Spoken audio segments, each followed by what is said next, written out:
A treatise concerning the principles of human knowledge. George Berkeley. Edited by Jonathan Dancy. 1.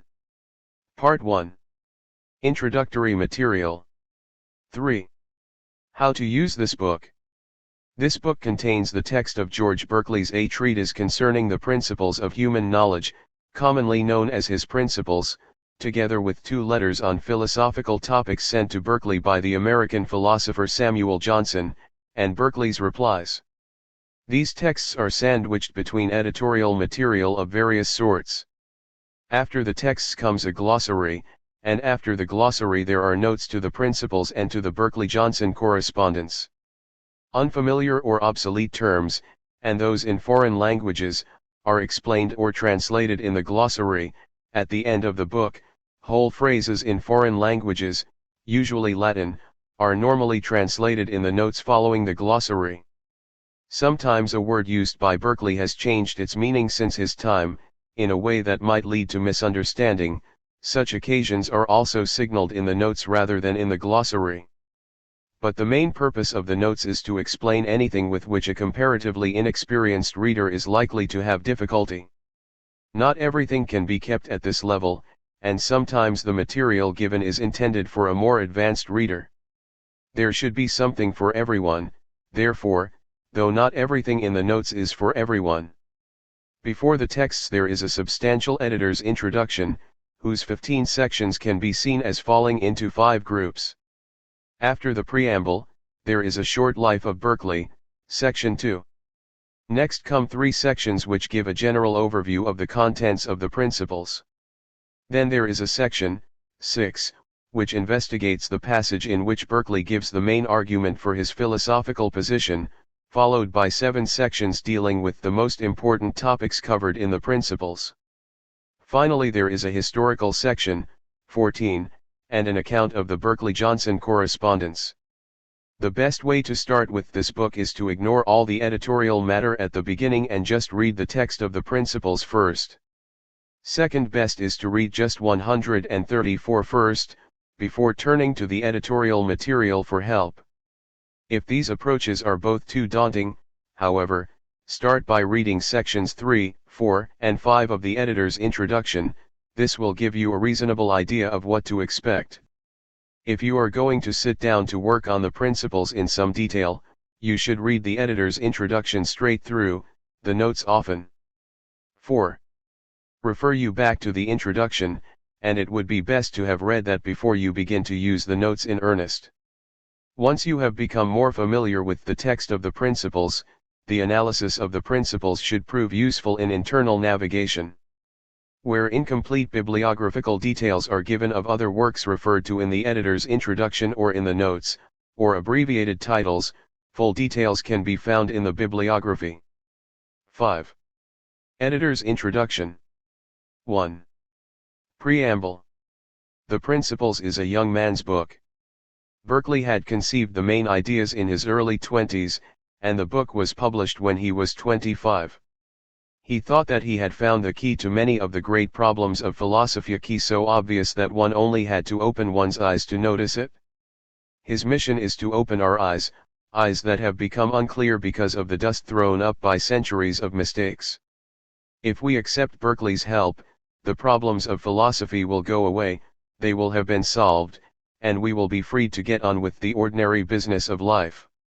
So Berkeley was a young man in a hurry, and his book has all the energy and enthusiasm that goes with that. The frustrating thing for young men in a hurry is that their elders refuse to be impressed. They refuse to have their problems solved for them. They refuse to admit that Berkeley's key can open anything at all. If this is the cure, they say, we very much prefer the disease. If this has to be the solution, we would rather keep the problems. Since the solution appeared to require them to deny the existence of the material world, one can understand their reluctance. Berkeley knew he was up against the great weight of intellectual inertia, not to mention the power of common sense. But he was not without hope. For what he was doing was to take something which many had said before him, and extend it. Many had maintained that colors, sounds, tastes, and smells are nothing but sensations, existing in the mind alone. But Berkeley had the nerve to say the same about shape, size, and motion, and to find a way of sustaining this view against the barrage of objections that he knew was bound to come. Of course we are sure that he is wrong. Shape and size, we want to say, are not sensations in the mind but real independent qualities of real independent objects. But Berkeley defends his claims with extraordinary skill, using a minimum of resources but marshalling his arguments impeccably. The basic moves are not too difficult to grasp, but the question where, if anywhere, he makes his mistakes is still unsolved. If Berkeley's key to the problems of philosophy requires us to say about size and shape what others have said about color and sound, he is 6. Standing on the shoulders of his predecessors, his views do not come from nowhere. His originality as a philosopher lies in the fact that he presses harder than anyone before him on the relation between our experience and the supposedly independent world that our experience tells us about. We acquire both the concepts with which we think about the world, and our knowledge of how things actually are around us, by the use of our senses. And we suppose that our senses tell us about a world that exists independently of sense experience, a world that is by and large the same whether we experience it or not, and that has no need to be experienced in order to exist. But Berkeley sees a difficulty here. Everything we see or feel is, as it were, made for the senses. The objects of our senses are, we might say, appearances, and it is only because of this that they are available to experience. But how is it possible, starting from things like that, to construct a conception of something that is not like that at all, the world beyond experience, beyond appearance? Berkeley argues that it isn't. The only world we can understand is one to which experience is essential, one which is essentially appearance. If something is accessible to the mind, that accessibility is essential to it. These views of Berkeley are historically important, partly because of what went before, and partly because they were the idealist half of the Kantian synthesis of idealism and realism, and are therefore the first stirrings of the great idealistic tradition of Kant, Hegel, Fichte, and Schelling. This, however, is not the place to elaborate on that tradition. Berkeley argues passionately for his views. This passion has two sources. First, he is convinced of them in their own right, as philosophy. Second, he sees them as the best way to defend the Christian religion. In 1734, the year in which the version of the Principles that is presented here was published, Berkeley became Bishop of Cloyne in the county of Cork in Ireland. But he had been ordained in 1709, and religious concerns were even nearer to his heart than philosophical ones. 2. Berkeley's life. George Berkeley was born on March 12, 1685 in Kilkenny in Ireland, into a family about which little is known. His parents were well enough off, however, to send him to one of the leading schools in Ireland, Kilkenny College, at the age of 11. He was a student there for 4 years, and then entered Trinity College, Dublin, of which he remained a member until 1724. Most of that time, however, was spent abroad, in London or on the 7. continent of Europe. For 4 years, until 1704, he worked for his BA degree, and in 1707 he was elected to a fellowship, a permanent position in the college. His earliest known philosophical writings date from 1707, and his first book, An Essay Towards a New Theory of Vision, appeared in 1709, running into a second edition in the same year. This was an apparently freestanding inquiry into the nature of vision, a topic of great current interest partly because of rapid development in microscopes and telescopes, and partly because the received theory of vision was admitted to be inadequate. But Berkeley has a further motive for writing this work, which was to solve in advance, as it were, a difficulty that arose for the philosophy he had already developed one and which was to be the subject of his next book. This book was the treatise concerning the principles of human knowledge, which appeared in 1710. For 2 years after this Berkeley busied himself with college duties. But he clearly felt that the principles had not had the effect that he had expected to, and 1713 saw him taking 2 measures to remedy this. He moved to London, and took with him the completed manuscript of the 3 dialogues between Hylas and Philoneus. In the dialogues he presents the views of his principles more accessibly and more persuasively. The text has a much lighter touch, but is still serious. This time Berkeley had a success, where before he had been met with ridicule, now those who disagreed with him at least were more likely to understand and respect the views they rejected. But far more successful was Berkeley himself. He was an instant hit on the London literary scene. He was presented at the court of Queen Anne by Swift, who clearly approved of him, describing him in the journal to Stella as a very ingenious man and a great philosopher. 3 Steele immediately took him up, and asked him to write for his periodical, The Guardian. Berkeley also became friends with Pope, Addison, Gay, and other leading figures. He lived in London for a year enjoying this success, and then we find him leaving for Sicily in 1713 as chaplain to the Earl of Peterborough, who had been appointed ambassador extraordinary to Victor Ammonius, King of Sicily. Swift recommended 8. Berkeley for this post. In 1714 he was back in London, since the death of Queen Anne led to the recall of the Earl of Peterborough. He hoped to be elected Dean of St. Paul's in Dublin. 4 But these hopes came to nothing, and in 1716 he was appointed tutor to St. George Ashe, son of a friend of Swift's, in which role he travelled round Europe until 1720. It is hard to know why Berkeley had left London in 1713, after such success there, let alone why he returned to the continent for a further 4 years. The terms of his fellowship at Trinity College, Dublin, allowed no more than 63 days absence in any year. So every 2 years Berkeley had to ask for permission to be away from Ireland for another 2, on the joint excuse of ill health and a desire to promote learning. Did he promote learning? During this second trip to the continent he wrote the De Motu, published in 1721. In this work he applies the general philosophical position laid out in the Principles to contemporary problems concerning motion. According to a letter to Johnson, he had also written much of Part 2 of the Principles on his travels in Italy, but lost the manuscript. 5 Beyond that, he seems to have done little to justify taking such an extended leave from Trinity. 6 Returning to England, and with his income reduced to his salary as Fellow of Trinity, he found the country in the huge financial crisis known as the South Sea Bubble, in which the value of stocks rose to an enormous height before collapsing completely, and many people were ruined. This aroused in Berkeley a lifelong interest in public affairs. In 1721 he published an essay towards preventing the ruin of Great Britain, in which he suggested that the bubble was merely a symptom of a more general evil, which was the collapse of religion, of morality, and of a sense of the public good. His own fortunes, however, were about to take a turn for the better.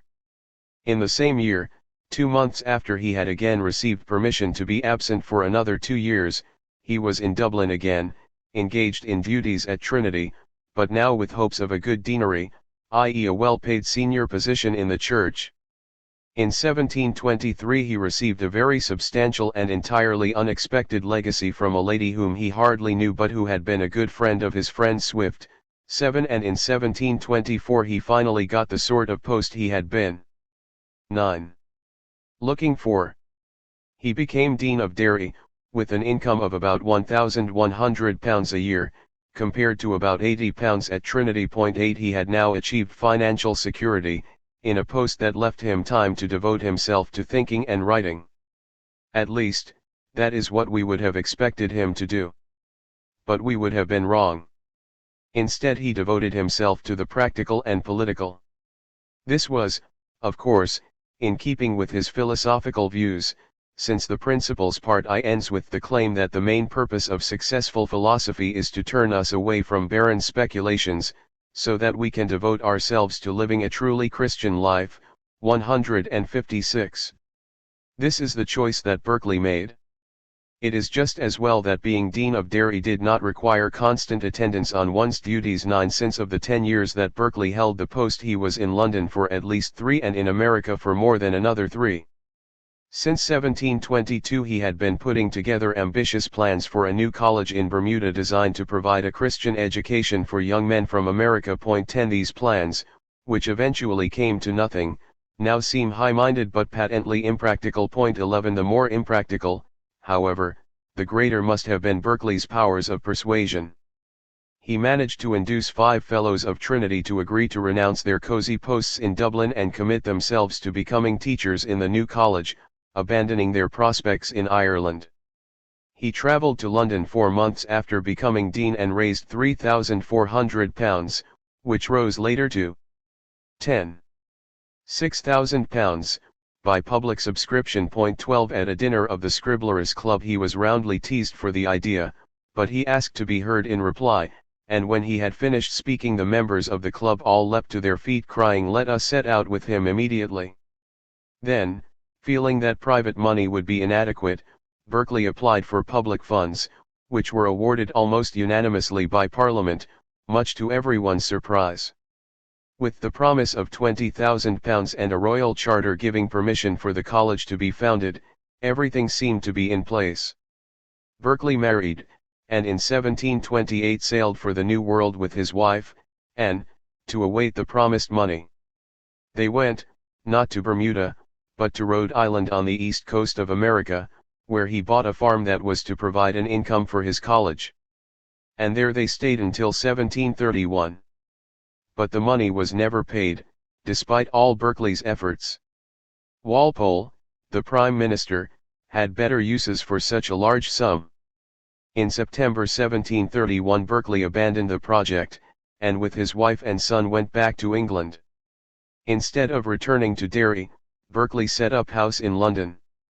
He was looking for advancement in the church, and suspected that the best way to get it was to be visible in the place where such advancements were decided. During this period he published slightly revised versions of the new theory of vision, the principles, and the 3 dialogues. He also brought out the Alciphron, or, the Minute Philosopher, 1732, the main intellectual fruit of his stay in America, in which he defends Christian belief, and the Analyst, 1734, in which he argues that mathematics contains as much mystery as religion, and religion as much reason as mathematics. He lived in London until 1734, when he was made Bishop of Cloyne, which lies 20 miles from Cork. Berkeley moved there immediately and lived there for the rest of his life. During this period he did not cease to write, but he was also busy with the practical concerns that came with being a bishop. He died in 1753, on a visit to his son in Oxford. What can we say of such a life? Berkeley was an extraordinary mixture of talents. He was a philosophical thinker of the first order, and able to engage in debate with the leading mathematicians of his day. He was an earnest Christian, and defended his faith with all the intellectual force he could muster. But these characteristics are only half the story.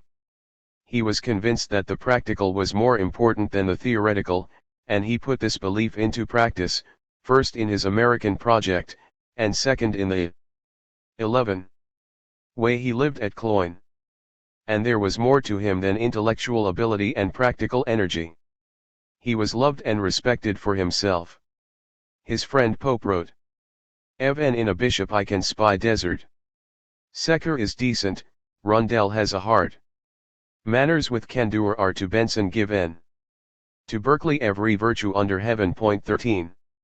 A more objective tribute comes from Bishop Atterbury, who was not a personal friend, so much understanding, so much knowledge, so much innocence, and such humility, I did not think had been the portion of any but angels until I saw this gentleman. 14. 3. The target, or, what Berkeley didn't believe.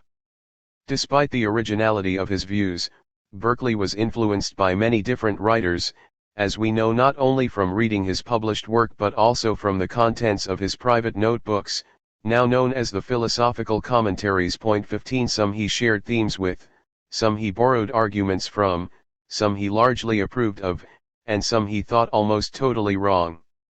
The section below headed Berkeley's intellectual antecedents gives details of his debts to his contemporaries and immediate predecessors. but philosophers can be indebted not only to those with whom they agree but also to those with whom they disagree. Indeed, they often owe more to the latter than to the former. We can see the position against which Berkeley was arguing as a sort of party line. As with other party lines, not all members of the party agree with every part of it, and probably all disagree with some part of it. The view that Berkeley rejects is a sort of composite of the views of Locke, of Descartes, of Malebranche, of Newton, and of others who collectively were sometimes referred to as the New Philosophers. 16 Broadly, these philosophers agreed that there is a real material world, existing quite independently of the mind. Familiar things like trees, hills, and stones exist out there, we perceive them, but they do not need to be perceived in order to exist. Berkeley called this view materialism. Larger material things like 12. Trees and stones are composed of smaller ones, the smaller ones are composed of even smaller ones, and so on down until we reach the ultimate constituents of matter, which are tiny corpuscles. These corpuscles have the properties of size, shape, mobility, and solidity, but no other. These are called primary qualities. The larger objects, being composed of such corpuscles, of course have their own primary qualities. Now we ordinarily speak of trees and stones not only as being large or small, round or square, and so on, but also as being colored and rough to the touch, as being warmed by the sun and as making a sound when they fall, and we speak of foods as having a certain taste and smell. These further, secondary, properties have a different place in the picture. The primary qualities are really in the objects, independently of any relation to the mind. A square block of stone that is 1 meter in height, breadth, and depth has these dimensions in a way that is nothing whatever to do with any relation to us. But the secondary properties are not like this. They are essentially to do with how things look, seem, feel, sound, and taste to us. 17. This position is called the distinction between primary and secondary qualities. With it goes a thought about the nature of the independent world, how the world is in itself. The secondary qualities consist in a relation between the objects and us. What are the objects like in themselves, then, or independently of any relation to us? The answer is that in themselves they only have the primary qualities. In this sense the physical world, as the new philosophers conceived it, is a very austere one. In itself it lacks all the sensible qualities of color, touch, smell, sound, and taste, qualities that make it come alive to us. We need to add to this picture of the constituents of the material world an account of how change takes place in it. Change occurs when one corpuscle or group of corpuscles strikes another and moves it. This sort of mechanical change is the only sort of change we can understand, according to the new philosophers. 18 Now Locke, for instance, is too sane, and too 13. Respectful of contemporary science, not to be somewhat half-hearted in his mechanism. He recognized two awkward phenomena. The first is that of attraction. The moon influences the tides by attraction. This is action at a distance, which cannot be thought of as mechanical. The second is the phenomenon of cohesion.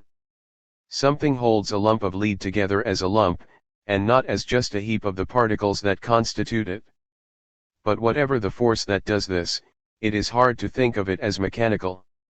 Locke took the view that these two phenomena are and will remain incomprehensible to us. 19. There is a special feature of Locke's mechanism which is important to the understanding of Berkeley's philosophy of science.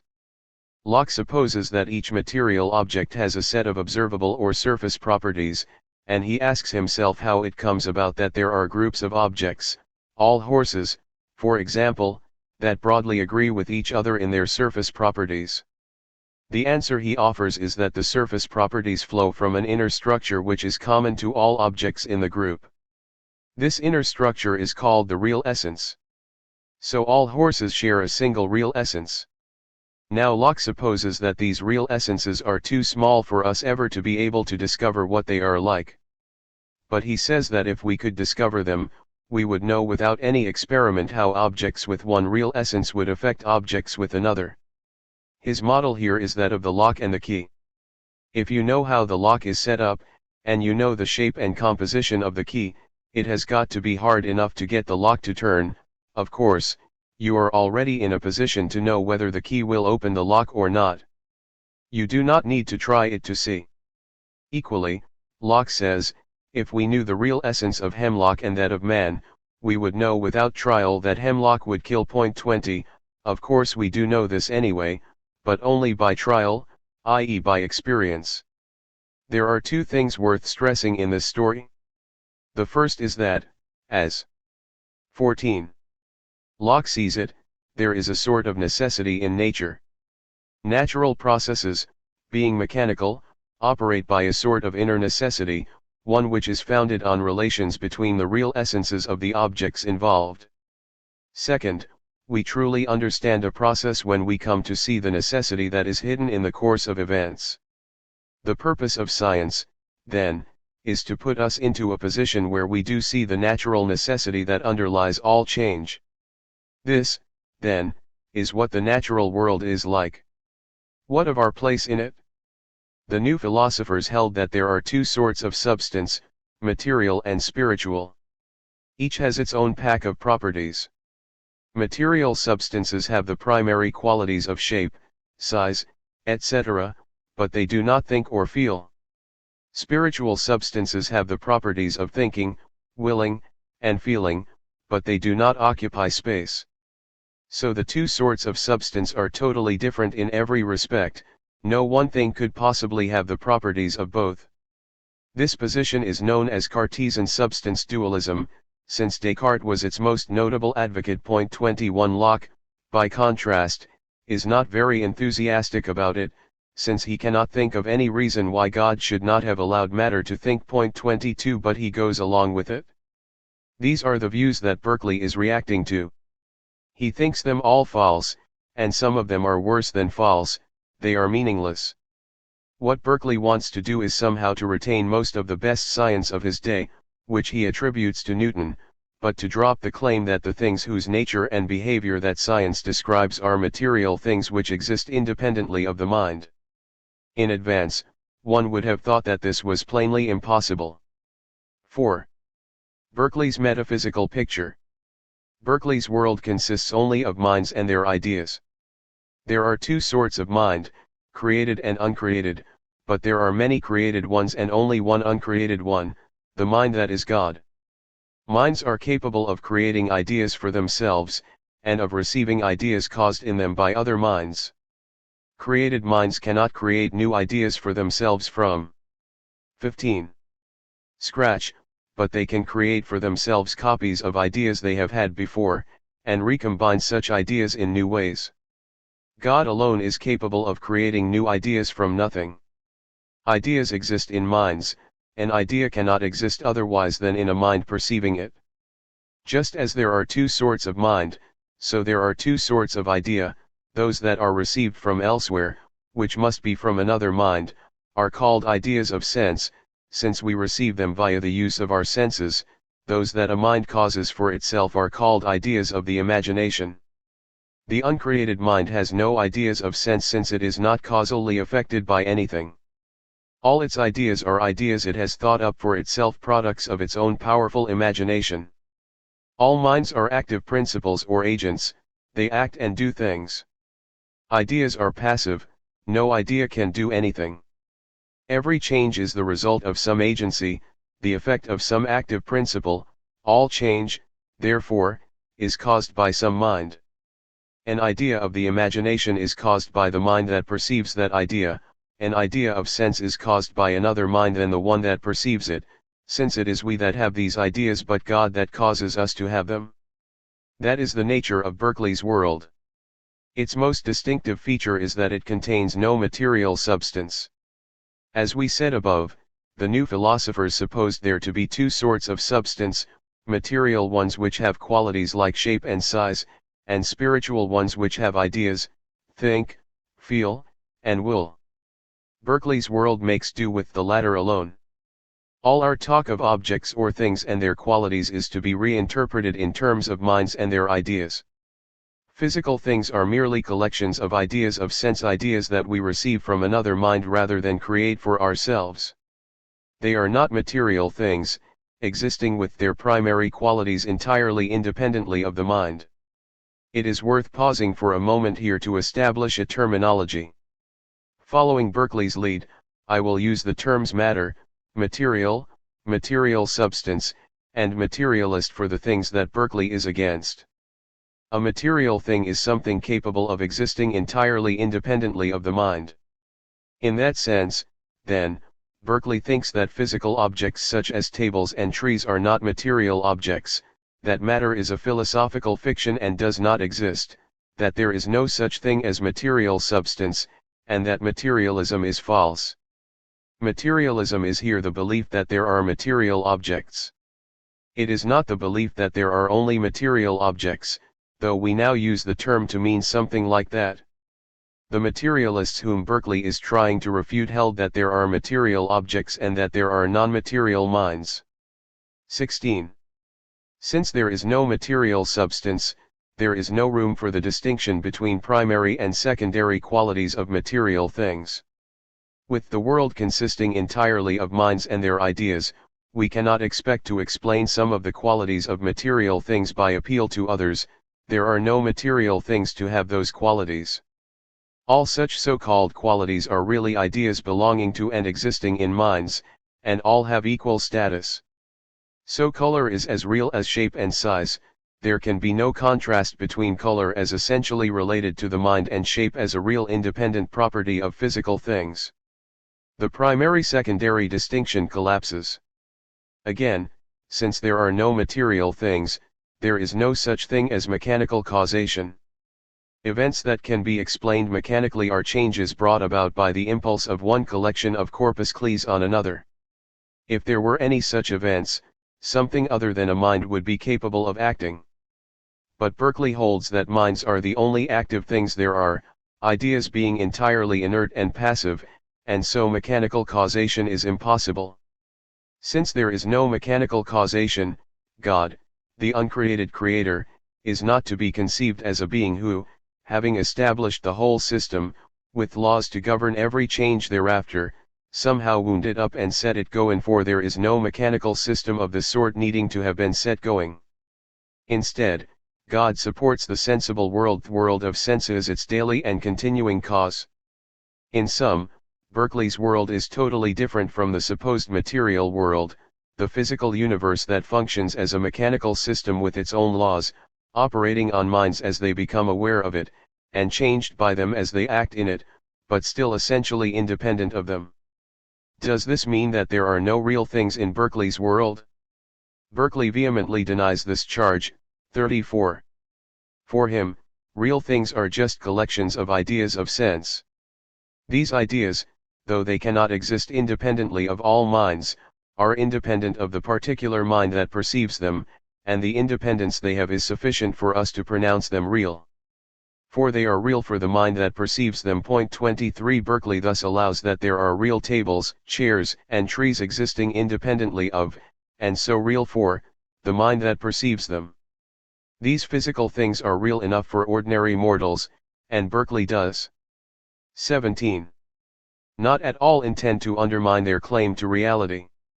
His philosophical account of them, however, is that they are not collections of tiny corpuscles, but rather collections of ideas of sense, caused in the perceiving mind by some other mind. The name that Berkeley gives to this position is immaterialism. This is the main example of Berkeley's claim that his doctrines do not flout common sense, all that they do is to undermine bad philosophy and metaphysics. Ordinary people hold that the ground they are standing on is solid, and Berkeley agrees with them. But philosophers tell them that the ground is a collection of corpuscles with primary qualities, capable of existing independently of all minds whatever, and this is what Berkeley is in the business of denying. 5. What happens in the principles? The structure of the principles is not complicated. It falls into three main parts. The first part, 133, lays out Berkeley's own position. The second, 3484, considers a series of objections, supposedly rebutting them all. The third, 86,156, tries to persuade us of the great advantages of adopting Berkeley's views. The whole is preceded by an introduction, which is largely concerned with mistakes in philosophy that are caused by mistakes about language. Berkeley's main philosophical view, as we have seen, is in a way a negative one. Though there are real things, real trees and fields, there is no such thing as material substance or matter. As a result, his arguments in the first part are all negative. They attempt to convince us either that there is no sense whatever in the notion of material substance, or that there is no reason to believe that there is any such thing. Suppose that these arguments are successful, and that things have gone as well for Berkeley as he hopes in this first section. Still, though we may be convinced that we cannot hold on to the notion of material substance, we are probably not yet convinced that we can do without it either. So Berkeley has yet to show that we can give up material substance without disaster. There are, however, various sorts of disaster. In the remainder of the principles, Berkeley considers three main threats. His views may be in breach of common sense, they may be in opposition to established scientific opinions and results, and they may be in opposition to religion. In each of these cases he argues that his philosophy leaves things either no worse, or else notably better, than they were before. In the second part, where he is considering 18 objections, he is still fairly defensive. In the third part, where he is listing advantages, things are rather more positive. As far as common sense goes, Berkeley's official position is that he has nothing to fear. He claims that the ordinary person will find nothing substantial to disagree with in immaterialism. The notion of material substance is an invention of philosophers, not part of the common sense picture of the world. On the immaterialist account, the world we live in remains as real and as independent as common sense takes it to be. The worst that can be said is that immaterialism leads to some rather unusual expressions, such as that we are clothed with ideas, and eat and drink them. 38. Berkeley is here not quite as candid as one might like. He is trying to minimize the extent to which immaterialism is paradoxical or outrageous, and he does this by pretending rather unconvincingly that common sense is not at all wedded to the belief that physical things exist independently of the mind.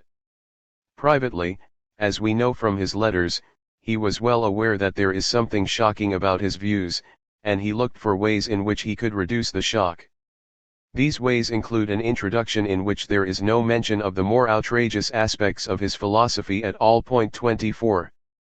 Where science is concerned, Berkeley tries to argue on two fronts.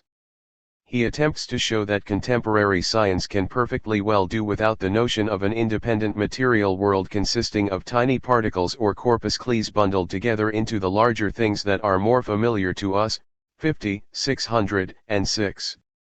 We do not need to think of science as discovering the laws that govern the behavior of a mechanical universe, we can see it instead as investigating the regular methods by which God makes ideas available to us.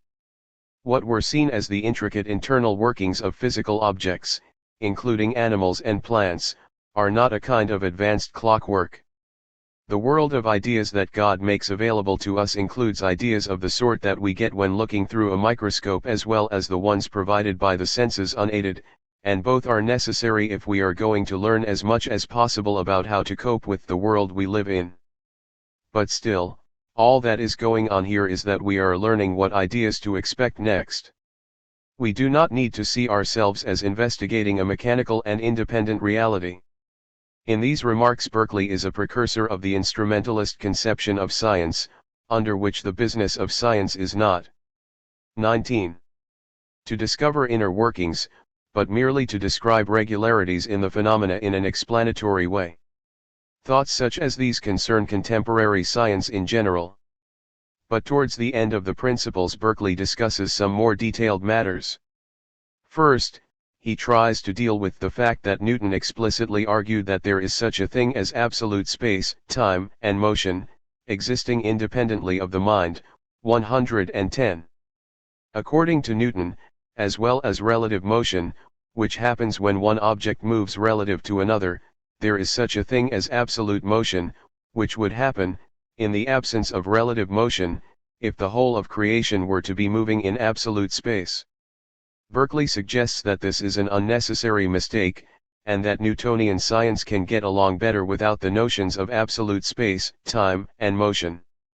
In particular, it can get along better because it will enable us to avoid the mistaken view that finite space is infinitely divisible. 125. He also considers the nature of arithmetic, which he claims has become over-involved in high theory because of supposing there to be such things as numbers, abstract objects that are neither numerals such as 1, 2, 3, nor names such as 1, 2, 3, nor yet the things we use those signs and names to number, e.g. the cars in London. Finally, he considers directly the idea that finite space is infinitely divisible, and argues first that this is false, and second that it is not required for the proof of any scientific theorem.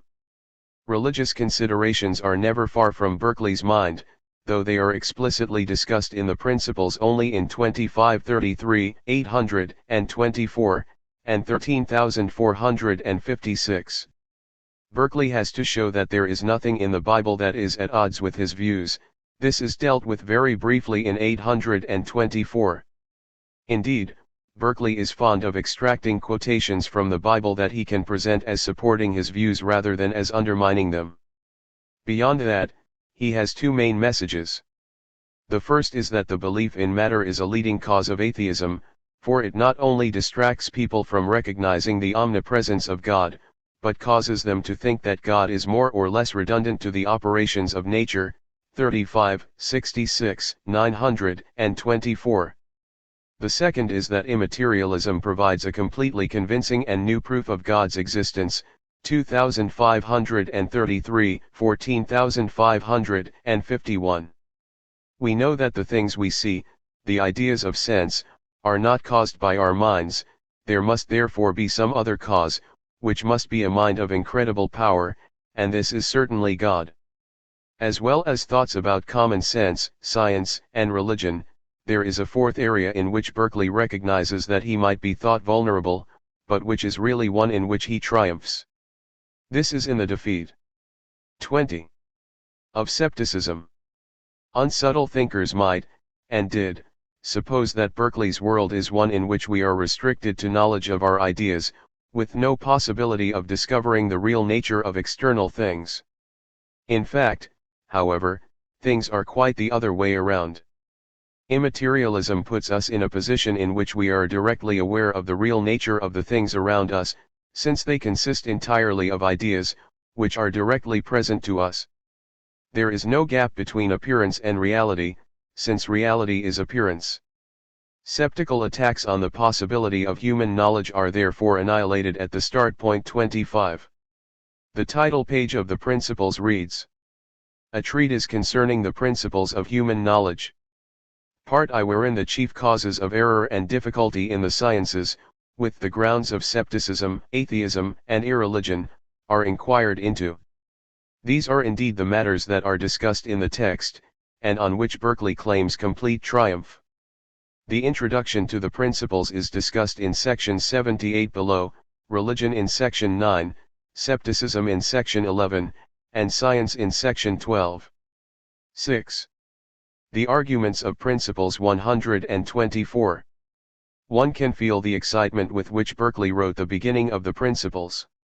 The book as a whole is that of a young man in the grip of a great idea which he is struggling to control, and at its outset he is trying to hold that idea in check, and to let it out into the light with the sort of explosion that he thinks and hopes it will cause.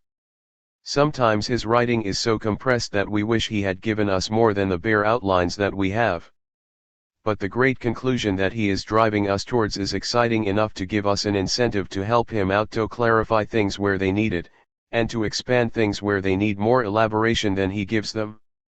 By the time we reach 24, an enormous amount has been achieved. Berkeley has already established the central elements of his metaphysical scheme, and saved us from the errors of materialism.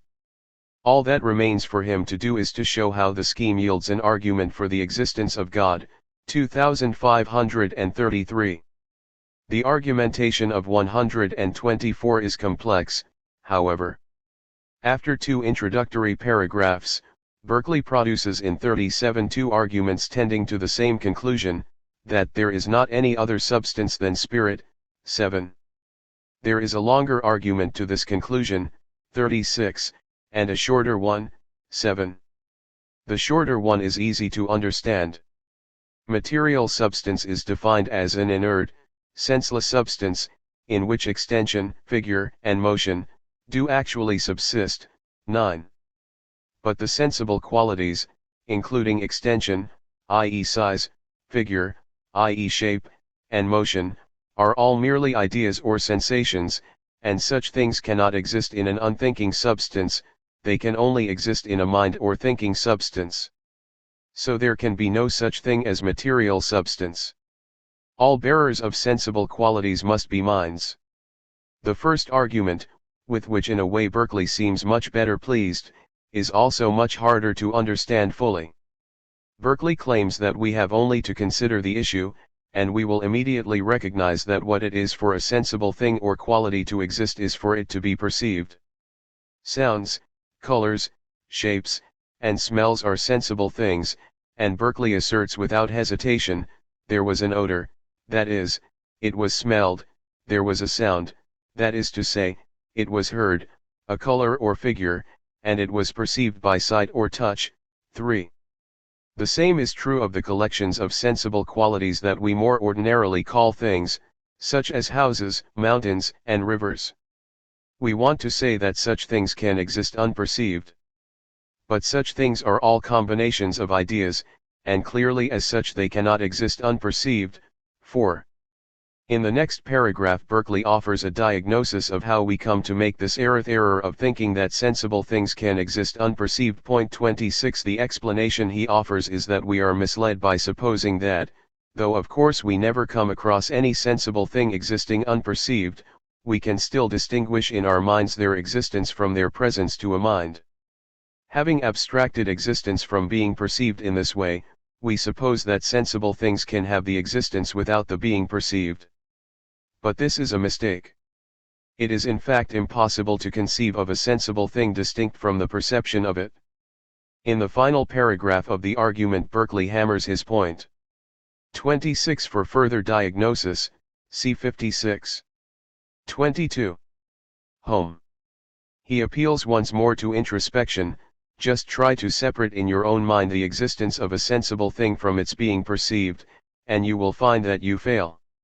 So what are we to make of the arguments of 37?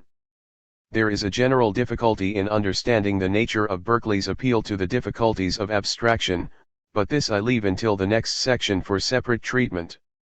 Beyond that, the broad thrust of the 2 arguments I have mentioned is that sensible things are manifestly incapable of existence outside the mind.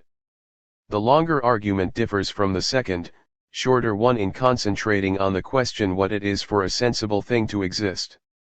The shorter one says, well, whatever we mean by a sensible thing's existing, such things are ideas and so cannot do it outside a mind.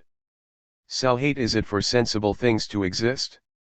It is obviously crucial that this question concerns sensible things. Sensible things are things of which we are capable of being aware, just as they are. The nature of a sensible thing is the way it is for sense, for the senses.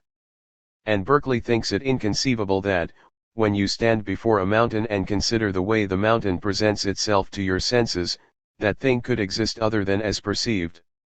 Concentrate on what is presented to you in sense, and ask yourself whether what is presented is capable of existing unpresented, and your answer will immediately be no. The sensible thing is incapable of existing outside a mind. Point 27.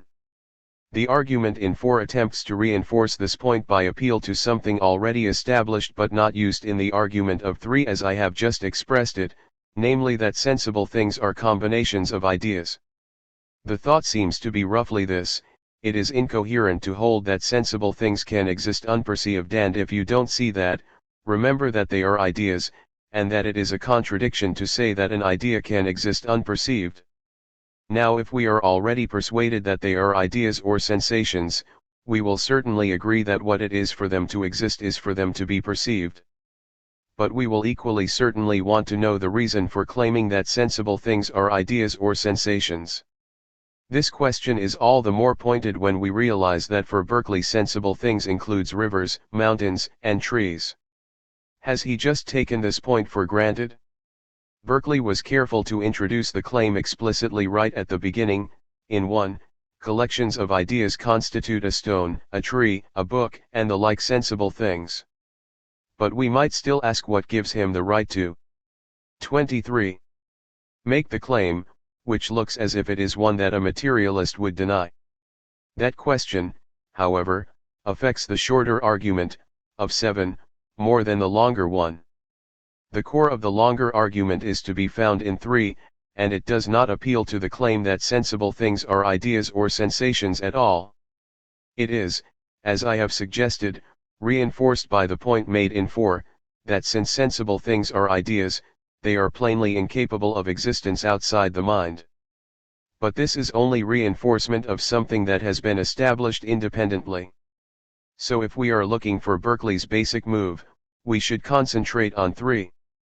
After the 2 arguments that there is only one substance, i.e. spirit, Berkeley spends 815 demolishing what he knows will be the standard reply to what he has said so far.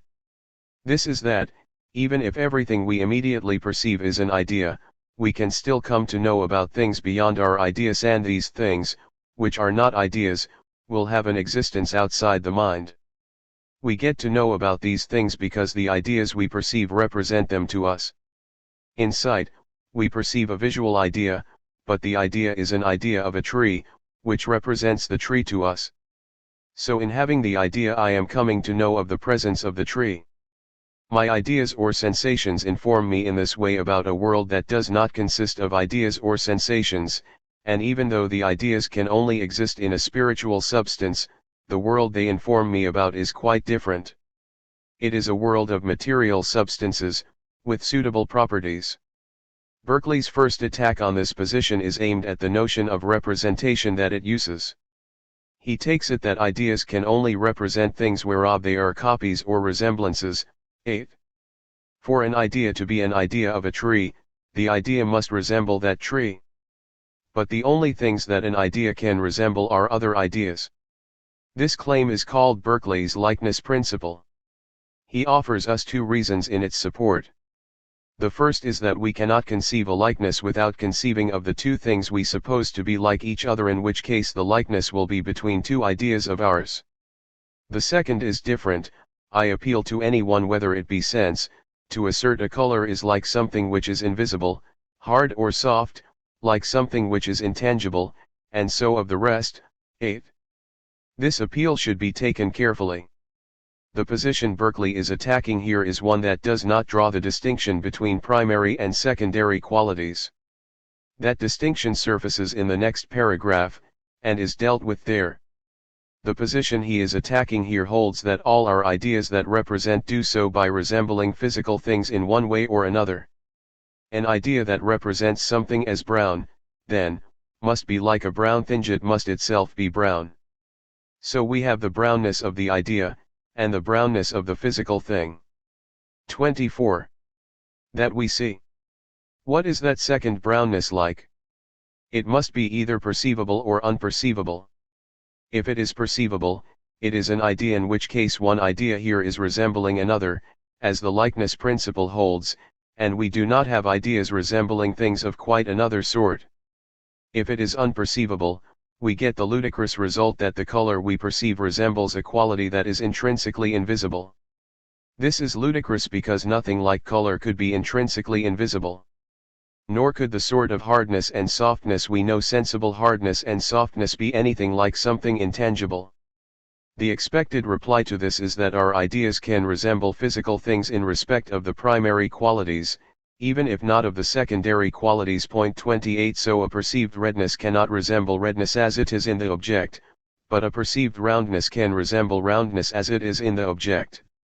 To put it another way, a round object is just the way we think of it and perceive it to be when we think of it or perceive it as being round. The same is not true for redness. This is an attempt to restrict the account of representation to the primary qualities. But it is a failure. Berkeley argues in 910 that we cannot abstract the primary from the secondary in the way that this picture requires. For my own part, I see evidently that it is not in my power to frame an idea of a body extended and moved, but I must withal give it some color or other sensible quality which is acknowledged to exist only in the mind. In short, extension, figure, and motion, abstracted from all other qualities, are inconceivable. Where therefore the other sensible qualities are, there must these be also, to wit, in the mind and nowhere else. 10. There then follows a series of rather unconnected remarks designed to show that Locke's primary qualities, extension, shape, and number, are all in some sense relative, and hence incapable of existence outside the mind. 1113. After that, Berkeley returns to the primary-secondary distinction. He has already argued that the primary qualities cannot be conceived as existing apart from the secondary ones, and so must be in the mind, where the secondary qualities are. Now he argues that the very arguments that prove that secondary qualities are sensations and exist only in the mind will show the same of the primary ones.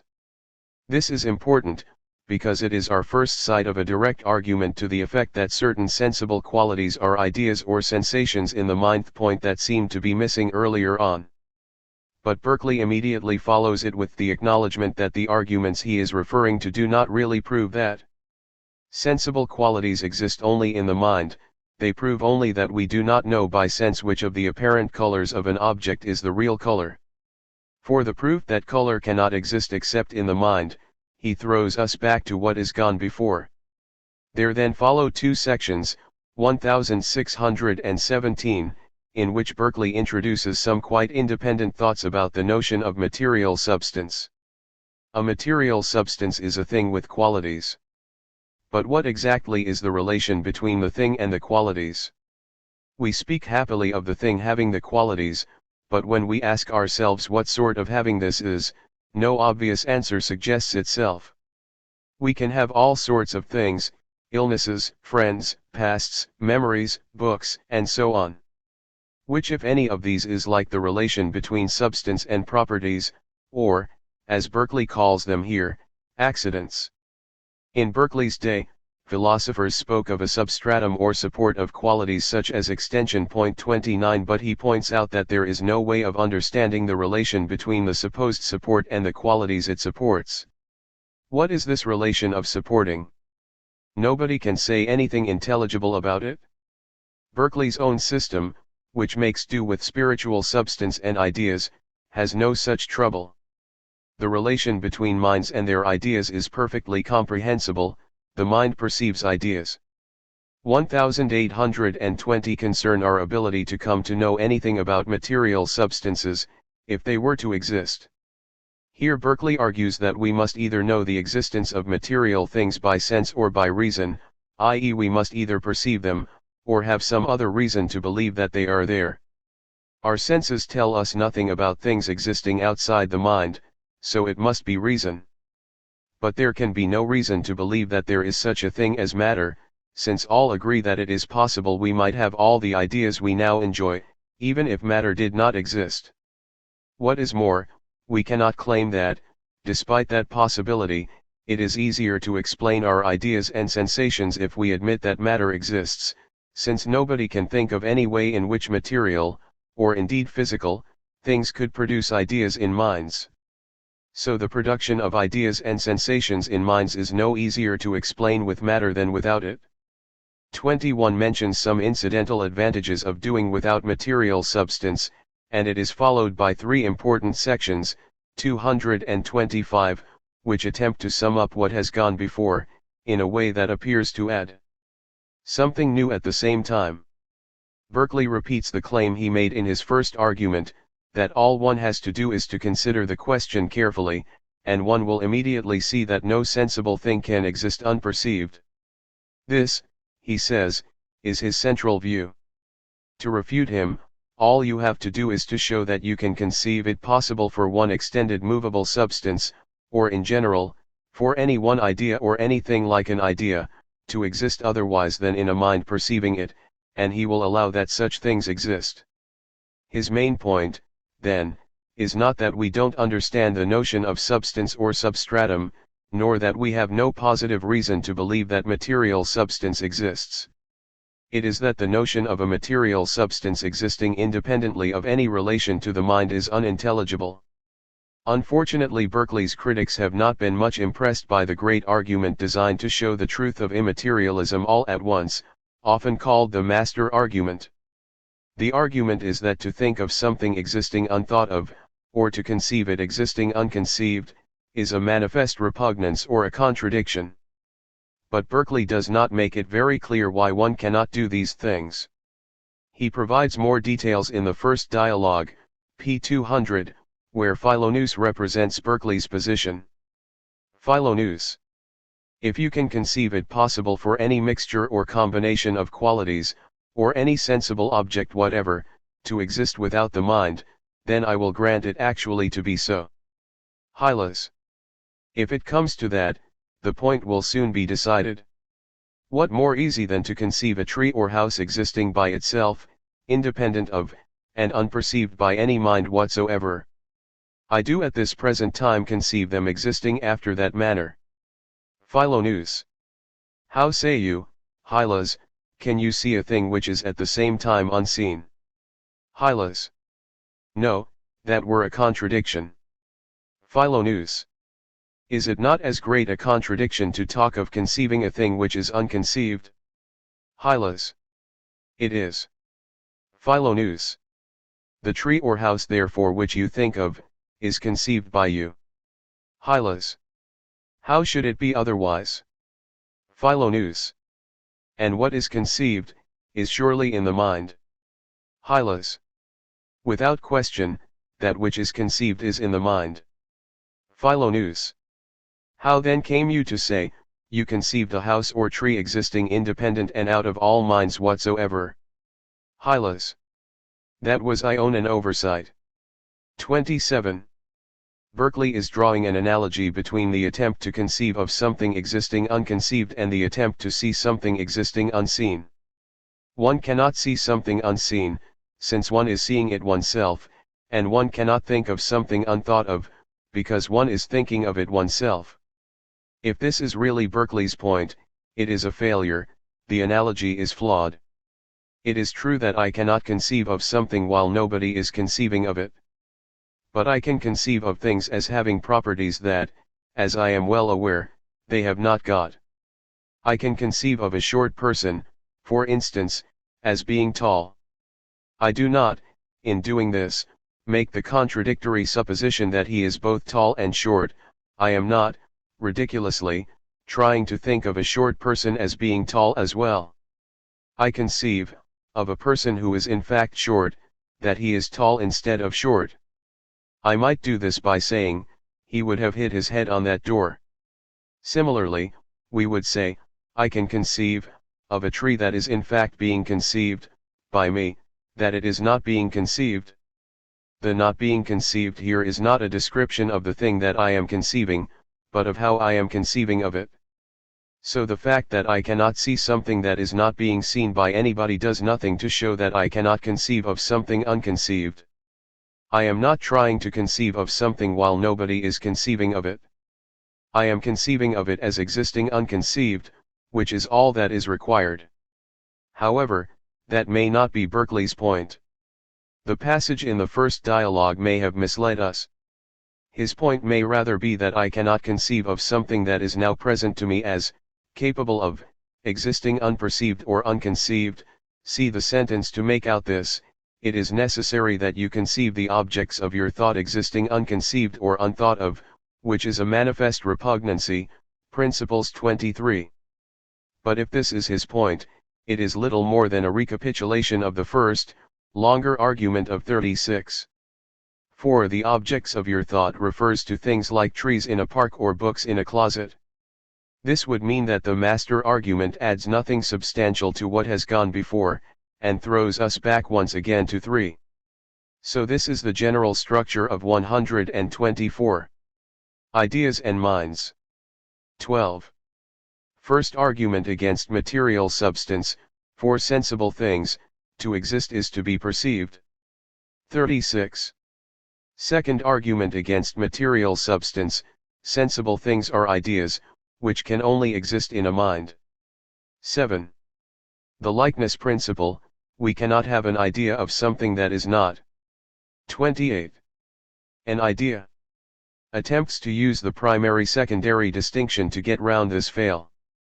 Only an illegitimate abstraction could persuade us that primary qualities could exist either singly or together in the absence of secondary ones. 815. The concept of a material substance or substratum is unintelligible. 1617. There is no reason to believe in the existence of material substance, not even an argument to the best explanation. 1820. A posteriori 30 arguments against material substance. 21. Summary of the above. Berkeley's master argument. 224. One final question: Berkeley speaks often in his notebooks, the philosophical commentaries, p.c., of a new principle that he has discovered, and that lies at the center of his attack on material substance. The argumentation of 124 is complex. If we knew what the new principle was, it would help us to put things into some kind of shape. Sadly, Berkeley is not as helpful as he might be. He writes at one point of the principle, i.e. that neither our ideas nor anything like our ideas can possibly be in an unperceiving thing, pc 379, works, p 46. This is a mixture of the argument of 7 and the likeness principle of 8. Elsewhere he writes, "'Tis on the discovering of the nature and meaning and import of existence that I chiefly insist. This puts a wide difference betwixt the sceptics and me. This I think wholly new. I am sure 'tis new to me," pc 491. I think this tells us that the leading thought in Berkeley's attack on materialism was, not surprisingly, the one he put first, namely the argument about what it is for a sensible thing to exist, in 3. But, equally, this is the argument that is the hardest to understand. 7. Berkeley's attack on the doctrine of abstract ideas. Perhaps the greatest mystery of the principles is the relation between the introduction and the main text. The broad outlines of what is supposed to be going on are clear enough. Berkeley argues in the introduction that abstraction of a certain sort, or of certain sorts, is impossible. And he links this to a more general theme about the relation between language or words and thought. In the principles, he appeals to the impossibility of abstraction at several crucial places. The more general theme does not appear so explicitly except in the discussion of arithmetic and the infinite divisibility of space, 1314. All this is clear enough. But once one tries to tell this story in greater detail, things become murkier. In the introduction, Berkeley starts by distinguishing between two distinct sorts or uses of abstraction. The first, which we might call singular abstraction, is like this, Intro 7. But we are told, the mind being able to consider each quality singly, or abstracted from those other qualities with which it is united, does by that means frame to itself abstract ideas. For example, there is perceived by sight an object extended, colored, and moved. This mixed or compound idea the mind resolving into its simple, constituent parts, and viewing each by itself, exclusive of the rest, does frame the abstract ideas of extension, color, and motion. Not that it is possible for color or motion to exist without extension, but only that the mind can frame to itself by abstraction the idea of color exclusive of extension, and of motion exclusive of both color and extension. I call this singular abstraction because the suggestion is that we frame the idea of a single quality and consider it all by itself, even though it is quite incapable of occurring alone but must always be joined with others. The quality concerned is still the quality of a particular thing, the size of this object, for instance. But Berkeley goes on in the next section to say that, having framed the abstract ideas of the size of this thing, the size of that, and so on, we are supposed to be able to construct by abstraction from these the doubly abstract idea of size in general, what he call a most abstract idea. We do this by leaving out what is different between one size and another, and retaining only what is common to each. These are the sorts of idea that he will be concerned with in the principles.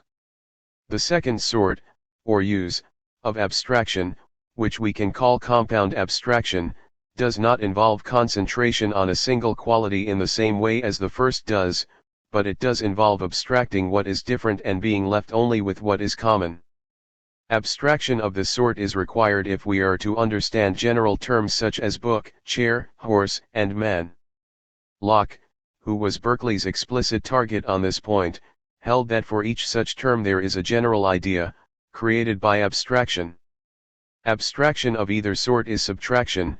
In creating the abstract general idea of man, what we do is to start from the particular ideas we have of individual men of Peter, James, and John and form an idea of the respects in which they are similar to each other by leaving out of the ideas of each any feature that is not common to all. If we carry on this process long enough, we will achieve an idea of those features that are common to all men, and this will be the abstract general idea of man. It will be a bit strange, since all 30 men have some color and height, though there is no color or height that all men have. So the abstract general idea of man is of something that is colored but has no particular color, has some height or other but no particular height, and so on. But Berkeley says that abstracting of this sort is just impossible. Intro 10. I deny that I can abstract one from another, or conceive separately, those qualities which it is impossible should exist so separated, or that I can frame a general notion by abstracting from particulars in the manner aforesaid. Which two last are the proper acceptations of abstraction. The reason for saying this comes just before. Whatever hand or eye I imagine, it must have some particular shape and color. Likewise the idea of man that I frame to myself, must be either of a white, or a black, or a tawny, a straight, or a crooked, a tall, or a low, or a middle-sized man. I cannot by any effort of thought conceive the abstract idea above described. And it is equally impossible for me to form the abstract idea of motion distinct from the body moving, and which is neither swift nor slow, curvilinear, nor rectilinear, and the like may be said of all other abstract general ideas whatsoever. This is not much to go on. What is Berkeley really objecting to? There are basically two different stages in singular abstraction, both of which are at issue in the creation of the most abstract idea of motion, and both of which he rejects. The first is the creation of an idea of motion distinct from the body moving, i.e. of motion distinct from extension and figure. The second is the creation of an idea of motion that is neither swift nor slow, since some motion is swift and some slow. This second stage is involved over and over again in compound abstraction. We use the abstract idea of color that is neither red nor blue, etc., that of height that is neither tall nor short, and so on, in constructing the idea of man. In Berkeley's view, both stages are impossible. He offers us two thoughts to persuade us of his position. The first involves an attempt to describe the supposed abstract idea of motion in such a way as to deprive it of content. It must be abstracted not only from the body moved, but likewise from the figure it describes, and all particular directions and velocities. Intro 8, neither walking, nor flying, nor creeping. Intro 9, neither swift nor slow, curvilinear, nor rectilinear. Intro 10. Do you really think, he asks, that you have an idea of motion left when all these determinant features have been abstracted? And this appeal is supported by the claim that one cannot abstract from each other or conceive separately, those qualities which it is impossible should exist. 31. So separated. So if we ask why we cannot form the abstract idea of motion as described, Berkeley tells us that it is because there can be no such thing as motion, as conceived in that idea. And for similar reasons, there can be no such idea as the abstract idea of color, and so there can be no such thing as the abstract idea of man. Why is Berkeley so insistent that we cannot conceive apart properties that cannot exist apart? The most probable answer is that he saw no difference between the question what is possible and the question what is conceivable. 31 So if I hold that I can conceive A existing apart from B, but that A cannot exist apart from B, I am effectively contradicting myself. 32 Berkeley could reinforce his view with the thought that, in whatever way I am capable of conceiving things, God is certainly capable of creating them. It follows that if someone does make this contradictory claim, he must be wrong, either about the impossibility of what he conceives, or about his ability so to conceive it. And Berkeley says that there is a ready explanation for his being wrong about the latter, which is that he has confused the ability to think of A without thinking of B with the ability to form a conception of A which is not at the same time a conception of B. See the next section. Let us leave on one side for the moment the question whether Berkeley is right about this, and pursue the debate in the way that he pursues it. Why did anyone think that there were such abstract ideas? Locke thought that without these ideas there would be two things that we could not explain. The first of these is the way in which we understand and use general terms. The difficulty arises in the following way. All meaningful terms, at least all of a certain sort, stand for ideas. If I understand a term, I know the relevant idea. Names like Julius Caesar and London stand for the ideas of Caesar and of London respectively. What ideas do general terms like man and city stand for? It cannot be the ideas of any particular men or cities, those of Caesar and of London, for instance. For that would mean that the term man would have the same meaning as the term Julius Caesar, since they both stand for the same idea. The term city would have the same meaning as the term London, which cannot be right. So we need some new ideas for the job. Locke and others thought. 32. That we could create these new ideas by abstracting from the old ones by carving bits off the ideas of London, Paris, New York, etc., so to leave an idea only of what is common to all cities. There is a second reason for supposing that general ideas must be abstract. This concerns communication. Suppose that there were only particular ideas of this or that city. Each of us, according to our experience, would have different ones. So when I say, there is a green hill far away, without a city wall, the idea of a city in my mind may well not be the idea raised in yours when you hear me. But this seems to undermine the possibility of communication. For me to succeed in communicating with you, I must call up in your mind ideas like those in mine. And whether I can do this will be very dubious.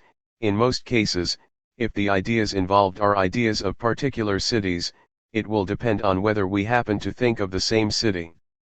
If, however, there is an abstract general idea of a city, there is a good chance that this will be common to all those with reasonable experience of cities, and this restores the possibility that the idea I express in speaking about cities will be the one raised in your mind by what I say. Communication becomes possible again. So there are two reasons for thinking that general ideas need to be formed by abstraction. Berkeley thinks that both of them are mistaken. He holds that a perfectly non-abstract idea, the idea of a particular man, can stand for all men whatever, and he also, more contentiously, holds that thought does not require the constant occurrence of ideas in the thinker's mind, and that therefore communication does not require the speaker to raise a matching idea in the hearer's mind. Intro 1920. On the first of these, he argues first that we can draw a line in a geometric proof, and use that line to stand for all lines whatever. Let us agree for the moment that the person giving the proof must have some idea of a line in his mind. But that idea need not be a special one formed by abstraction, it can perfectly well be the ordinary idea of this line on the paper before us. Just as this line can stand for all lines whatever in my proof, so the idea of this line can stand for all lines whatever in my mind. All that is necessary for this to happen is that I consider only the features of this line that do not distinguish it from others. I can do this in my mind, and I can do it in my proof. I do not need to create a new idea by abstraction. Selective attention to a non-abstract idea will do the trick. Even to say this is to admit something that Berkeley wants to question, namely that every time we use a meaningful term the, or a, relevant idea must occur in our mind. He thinks that the claim that all use of language is accompanied by a corresponding pattern of ideas in the minds of speaker. 33. And hearer is just false. It doesn't happen, and it needn't happen. Intro 19. Berkeley points out something often forgotten, that communication of ideas is not the chief and only end of speech.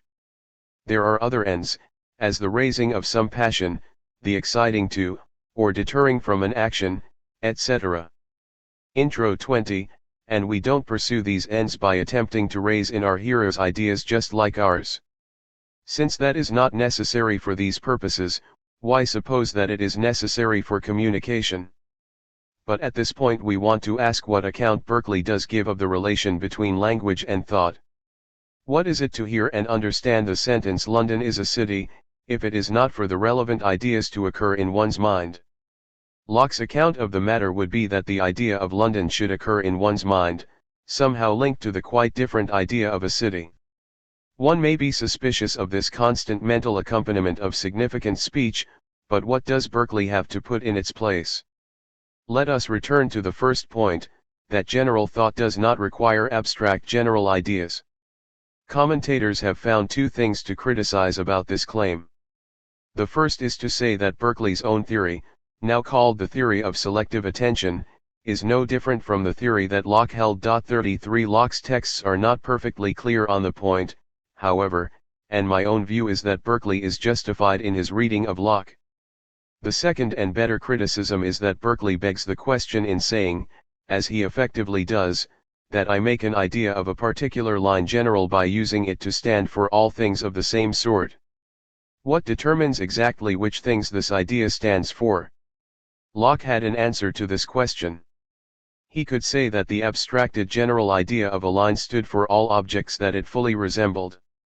Berkeley cannot say this, because for him the idea of the line before him fully resembles only that individual line.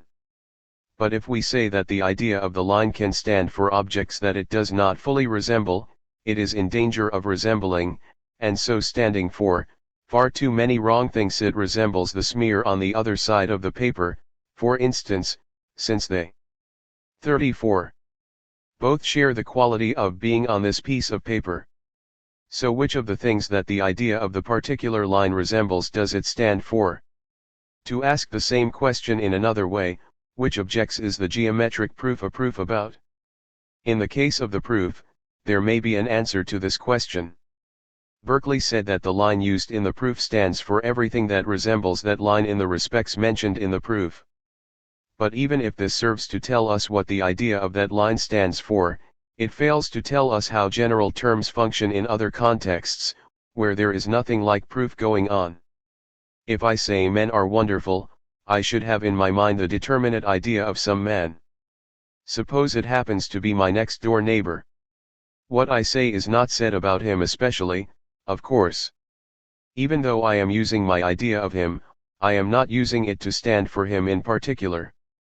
Can we say that I am using it to refer to all things of the same sort as him? Not without begging the question, since he is of many sorts. So Berkeley's rejection of the reasons for needing abstract general ideas involves him in problems. But he closes the introduction by extracting a general message from the preceding discussion. He suggests that people have been drawn into accepting the need for abstract ideas by making mistakes about language. The sort of mistake he has in mind is that of supposing that every significant word, having its own meaning, must have its own idea. Instead, he suggests, there is no such thing as one precise and definite signification annexed to any general name, they all signifying indifferently a great number of particular ideas. Intro 18. Philosophers have been misled by language. Berkeley recommends, therefore, both to himself and to others, that so far as possible they do their thinking without language. Whatever ideas I consider, I shall endeavor to take them bare and naked into my view, keeping out of my thoughts, so far as I am able, those names which long and constant use hath so strictly united with them. Intro 21. Whether this is either possible or desirable is extremely dubious, nor is it obvious that what happens in the principles is much affected by it. 8. Abstract ideas in the principles. I now return to consider Berkeley's attempt to show that abstract ideas are impossible. The crucial sentence is, I deny that I can abstract one from another, or conceive separately, those qualities which it is impossible should exist so separated. Intro 10. What exactly is being denied here? 35. Let us take one of the examples that Berkeley uses, that of motion, and consider four things that might be meant by the claim that he denies. Claim that one can form the abstract idea of motion distinct from the body moving. 1. I can consider the motion of an object without considering its shape and size. 2. I can conceive of an object as moving without conceiving of it as having a shape or size. 3. I can conceive of an object as moving but lacking a shape or size. 4. I can conceive of there being motion but no body moving. Lurking in the background is a fifth claim, which, as I suggested earlier, Berkeley did not really distinguish from the fourth. 5. There could be motion but no body moving. Berkeley wants to deny all of these except the first. The first is just selective attention. He writes, in a passage added in the second edition, a man may consider a figure merely as triangular, without attending to the particular qualities of the angles, or relations of the sides. Intro 16. This does nothing to show that one can form the abstract idea of a triangular figure with angles of no particular size. So the first is true, but all the others are false. If 5 were true, 4 would be, and so would 3 and 2. The same is true for color. Berkeley would say that one can attend to the fact that an object is colored without attending to its particular color, but that this does not show that one can conceive of an object as colored without conceiving of it as red or as blue or whatever. There is a notable passage in Principles 10 where he argues that we cannot abstract extension and the other primary qualities from color and the other secondary ones. It is not in my power to frame an idea of a body extended and moved, but I must withal give it some color or other sensible quality. By analogy, in the case of color he would presumably say, I cannot frame an idea of a colored body, but I must withal make it a red one or a blue one or a body of some other particular color. So the crucial gap in all these cases is that between 1 and 2 above. One might reasonably wonder whether there really is an enormous difference between 1 and 2. To persuade oneself that the difference is real, consider the distinction between examining a photograph, concentrating on one feature, say, the indistinct figure in the background, and cutting that figure out and looking at it alone. In the first case, we are engaged in selective attention as we are when, in a crowded room, we are able to 36. Focus on the conversation of the person we are talking to, picking out her words from the surrounding hubbub. Berkeley would say that the second case is more like 2, and that we cannot do to complex ideas what we can do to photographs. Let us suppose that Berkeley is right, we can selectively attend to features which we cannot conceive separately. What is the relevance of this claim to what happens in the Principles? Berkeley appeals to the impossibility of abstraction in the Principles in arguing against the following claims. The existence of sensible things is one thing, their being perceived another. 3. The existence of a mind is one thing, and its perceiving another. 98. One can conceive of the primary qualities abstracted from all others. 10. One can conceive of extension, motion, number, and unity existing without the mind. 1113. One can conceive of time as duration in abstract. 97. One can conceive of justice and virtue abstracted from all particular persons and actions. 100. One can conceive of pure space, exclusive of all body. 116. Extension is infinitely divisible. 125. One can conceive of the powers or acts of the mind prescinded from mind itself and from their objects and effects. 143. What baffles commentators here is how Berkeley can suppose that what he has to say about abstraction will show all these claims to be false.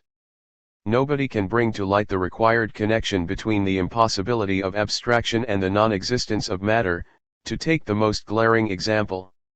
It seems probable, however, that Berkeley is not trying to use his doctrines about abstraction to show all these claims false, which would explain why he shows no signs of achieving this.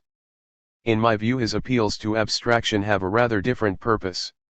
I suggest that in each of the cases above he appeals to what he has established about abstraction to explain why people have adopted these mistaken views, not to show that those views are mistaken. 34 He argues, in each case, that two things cannot exist separately, but that we have mistakenly come to suppose that they can because we mistakenly take ourselves to have performed an abstraction that is in fact illegitimate and hence impossible. We have supposed that because we can think about size without thinking. 34 Here I abandon some views about abstraction expressed in my Berkeley, an introduction, ch. 3. 37. About shape, we can conceive of something as having a certain size without conceiving of it as having some shape, and so on. But we are mistaken, because nothing could be like that. To confirm this, we should notice a change that Berkeley made in the second edition of the Principles. I am suggesting that in each case, one can think about A without thinking about B, but one cannot conceive of A without conceiving of B. To put it another way, I can focus my attention on this or that aspect of my conception, and away from other aspects, but those others will still remain part of my conception of how I am conceiving of things even though I am not focusing my attention on them, i.e. thinking about them. It is because this is what he wants to say, I suggest, that Berkeley removed the original final sentence of 5, in truth, the object and the sensation are one thing, and cannot therefore be abstracted from each other. He removed this sentence because it goes just too far. It makes it appear that one cannot even think about one without thinking about the other. I can think about a sensible thing, e.g. a mountain, without thinking about its relation to a mind. But this does nothing to show that I can conceive of a mountain existing unconceived. If this were right, Berkeley would have to produce special arguments in each case to show that the relevant A cannot exist without the relevant B, i.e. to show the falsehood of the relevant version of 5, and so on backwards to the falsehood of the relevant version of 2. For his appeals to the impossibility of abstraction will do nothing to show that the A and the B cannot exist separately. At best, they will only show why we mistakenly thought otherwise. I leave it to the reader, however, to determine where and whether Berkeley actually provides us with the further arguments that are needed. 9. The existence of God. In my account of Berkeley's metaphysical system, I announced that for him there are created minds, and one uncreated one. Later we will see how it is that we come to have a conception of a mind first of ourselves and then of others. For the moment we leave that problem aside, and ask merely how we know that any mind other than ourself exists. Berkeley's general answer to this question is that we know other minds by their operations, or the ideas by them excited in us. 145. Now Berkeley is not very interested in other created minds, but he is very interested indeed, as a committed Christian, in the one uncreated mind. Berkeley felt that the materialist conception of the world kept God at 38. Far too great a distance from us. It leads us to think of God as hidden behind the world he has created rather than as revealed in it. He is at best the product of an inference. For Berkeley, this was not the way in which the Holy Scriptures, the Bible, that is, thought of things at all. He wanted a God who is close to us at every moment of the day, in everything we do. And his system provides exactly that. God is present to us in every waking moment, since every experience we have is an idea caused in us by him.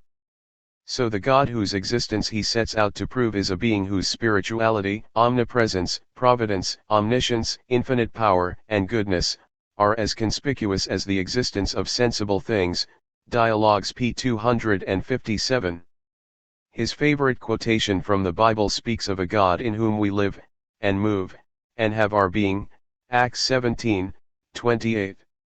The argument that establishes the existence of such a God is a causal one. All ideas need both a perceiver and a cause. Ideas of the imagination are perceived by the mind which causes them. But ideas of sense are not caused by the minds that perceive them, as we know perfectly well. But whatever power I may have over my own thoughts, I find the ideas actually perceived by sense have not a like dependence on my will. 29. They must therefore be caused by some other mind, since only minds can be causes. What must that other mind be like? By its works we shall know it, and those works are the infinite detail and richness of the natural world. A mind that can create such ideas must be of infinite power, and the regularity with which the world operates, which is so vital to human ability to predict the future and so prepare for it, is evidence of the infinite goodness of its creator. For the world could have been created random and unpredictable. In these ways Berkeley puts together a proof of the existence of the Christian God, a causal proof that starts from the observed nature of the world we live in and argues to the existence of God as cause. Berkeley's proof is not the only proof of this sort. Indeed, proofs of God come in groups or families. An example of what is called a cosmological argument for God can be found in Newton. It is not to be conceived that mere mechanical causes could give birth to so many regular motions as those of the moons and planets.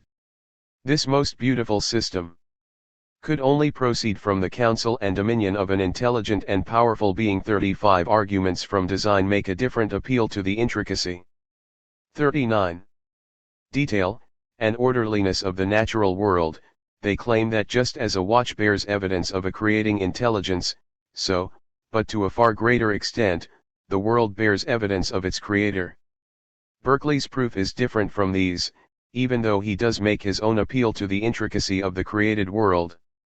For Berkeley, we know already that there is a mind capable of creating ideas in us, because we are not the cause of the ideas of sense, we cannot determine what we are to see and feel. The intricacy and complexity of these ideas of sense come in when we try to discover the nature of that creator, which we do by considering the nature of what he created. The difference, then, between Berkeley's proof and the others is that for the latter, the complex nature of the world is evidence for the existence of a creating intelligence, whereas for Berkeley it is evidence for the nature of that intelligence, whose existence has already been established.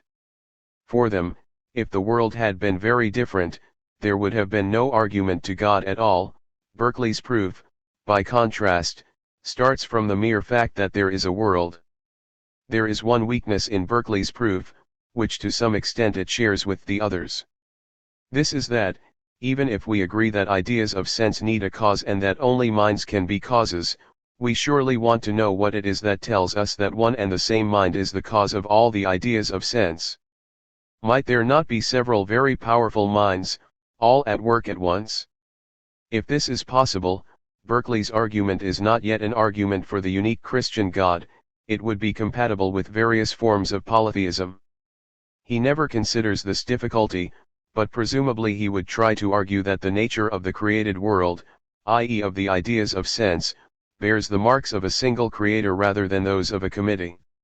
See the way he appeals to the harmony of the created world in 63. Perhaps the crucial features of God as he emerges in Berkeley's philosophy are his omnipresence and the ease with which we can discover him. The argument to his existence is not complex or subtle, but simple and direct, and he is present to us in everything we see. It is not just that God lies behind what we see, he manifests himself to us in the world. This point begins to emerge in 606, especially 65, where Berkeley introduces his doctrine that one natural event is not so much the cause of another as the sign that it will happen next. What sort of sign are we talking about here? Berkeley often expresses his point by saying that natural events are the 40. Language in which God speaks to us, forewarning us of what is to come. 36 This enables him to put a special slant on his argument for the existence of God.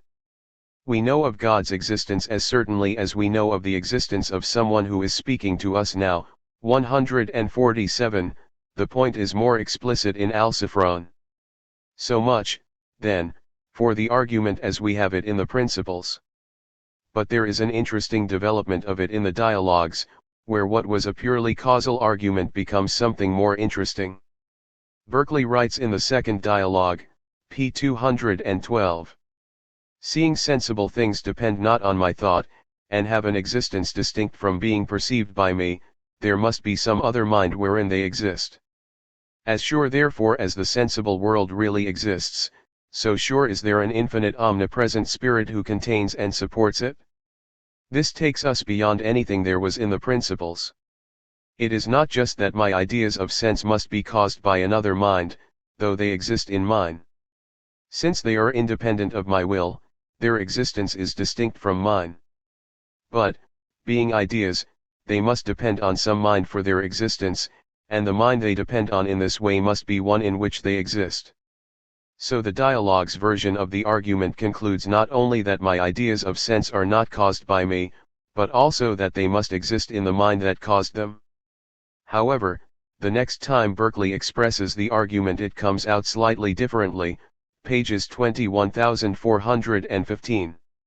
It is evident that the things I perceive are my own ideas, and that no idea can exist unless it be in a mind.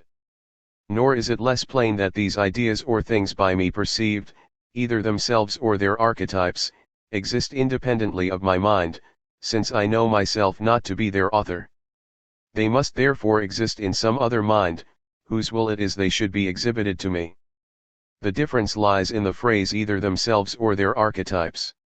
An archetype is an original, and what Berkeley is referring to by the use of this phrase is that my ideas of sense might not be identical with ideas in God's mind, but merely copies.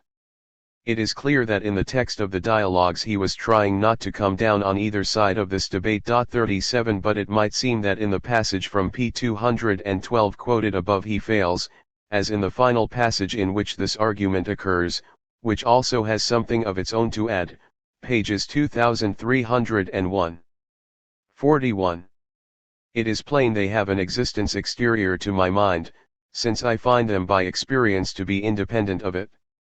There is therefore some other mind wherein they exist, during the intervals between the times of my perceiving them, as likewise they did before my birth, and would do after my supposed annihilation.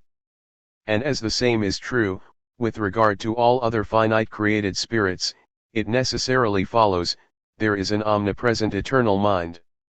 The addition this time is the thought about continuity. Berkeley is not arguing here that what we see necessarily continues to exist when we are not looking, for he was of course aware that some things are destroyed, e.g. when we eat them. His point is that if I see the same thing again after a gap, what I see has continued to exist all the while, in the mind that causes it to occur as an idea in me. The availability of this sort of continuity is just a side effect of the dialogue's claim, if that is what is really being said, that ideas of sense exist in the mind that causes them. 38 So it looks as if, despite his attempt to sit on the fence, Berkeley has committed himself here to the claim that in perception we share ideas with God. This means that the development of his argument for God in the dialogues increases the sense in which, in perception, we are in direct contact with God. 10. Physical reality. There are real things for Berkeley, then, and these things are collections of ideas of sense. As such they are incapable of existing out of all minds whatever. There is no such thing as the world as it is in itself, the world as it exists out of all relation to minds. Of course, we might say, there are many objects which for most of the time are not present to any created mind. But this need not mean that they cease to exist. God, as a permanent, all-aware mind, underpins their existence. This last thought, however, concerns the question whether it is true that real things cease to exist when no created mind is aware of them. And there is a prior question to that, which we need to address first. This is, what is it for a physical thing to exist? In early paragraphs of the Principles, Berkeley's official view seems to be the one that we would expect, given his doctrine that all sensible things and qualities are ideas or collections of ideas. This is that for such things to exist is for them to be present to some. 38 If this is right, the causal argument in the Principles leads naturally to thoughts about distinctness and independence, and so to thoughts about continuity.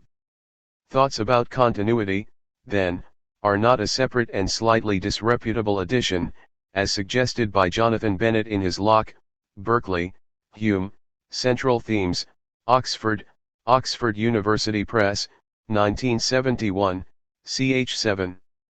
42. Mind. 39 The link between reality and awareness is here very tight. But Berkeley slips on frequent occasions from this view to one which allows a looser link between physical existence and minds. This looser view would have it that for a physical thing to exist is for it to be able to be present to some mind, not for it actually to be doing so. 40 Both conceptions of physical existence require a relation to a mind, so both involve a rejection of realism, which conceives the existence of a physical thing in terms of its taking its place in the mind-independent spatio-temporal matrix which constitutes the natural world. The looser view is called phenomenalism, the tighter one idealism. And it seems that Berkeley really needs to make up his mind between them. The question how we are to conceive of physical existence is too pressing to shirk. We might be tempted to appeal to God to get us out of this difficulty.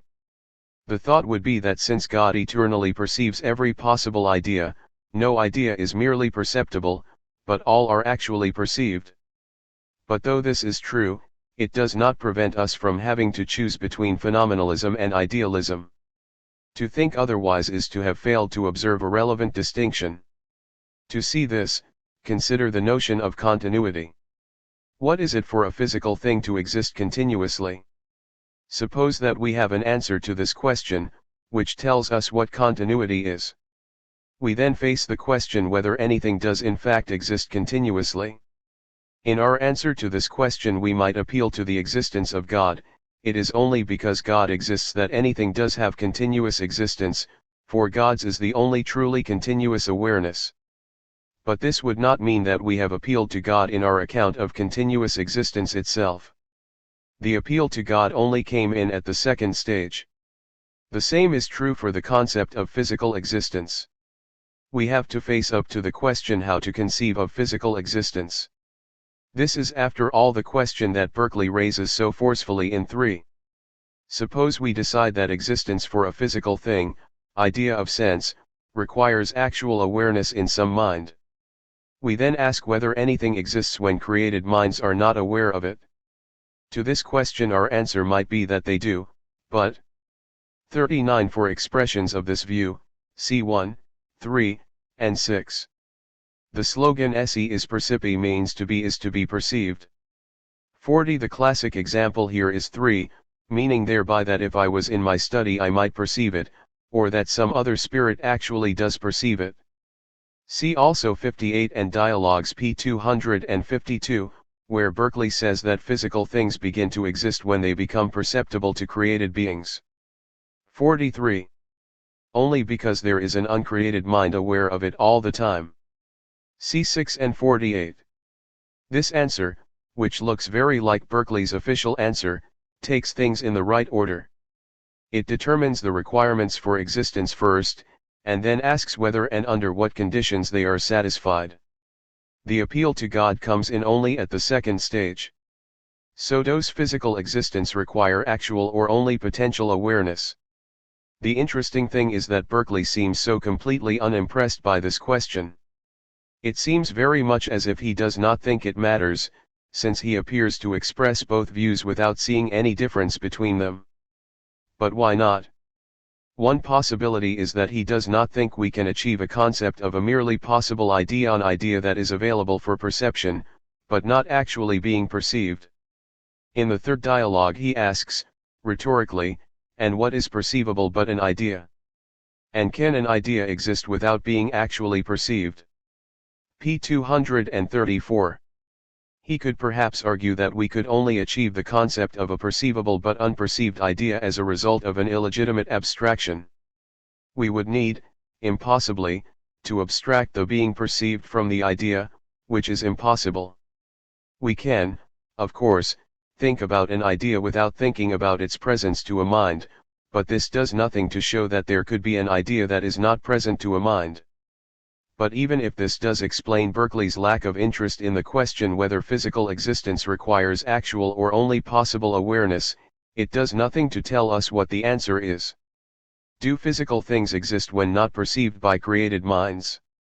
We should expect to find an answer to this question, if anywhere, in the long passage in the third dialogue in which Berkeley tries to show that his views are compatible with the biblical account of the creation, General 1. The problem for him is that, as the Bible has it, the physical world was created before God created any animals or humans to perceive it. How can this be so, if the existence of sensible things is their being perceived? There seems to be no room for an intermediate stage. Berkeley's solution is, p. 252. All objects are eternally known by God, or which is the same thing, have an eternal existence in his mind, but when things before imperceptible to creatures, are by a decree of God, made perceptible to them, then are they said to begin a relative existence, with respect to created minds. This seems to tell us that there are, as it were, three stages of existence. There is eternal existence in the mind of God. There is relative existence, perceptibility, which starts at the creation, before there are any created. 44. Minds to do the perceiving. Finally, there is what we might call actual or real existence, which requires actually being perceived by a created mind. But this three-stage picture is not attractive. It has the consequence that real existence is gappy. We can perhaps say that the things we see exist when we are not aware of them, but the existence they then have is not real existence, but only second stage, relative existence. Is that really good enough for Berkeley? Many Berkeleyans would feel that something significant has been lost here. We should ask ourselves, then, whether the third stage was well called real existence. Now it is not as if there is no justification for using that name. The justification lies in the thought that, for Berkeley, reality and independence are closely linked. At its starkest, the claim is that to be real is to be independent of the mind. Berkeley, of course, does not believe anything as extreme as that.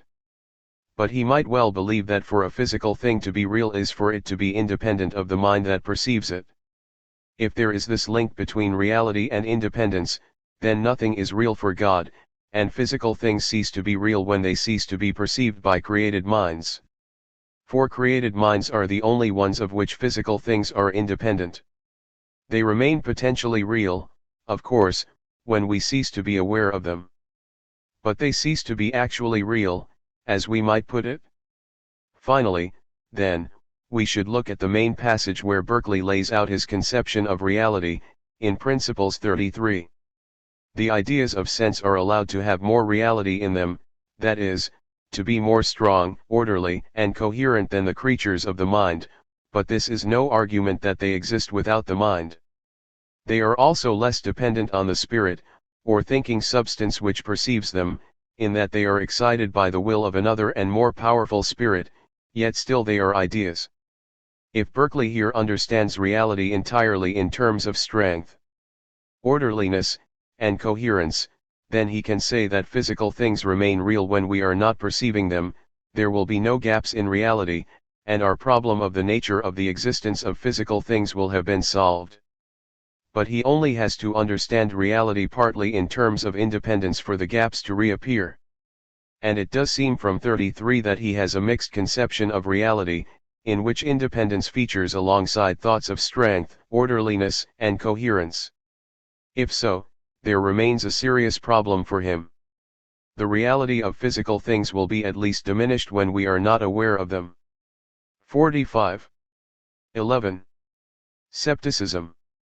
Berkeley's main argument against material substance is that it is inconceivable, we cannot achieve a concept of something existing out of all relation to a mind. He is so convinced of this that he is willing to let the rest go by the board. 22. Insomuch that I am content to put the whole upon this issue, if you can but conceive it possible for one extended movable substance, or in general, for any one idea or anything like an idea, to exist otherwise than in a mind perceiving it, I shall readily give up the cause, and as for all that compages of external bodies which you contend for, I shall grant you its existence, though you cannot either give me any reason why you believe it exists, or assign any use to it when it is supposed to exist. I say, the bare possibility of your opinions being true, shall pass for an argument that it is so. Despite this, however, Berkeley does think that if there were material substances, we could know nothing whatever about them, whereas on his view our knowledge of the things around us is everything that we could wish. Are both these claims true? There are three aspects to the ignorance imposed on us by materialism: those that the materialists themselves recognized, those of which they were aware but which they thought they could escape, and those that they failed to notice. All this can be detailed with respect to Locke's account of the natural world investigated and, we hope, revealed by science. Locke held that the macroscopic properties and behavior of physical things are the effect of their internal structure, which he called their real essence. Unfortunately, in his view, real essences were to be found at a level far too minuscule for us to discern them. So we could never come to understand fully how things work, or why they behave the way they do. 41. Locke also held that the only sort of way in which we could conceive of one object operating on another was mechanically. He knew, of course, that contemporary physical theory announced at least two non-mechanical forms of causal operation, gravity and cohesion. This is what explains why one cannot pull a piece of metal apart, the bits are somehow stuck together. We can think of both of these as aspects of a common phenomenon, attraction. Since we will, on Locke's own showing, never be able even to conceive of attraction, its nature and operation must forever lie beyond us. 42. 46. These things, then, Locke recognized. He viewed them as unfortunate limitations of human cognitive powers. For Berkeley they are more the unfortunate consequences of a mistaken philosophical theory. We have first raised a dust, and then complain, we cannot see. Intro 3. The second sort of ignorance is sometimes referred to as the veil of perception. This is the thought that perception places a veil of ideas between us and the physical world, a veil that either distorts that world or at least makes it impossible for us to know how things are on the other side. This gives us two unanswerable questions. First, is there anything on the other side of the veil at all? Second, if there is, what is it like? Locke did not really take these questions very seriously. He argued that we have all the certainty we need for our purposes, and that if it was futile to ask for more, it was also unnecessary. 43. But this did not impress Berkeley. He wanted something more solid than that. In 1819 Berkeley argues that on the materialist hypothesis, nothing in our ideas, the veil, can reveal either the existence or the nature of material things to us. The senses reveal nothing but sensory qualities, so that if we can come to know of anything other than that, it must be by inference from what we perceive by reason, as Berkeley puts it. But no such inference can succeed, since it is granted on all hands. That it is possible we might be affected with all the ideas we have now, though no bodies existed without, resembling them. What is more, the existence of this material world would explain nothing. It is common even for our own contemporaries to claim against Berkeley that the existence of the material world is the best explanation of the course of our experience. But he has seen this one coming. 19. For though we give the materialists their external bodies, they by their own confession are never the nearer knowing how our ideas are produced, since they own themselves unable to comprehend in what manner body can act upon spirit, or how it is possible it should imprint any idea in the mind. 43 Essay 4.118. But yet, if after all this anyone will be so sceptical as to distrust his senses and to affirm that all we see and hear, feel and taste, think and do during our whole being is but a long dream. If he pleases he may dream that I make him this answer, that the certainty of things existing in rerum natura, when we have the testimony of our senses for it, is not only as great as our frame can attain to, but as our condition needs. For our faculties being suited not to the full extent of being, nor to a perfect, clear, comprehensive knowledge of things free from all doubt and scruple, but to the preservation of us, in whom they are, and accommodated to the use of life, they serve to our purpose well enough if they will but give us certain notice of those things which are convenient or inconvenient to us. 47. Of course this depends on what we are trying to explain. If we are appealing to the existence of material things to explain the course of experience, Berkeley has a point. But what if we say that we are trying to explain the changes we observe, rather than our observations and experiences of those changes? Would the existence of material things be required for that explanation?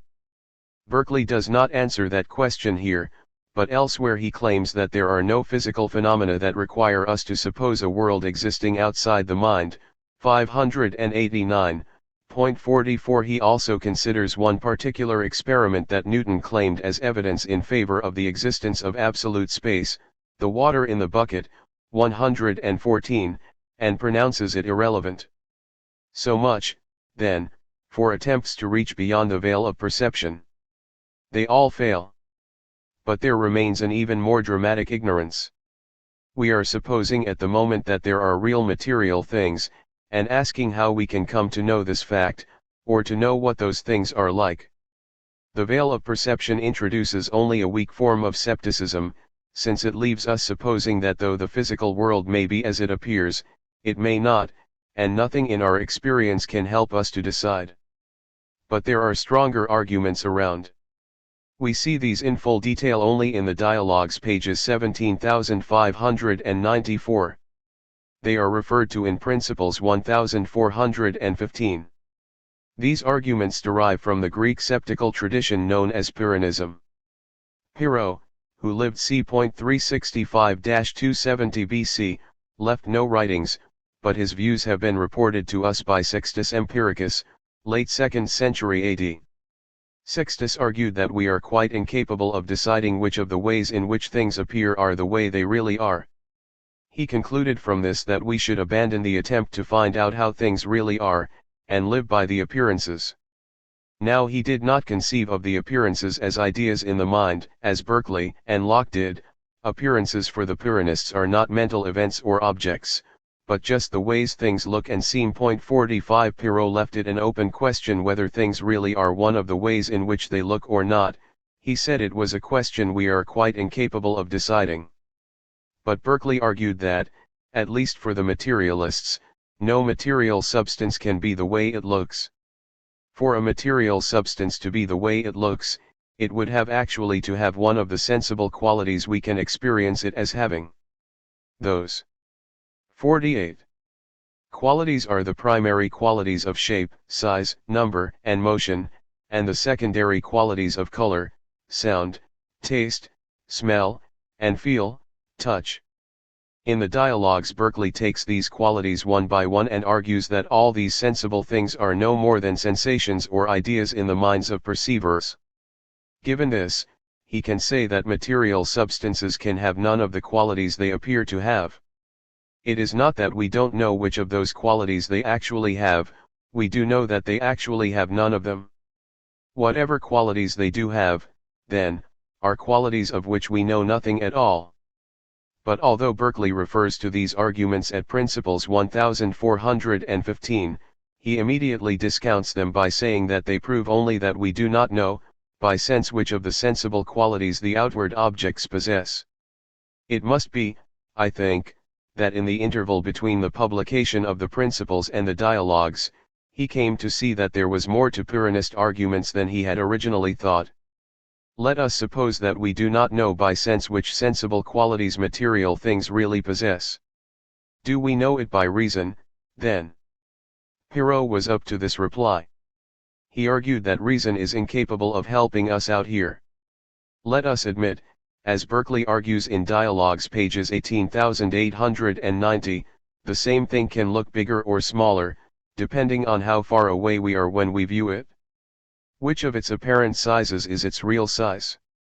The senses alone are incapable of answering this question. Can reason do it? Pyrrho argued that there would be no more reason in favor of one way of answering the question than of another, so that reason is as useless here as the senses are. Berkeley seems to have come to agree, since his conclusion in the Dialogues is that all the apparent sizes are equally real, so that none of them can be the real size. If so, there can be no real size at all. 46. All this, however, is premised on materialism. Are things better once we adopt Berkeley's immaterialism? For Berkeley, there can be no veil of perception. Real things cannot be hidden behind appearances, since appearances, ideas of sense, are real things. What is more, there are no unanswerable questions about what qualities real things can have, all sensible qualities having been taken away from them. For the sensible qualities are all there is to real things. There is no difficulty about conceiving how reality is in itself, or which of its apparent qualities are its real qualities. All these problems derived from materialism. But surely, we want to say, Berkeley has to admit that some of the ways 49. Things appear to be are misleading, things often appear to have qualities other than their real ones. How are we to know which are which? Don't all the old problems come back in? Berkeley's answer to this question is impressive. He maintains that we cannot be mistaken about an idea of sense. Each such idea appears exactly as it really is.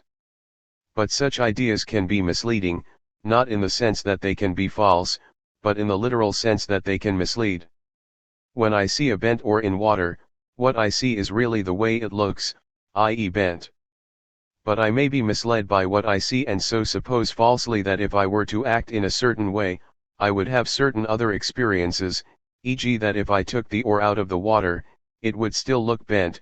Point 47. So perceptual illusion is possible, though a sensible thing cannot look other than it is. We may not be able to be wrong about the nature of our ideas, but we can draw mistaken inferences from them about which other ideas we are likely to have. And we guard against making mistakes of this sort by taking care, by doing science, and in general by coming to understand better the way the natural world works, i.e. the regular methods of its creator. Finally, we have no problem with real essences. There are no inner workings of material things, too small for our poor capacities to discern them. For material things are not machines, they are collections of ideas, and as such have no mysterious interior. They are as they appear. Nor is there any difficulty about attraction. We only felt that this was beyond our comprehension because we took ourselves to be discussing the operations of material substances, and we could not conceive of these as other than mechanical. But once we recognize that the only cause of natural events is the will of God, we are going to find this particular sort of natural event no harder to make sense of than any other. This reply is not yet sufficient. If there are no inner mechanisms, there are still the appearances of such things, at least at the levels revealed by microscopes. Why should it look as if there are mechanisms when there are none? And we should not forget that the inner mechanisms were what provided the detailed explanation of why things go on the way they do, which in a way is the most satisfying part of science. If Berkeley takes these away, what can he put in their place? The direct appeal to the will of God seems too bland, too all-encompassing, to do their job. To understand Berkeley's position on these points, we need to introduce rather different considerations, and turn to his account of science. 50. 12. Berkeley and the progress of science. In denying real essences, Berkeley escapes septical problems only to create others in their place. The crucial feature of the world as conceived by contemporary science was its inner intricacy. Scientific investigation was revealing more and more intricate and detailed workings as it delved further and further into the structures of things. Now on the mechanical philosophy we understand perfectly why there are such inner details to be found. Just as the hands of a clock would not go round were it not for the machinery hidden inside, so macroscopic material change is conceived as the result of the workings of microscopic mechanisms, without which nothing would happen at all. But on Berkeley's picture it seems hard to account for all that detail. It can be serving no mechanical purpose, because ideas are passive and not capable of causing anything. The physical world goes the way it goes not because of the internal workings of a great machine but simply because that is how God determines that it should go. But why would God need to bother with inner mechanisms? He doesn't need to make a mechanism to get the hands of the clock to go round, he can make the hands move directly. 62.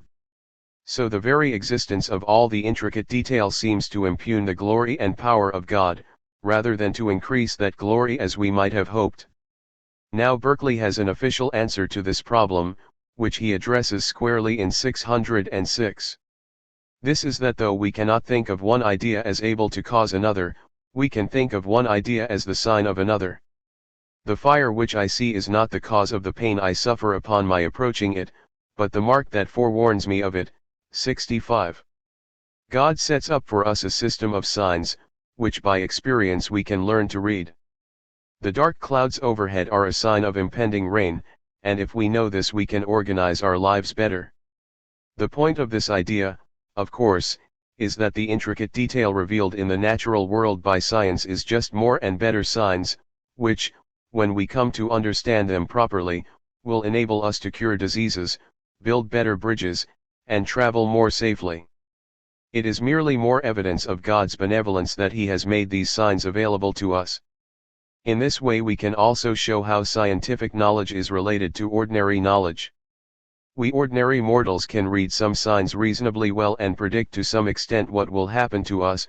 The scientific community can read more signs and so make better predictions, both more reliable and more precise. In this sense, scientific knowledge of the natural world is better than ordinary knowledge. What is more, the sense in which 51. Perceptual knowledge is perfect, so far as it goes, is no hindrance to this result. What is perfect is our knowledge of the individual idea of sense. Our knowledge of what this idea signifies may yet be very imperfect, and normally will be until supported by science. Berkeley does not restrict himself to suggesting that science provides us with the tools for increasingly accurate predictions. If this were all, his approach would do no more than appeal to the useful regularities in nature, and suppose that these are held in place by the goodness of God.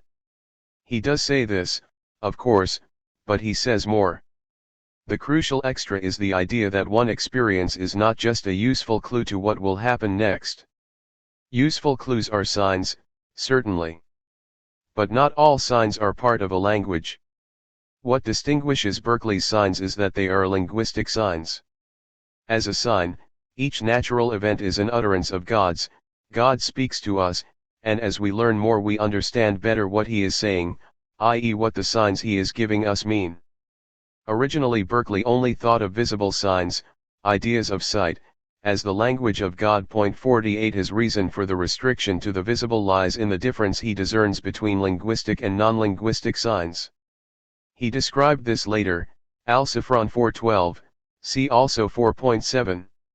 All signs are not language, not even all significant sounds, such as the natural cries of animals, or the inarticulate sounds and interjections of men. It is the articulation, combination, variety, copiousness, extensive and general use and easy application of signs, all which are commonly found in vision, that constitute the true nature of language. Other senses may indeed furnish signs, and yet those signs have no more right than inarticulate sounds to be thought a language. The crucial features here are articulation and combination, for these are the ones that Berkeley will use to explain the revealed intricacy of the world. His first move was to claim that visible figures represent tangible figures much after the same manner that written words do sounds, New Theory of Vision 143. For this analogy to hold, the signifying visible must be composed of sufficiently variable elements to be able to capture each relevant variation in the signified, tangible, just as words are composed of a sufficient stock of letters to be able to capture all relevant variation in the sounds for which they stand.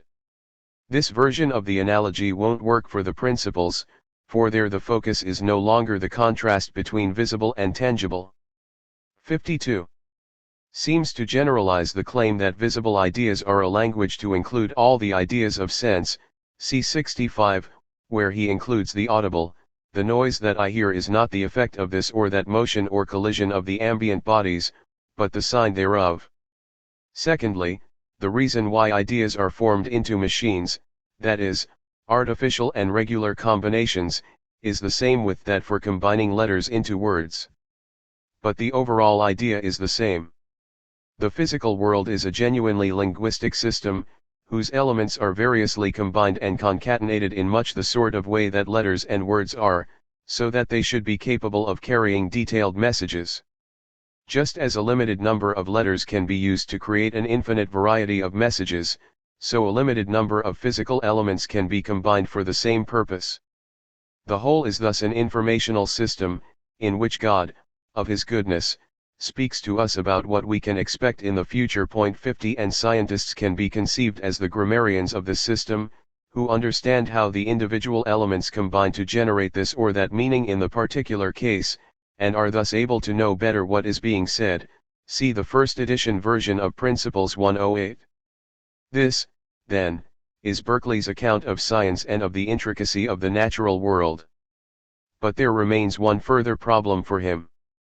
His system of natural signs is an excellent tool for prediction, as we have seen. But science is not only interested in prediction, scientists also aspire to explain why things happen the way they do. The mechanists achieved this wonderfully. In the classic example of the clock, we come to understand why the hands must move once we discover the nature of the mechanism that drives them. There comes a point where we can see that if the mechanism is functioning properly, the hands have got to move, they can't help but move. Here our explanation is working so well that we have a sense of a necessity in nature. It is not just that the hands will move, and that we can know this in advance, they must move. Now we have understanding and explanation, as well as prediction. But without the idea of a natural necessity, the hands having to move, we would not have achieved this. What sort of explanation can be offered by Berkeley? In particular, can he offer us the sense of necessity in nature? It seems not. Everything happens because God wills that it should. But God might equally well have 53. Determined differently. So the course of nature is arbitrary, there is no necessity in the case at all. There is nothing necessary or essential in the case, but it depends entirely on the will of the governing spirit, who causes certain bodies to cleave together. And to some he gives a quite contrary tendency to fly asunder, just as he sees convenient. 106. And on this account explanation is stymied. At the end of the day all that we can say is that this is how things do happen, but give no reason why they should, other than God's free choice, which would have explained any other hypothesis equally well. If this is right, Berkeley's account of science leaves science less well off than he found it. And he would not be indifferent to this result. The title page of the Principles, which I have already referred to, runs, "A treatise concerning the principles of human knowledge." Part I, wherein the chief causes of error and difficulty in the sciences, with the grounds of scepticism, atheism, and irreligion, are inquired into. So his account of science needs to work well, and there is a point at which it begins to fail. Sach and Berkeley provide a sense in which science explains without imputing necessary connections between distinct natural events, or does he in fact offer necessary connections of a new type, and rest his explanations on them? He might be thought to be attempting the first in 107. Considering the whole creation is the workmanship of a wise and good agent, it should seem to become philosophers, i.e. scientists, to employ their thoughts, contrary to what some hold. 51, about the final causes. 52 of things, and I must confess, I see no reason, why pointing out the various ends, to which natural things are adapted, and for which they were originally with unspeakable wisdom contrived, should not be thought one good way of accounting for them, and altogether worthy a philosopher. To explain an event by appeal to its final causes is to explain it teleologically. And teleological explanations may be full and complete, even if the events so explained are still thought of as arbitrary. So here there is complete explanation without necessity. Berkeley also appears to deny necessary connections in 106, there is nothing necessary or essential in the 54 case, but it depends entirely on the will of the governing spirit, though, as I argue in the note to that passage, there is more than one way of reading this sentence. In fact, there are many denials of necessary connections in his work, especially in the Alciphron. In all of these, however, he seems to be wanting to establish that the informational system is not founded on prior necessary connections, there being none to be found. There are, however, two ways of supposing that despite these denials Berkeley was in a position to suppose that there is indeed necessity in the natural world. The first appeals to the idea that the relation between an all-powerful will and its chosen acts is necessary. There is no possibility but that things should happen as that will determines. If so, every natural event is necessary. Malebranche held that this was the only conceivable sort of necessity. 53 Such necessity is not a relation between distinct natural events, but it might serve the purposes of explanation for all that. It will do so especially well if we take the view, as Malebranche did, that the created world is the best possible as a whole. If so, and if God's nature requires him to create the best, the natural world is becoming necessary in an increasingly strong sense. Second, admitting that the system itself is arbitrary is quite compatible with supposing that once it is established, there will be necessity available within it. The obvious analogy here is with language. The choice of words or of script is arbitrary, but within this arbitrarily chosen system there are linguistic necessities. And this is just what Berkeley seems to be saying at one point. New Theory of Vision 143. It is indeed arbitrary that, in general, letters of any language represent sounds at all, but when that is once agreed, it is not arbitrary what combination of letters shall represent this or that particular sound. I leave this with the reader to pursue, and apply it in his own thoughts. On this basis, we might hope to build a new sense of a natural necessitation in which the necessity is semantic. 13. The nature of spirits. Berkeley distinguishes carefully between the question what conception we have of a physical thing and the question what reason we have to believe that there are any such. He is much more interested in the first of these than in the second. He ought similarly to distinguish between two separate philosophical stories about minds. The first will describe our con. 55. Ception of a mind, and the second will tell us what right we have to believe that any such thing exists. In a sense this is just what he does, though the matter is complicated by the fact that according to him we acquire our conception of a mind from some feature of what it is to be one. So the second story is to some extent preempted by the first. But after that things go on smoothly. Having acquired a conception of what it is to be a mind from my own case, I acquire a conception of a mind other than me by thinking of it as something that is like me but not me. 145. The first story is interesting. Berkeley supposes that minds are active principles or beings which operate on ideas. How does such a being come to have a conception of itself? The official answer, the best account of which is given in a passage added to the dialogues, is that the mind, an active being, as such reflects itself to itself. The being of myself, that is, my own soul, mind, or thinking principle, I evidently know by reflection, p. 233. We would do well, of course, to inquire carefully what sort of reflection this might be, and indeed how a mind might be thought capable of reflecting itself to itself. Are we supposed to think of a mirror here? And we should also be interested in the idea that what is reflected is an agent, and that it is in acting that one creates a reflection for oneself. But however all this might be, it is important first to notice the difference between Berkeley's approach here and that of Descartes. For Descartes, I know my own existence because it is impossible for me to doubt it. The proof is an intellectual proof of an intellectual being. 54 For Berkeley, the proof lies not in thought but in agency.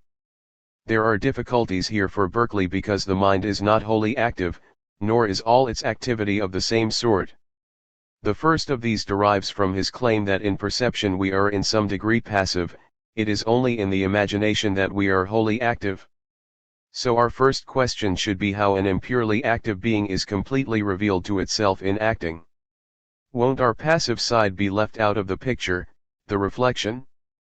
But there is a worse difficulty than this, for even if we confine ourselves to our active side, we have two different sorts of agency to consider. The first is the one of which Berkeley talks so often, which occurs when by a mere act of will we call up ideas in the imagination. 29. The second is what we would more naturally think of as agency, when we move around the natural world and act in it. Actions in this second sense are physical actions rather 56 than mental ones. And Berkeley has the gravest difficulties in making room for physical actions in his system. The problem derives from the fact that a physical movement is a natural change in the world, and as such must be caused by God. It is a real thing, and so an idea of sense, and so not caused by the created beings that perceive it. But if our physical movements are caused by God rather than by us, it would seem that he has more claim to be the agent here than we do. How then can we restore our sense that it is we who move our bodies, that we are physical agents? The more we insist that we are the cause, the less our bodily movements retain the status of a real thing. Ideas that are caused by the mind in which they exist are termed ideas of the imagination, and for Berkeley this means that they are not real things. I know of no satisfactory answer to this puzzle. Berkeley seems to have set things up in such a way that he has little or no room for maneuver. Since he does not really address the problem directly, it is hard to know what he might have come up with, but see the discussion in Dialogues pages 2367. One possibility would be to appeal to joint agency, the idea that God combines with us so that together we can do what neither of us could have done alone, such as lifting this boulder. The problem with this idea, of course, is to establish a sense in which what we do together God could not have done without my help. Let us return to the problem that he does recognize and try to deal with, concerning our ability to acquire a conception of ourselves. The touchy point is whether a mind is something of which there can be a conception at all, or whether, as a conceiver, a mind lies necessarily at the conceiving end of the conceiving process and never at the other end, that of the thing conceived. This is a general philosophical worry, but the point is especially difficult for Berkeley because of two claims he makes. The first is that an idea can resemble only another idea, and the second is that ideas are passive and minds active. No idea can therefore resemble a mind in any respect in which it is active, and so it turns out to be impossible to have an idea of a mind. If to have a conception of a mind is to have an idea of it, then, we cannot attain a conception of a mind. 55. This is Berkeley's attempt to deal with this matter. The words will, soul, spirit, do not stand for any idea at all, but for something which is very different from ideas, and which being an agent cannot be like unto, or represented by, any idea whatsoever, though it must be owned at the same 57 time, that we have some notion of soul, spirit, and the operations of the mind, such as willing, loving, hating, inasmuch as we know or understand the meaning of those words. 27, cf. also 142, 1458, note also the changes made in these passages in the second edition of the Principles, which are detailed in the footnotes. The point here is that we can come to understand the meaning of the word mind without this depending on an ability to acquire an idea of a mind, or a conception of the mind, or anything else that functions in the sort of way that ideas function. Berkeley is at least consistent here. He has not bound himself to the doctrine that every significant name stands for an idea, indeed he denies it explicitly in the introduction 1820. But we can reasonably expect from him an account of what it is to understand the meaning of a word other than by acquiring the relevant idea. And Berkeley's text is apparently devoid of any such account. 56. Here again we are left to our own devices, just when we need Berkeley's help. Berkeley is clearly conscious of this as a problem that needs careful handling. To that end, he added a discussion of it to the third edition of the Dialogues, pages 2324. The way the point is put there is by contrasting the notions of material and spiritual substance. As Hylas puts it, as there is no more meaning in spiritual substance than in material substance, the one is to be exploded as well as the other. This, however, is a slightly different point. There are two difficulties for Berkeley, not just one. The first we have already seen. It is that an idea cannot resemble a mind, and that we seem therefore prevented from acquiring an idea of a mind. The second is that Berkeley's objection to material substance is equally effective against spiritual substance. The first problem might remain even if the second could be dispelled. And unfortunately Berkeley restricts himself in this passage to arguing against the second. His final remark on the subject is that there is therefore upon the whole no parity of case between spirit and matter. The point he makes is that the very concept of material substance is incoherent, unlike the concept of spiritual substance. Presumably this is because, if sensible qualities are ideas, material substance, defined as something which is not a mind and which possesses sensible qualities, is impossible. Our concept of spiritual substance, however, as a being which has various powers including that of perceiving ideas, is not incoherent for the same reason or for any other reason. Whether this Berkeleyan riposte is successful will depend on exactly what we take his main argument against material substance to be. If the 58th argument is just the one I have given in the previous paragraph, Berkeley will escape the difficulty. But we should remember that Berkeley takes the defense of material substance to be partly informed by the mistaken doctrine of abstract ideas. And there is a danger that his defense of spiritual substance is subject to the same complaint. The move from a conception of myself to that of other such beings seems to involve abstracting from my conception of myself certain features and then replacing them with others of a like nature. And the process seems likely to involve, in its intermediate stage, the temporary construction of an illegitimately abstracted conception of a person who is nobody in particular. Point 57. But whether Berkeley is successful on this preliminary point is in the end irrelevant to our main worry, which is still that we cannot have an idea of a spiritual substance, and that therefore we cannot understand what we are claiming when we claim that such a thing exists. It seems to me that Berkeley fails to provide the material needed to solve this problem, and that as far as the debate in the dialogues goes Hylas is right to conclude, notwithstanding all you have said, to me it seems, that according to your own way of thinking, and in consequence of your own principles, it should follow that you are only a system of floating ideas, without any substance to support them. P. 233. For if the only thing we can conceive is an idea, and if minds are specifically different from ideas, we cannot conceive of minds.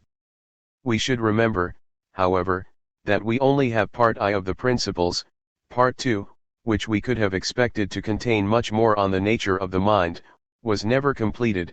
If we are to believe Berkeley 58 as to the second part of my treatise concerning the principles of human knowledge, the fact is that I had made a considerable progress in it, but the manuscript was lost about 14 years ago, during my travels in Italy, and I never had leisure since to do so disagreeable a thing as writing twice on the same subject. 14. Berkeley's intellectual antecedents. The four names that appear most often in the philosophical commentaries, Berkeley's own working notebooks, are those of Locke, Newton, Descartes, and Malebranche. The same is true of the Principles and 59 Dialogues, except that for some reason Locke is only referred to once by name but his influence is still plainly there throughout. The overall story, as I see it, of how Berkeley stands in relation to the work of these four men is roughly as follows. Malebranche represents an intellectual tradition that stretches back to the scholastics and eventually to Saint Augustine. Descartes and Locke represent a distinctive philosophical position, informed by the new science. Newton was the new science personified. Berkeley was deeply impressed by Newton's work, and wanted to give it pride of place in his philosophical picture. But he wanted to overturn much of the philosophy of Locke and Descartes, and return us, always still informed by the new science, more nearly to the ways of Malebranche and his tradition. The time scale for all this is as follows. René Descartes, 1596-1650, published his Meditations on First Philosophy in 1641 and his Principles of Philosophy in 1644. The seminal work of Nicolas Malebranche, 1638-1715, De la Recherche de la Vérité, The Search After Truth, appeared Indiana, 16745.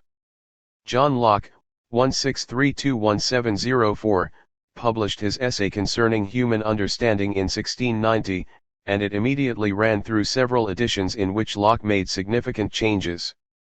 Isaac Newton's Principia Mathematica appeared in 1687. In charting these matters, I will lay out the views of Descartes, Malebranche, and Locke on three subjects: the distinction between primary and secondary qualities, material and spiritual substance, and scepticism.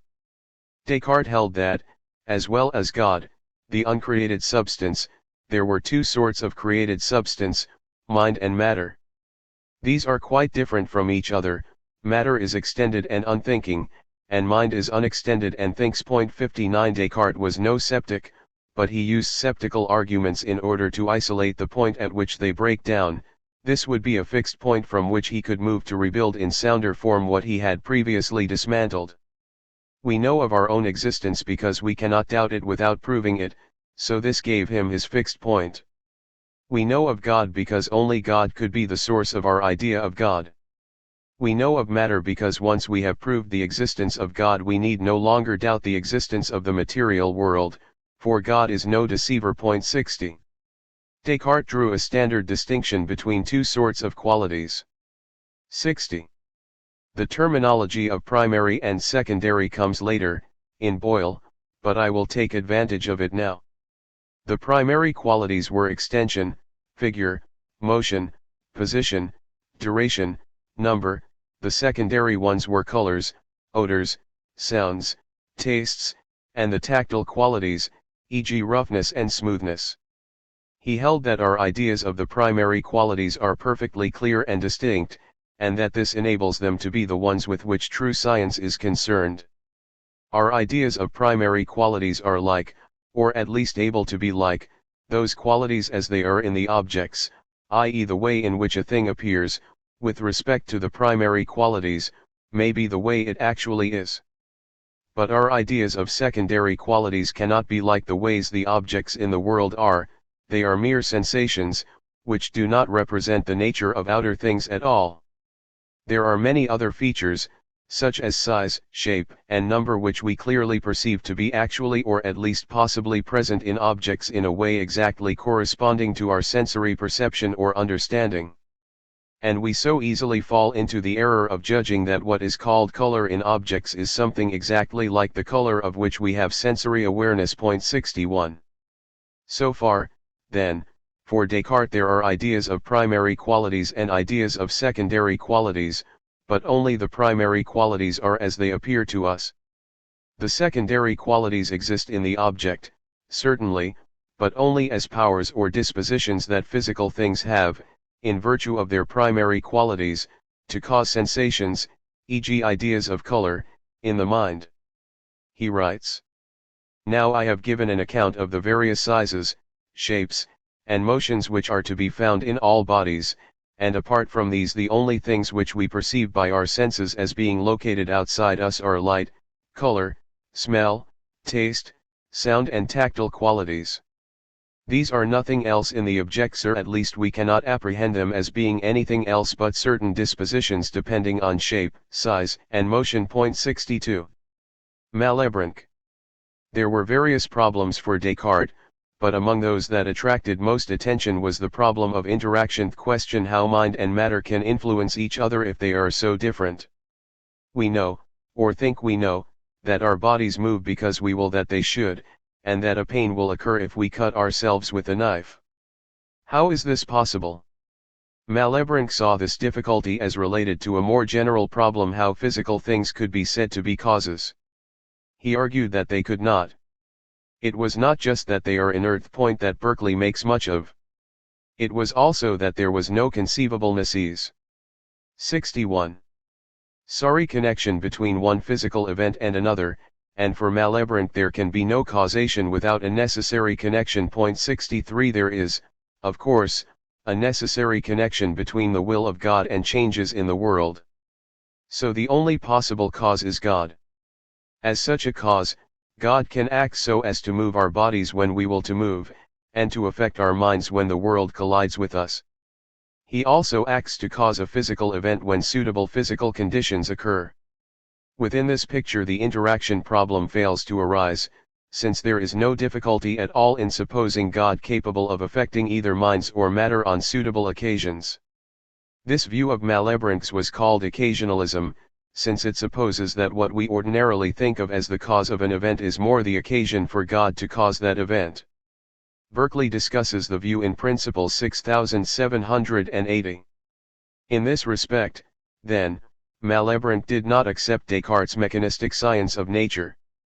Descartes thought of the natural world as a system of second causes, with God the primary efficient cause. 64 For Malebranche, the idea of a second cause is unintelligible. 65 But he still thought extremely highly of Descartes' work, especially of his insistence that we have clear ideas only of the primary qualities, so that a true science can only be concerned with these.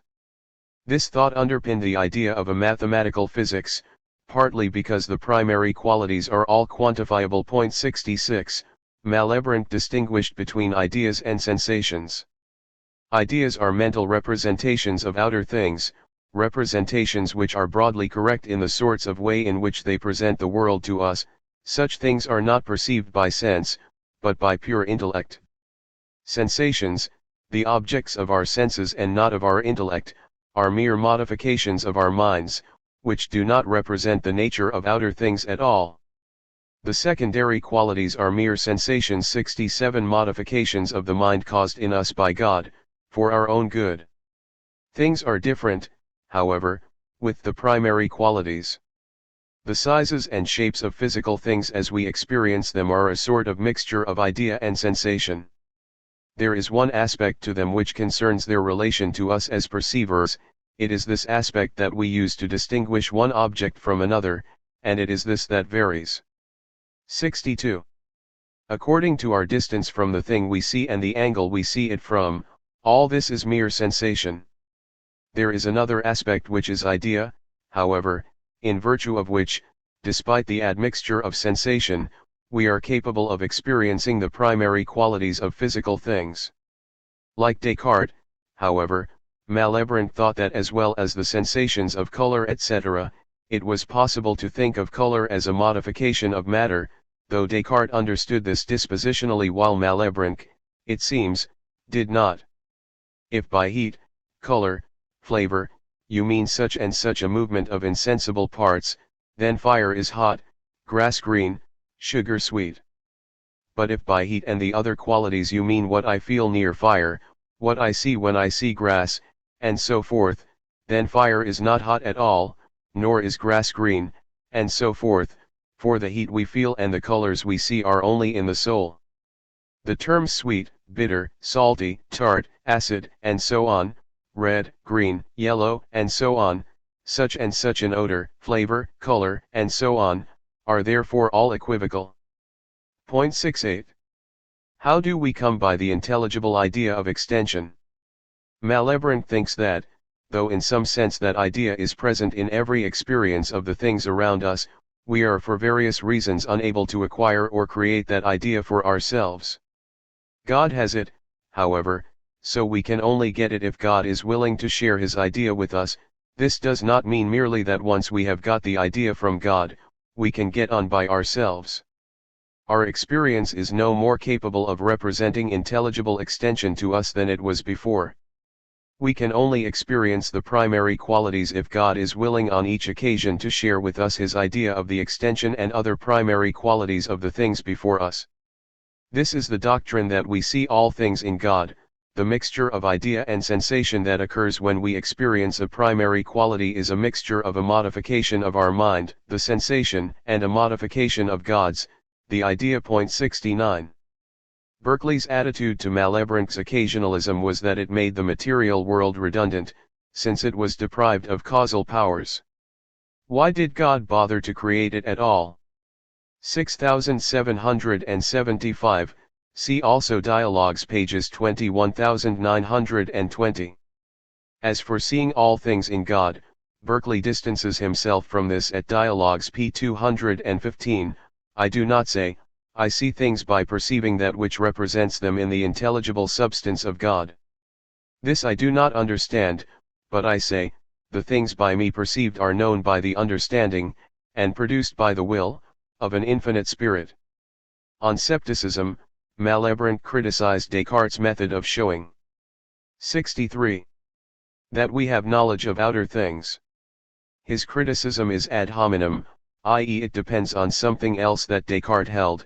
This is that we make mistakes only when we decide to accept a belief when we do not have clear and distinct ideas. Malebranche argues that although we have a clear idea of what extension is, we have no clear idea that something extended exists. Since we are capable of deciding not to believe that there are extended things, and since our idea in this case is not clear and distinct, we might be wrong in believing that there are extended things without this meaning that God is a deceiver. It is we that have exceeded our rights and powers, not God who has abused us. 70. Malebranche himself held that our experience provides a sort of natural revelation of the existence of bodies, but only to the extent that it makes it probable that they exist. To convert that probability into sufficient certainty, Malebranche appealed to the Genesis description of the creation.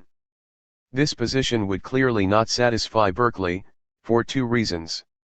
First, it is evident that the problem itself derives from Malebranche's admission of material substance. Immaterialism puts quite a different perspective on the situation.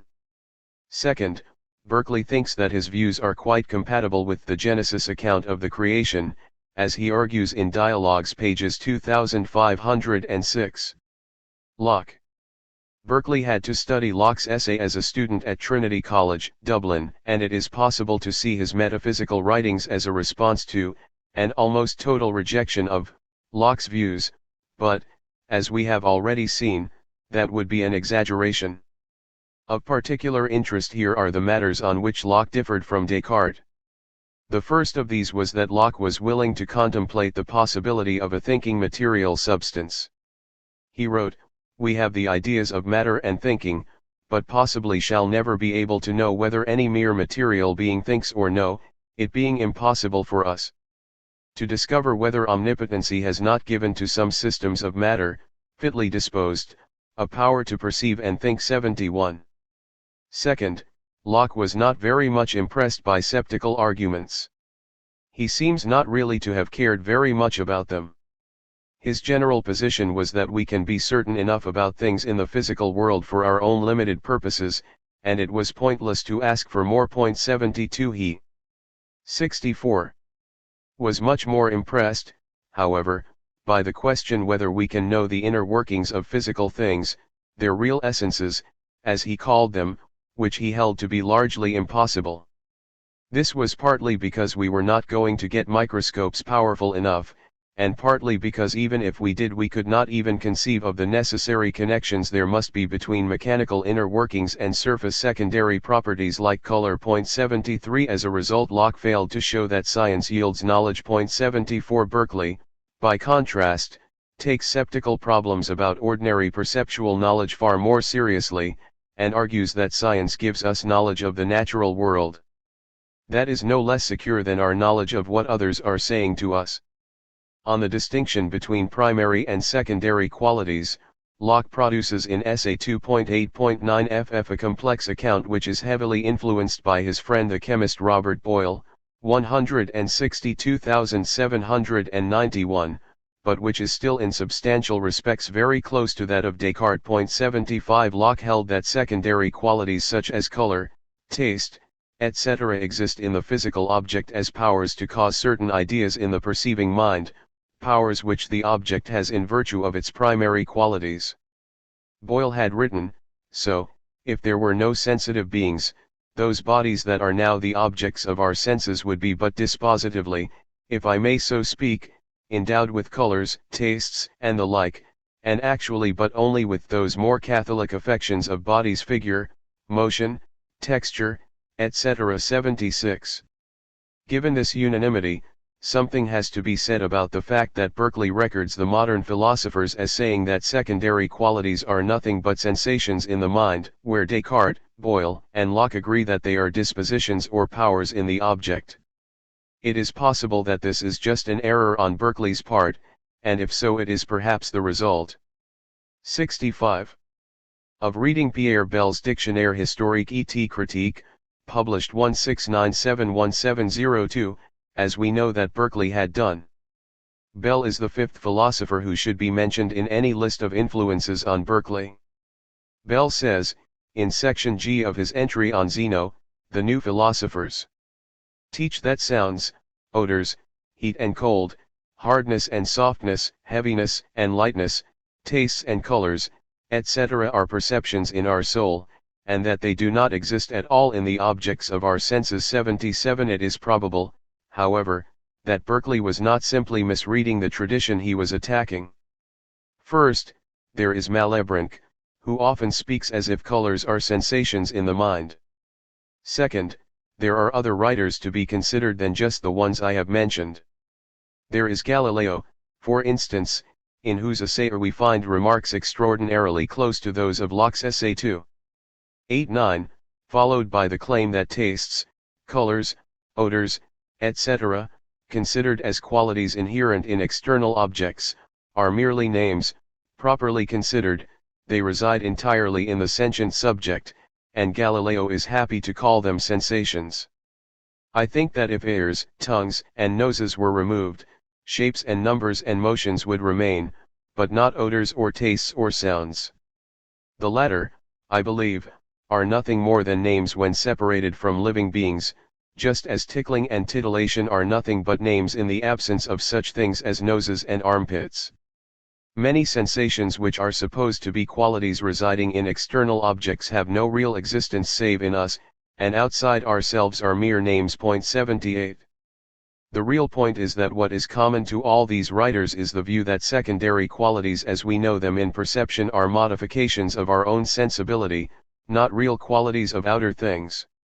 Since Berkeley, in his discussions of these matters, is only concerned to argue that we cannot conceive of sensible qualities existing outside the mind, he can rest content with this, and leave out any reference to the secondary qualities as they exist in the objects, since our senses tell us nothing of that.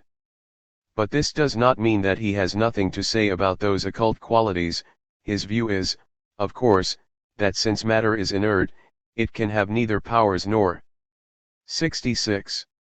Dispositions. 25.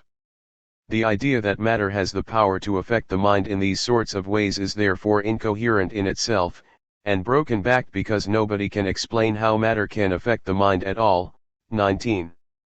At the end of the day, the picture that Berkeley wants to put in place of Locke's is, as I said, more akin to that of Malebranche and the scholastic tradition than it is to the work of Descartes and Locke. These matters are not so easy to detail. The clearest trace of the scholastic tradition in Berkeley's work is his view that in perception we share ideas with God. This is a later version of St. Augustine's doctrine of divine illumination, according to which God is the interior light of the human soul. A vision of things as they really are is present in us by virtue of the light that is in us, namely God. It cannot be extracted from sense experience alone. 79. This view is also clearly related to Malebranche's conception of seeing all things in God. Similarly, in my view Berkeley wants to retain a sense that there is natural necessity in the world. 80. He cannot do it in Locke's mechanistic way, as we saw, and he is worried, as Duns Scotus was 81, by the thought that nothing can be necessary if God could have ordained things otherwise, or, to put it the other way round, that if there were natural necessities, they would constitute a constraint on the power of God. I suggested earlier that he hoped to find a sense in which there is internal necessity in the system of nature, which is entirely due to God's free choice, and that this was connected to his conception of the world as a book or text written by God for us to read. C. 109. Newton. Newton's work in physics and mathematics was of a different order altogether, and in general Berkeley had nothing but admiration for what Newton had achieved. He wrote in his notebooks, "I see no wit in any of them but Newton, the rest are mere triflers." PC 372. Newton's work raised three different sorts of problem for Berkeley. The first was a general problem how to make sense of the new science without matter. How can there be a real physical science without real physical things to investigate? These matters were discussed in section 12. The second was a more particular difficulty derived from Newton's distinction between relative and absolute space, time, and motion. The problem here was that Newton 67 explicitly asserted that absolute space exists outside the mind and has no relation to sensible things, c. 110. Berkeley is forced to deny that this is possible, and to hold that Newtonian science does not require it. He argues directly against the intelligibility of absolute motion, supposing that if that fails there will be no call for absolute space. He also argues that the idea of absolute space is the result of an illegitimate abstraction, 116. The third concerned the nature of infinitesimals in mathematics, and the infinite divisibility of finite extension, which are treated at some length. Indiana, 12332. Berkeley thinks that the doctrine that a finite length contains an infinite number of infinitely small parts has made mathematics and geometry excessively abstruse and theoretical. He thinks, moreover, that one is likely to be persuaded of it if one believes in abstract general ideas and the real existence of sensible lines. 125. Berkeley has much more to say about these things in The Analyst, 1734. In the Principles he confines himself to arguing that the idea we have of any line does not consist of innumerable parts, and there are no other lines than these. Any belief to the contrary is the result of a mistaken conception of general ideas. 15. The Berkeley-Johnson correspondence. These 4 letters, written in 172,930, not long before Berkeley's return to England, give us an intriguing glimpse of private philosophical debate between 2 of the leading philosophers of the day. Samuel Johnson, 1696-1772, is thought of as the father of American philosophy. 82 He studied at Yale, and taught there for a few years, and in 1754 became the first president of King's College, New York, now Columbia University. In 1752 his Elementa Philosophica appeared, published in Philadelphia by Benjamin Franklin, dedicated to and much influenced by Berkeley. At the time these letters were written Johnson was 33 and Berkeley was 44. Johnson was in Stratford, Connecticut, about 100 miles from Berkeley's home in Newport, Rhode Island, where Berkeley had bought a farm intended to support his college in Bermuda. The letters we have are only a part of a larger correspondence between the 2 men, but the others that we have, which were written on or after Berkeley's return to England, are less concerned with philosophical 68 matters. Johnson paid several visits to Berkeley in Newport, and seems to have become something of a family friend. At the time of his correspondence with Johnson, Berkeley had not yet published the revised editions of the Principles and Dialogues, these only appeared in 1734. But it would be fanciful to suggest that the main changes introduced at that time were particularly due to Johnson's questioning. The matters on which Johnson concentrates do not seem to be ones on which Berkeley was persuaded to change his mind. In his first letter Johnson asks a series of questions, some of which he is raising more on behalf of some friends of his, and some of which express difficulties that he himself found with elements of Berkeley's philosophy. Some of the questions in the first letter are not very troublesome for Berkeley, who deals with them effectively in his first reply. Strangely, however, he hardly responds to Johnson's own questions at all. And those were the better questions. This gives Johnson the opportunity for his second letter, which is very much more effective, and which supports his earlier criticisms and questions with detailed, though inaccurate, citations from Berkeley's works. Berkeley is now forced to respond. There are 3 matters that concern Johnson. The first concerns the nature of the supposed archetypes of our ideas in the mind of God, and the consequences of supposing that our ideas of sense resemble their divine archetypes. These consequences include answers to the question whether 2 people can see the same thing, and whether the thing I see can be identical with the thing I touch. In his questioning here Johnson gives a much more explicit account of the relation between our ideas and God's than any that is found in either the Principles or the Dialogues. Berkeley does not reject that account, but merely says that he does not object to calling the ideas in the mind of God archetypes of ours. This is not really a very helpful response. The second thing worrying Johnson is Berkeley's rejection of Newton's absolute space, time, and motion. He wants to retain these ideas, partly out of a general respect for Newtonian science.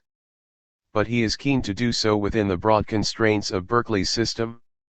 The way in which he tries to do this is to conceive of infinite absolute space and infinite absolute time as expressions of God's infinite properties, immensity and eternity. Johnson suggests that Berkeley in fact agrees with him about this, though he may differ from Newton in his way of explaining himself. Berkeley, however, does not want to say anything like this at all. For him space is an object for the mind, not an attribute or modification of any mind, not even God's. God's awareness of infinite space is an infinite 69 version of our awareness of finite spaces around us. So space is an idea of sense, for us. The third matter on which Johnson questions Berkeley is the nature of the mind and the relation between the mind and its actions. Berkeley had maintained that for a mind to exist is for it to perceive, Principles 98.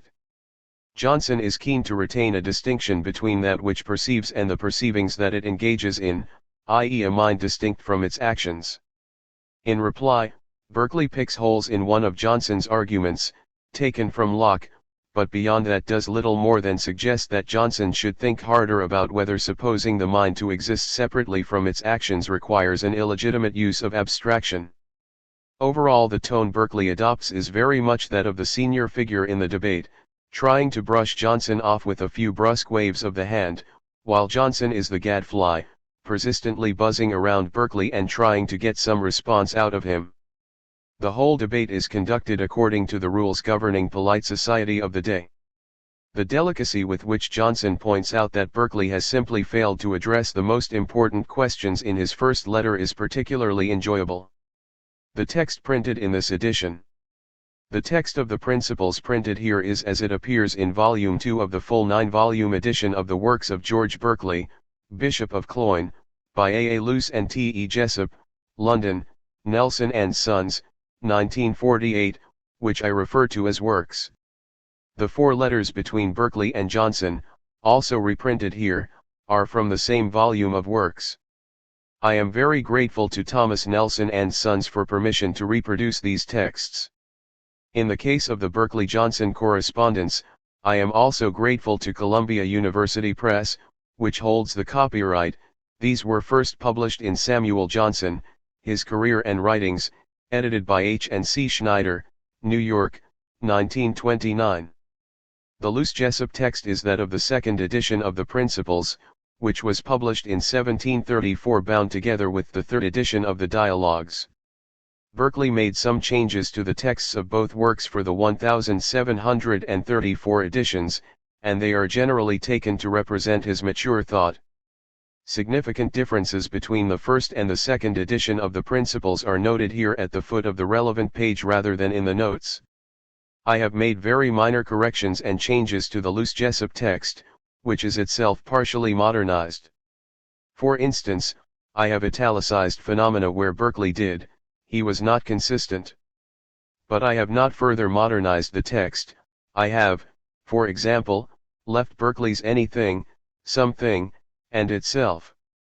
In addition to the footnotes to the text that indicate changes from earlier editions, and which are marked in the text by superscript Roman letters A, B, C, and so on, there are a very few footnotes of Berkeley's own, e.g. at 82, marked by an asterisk.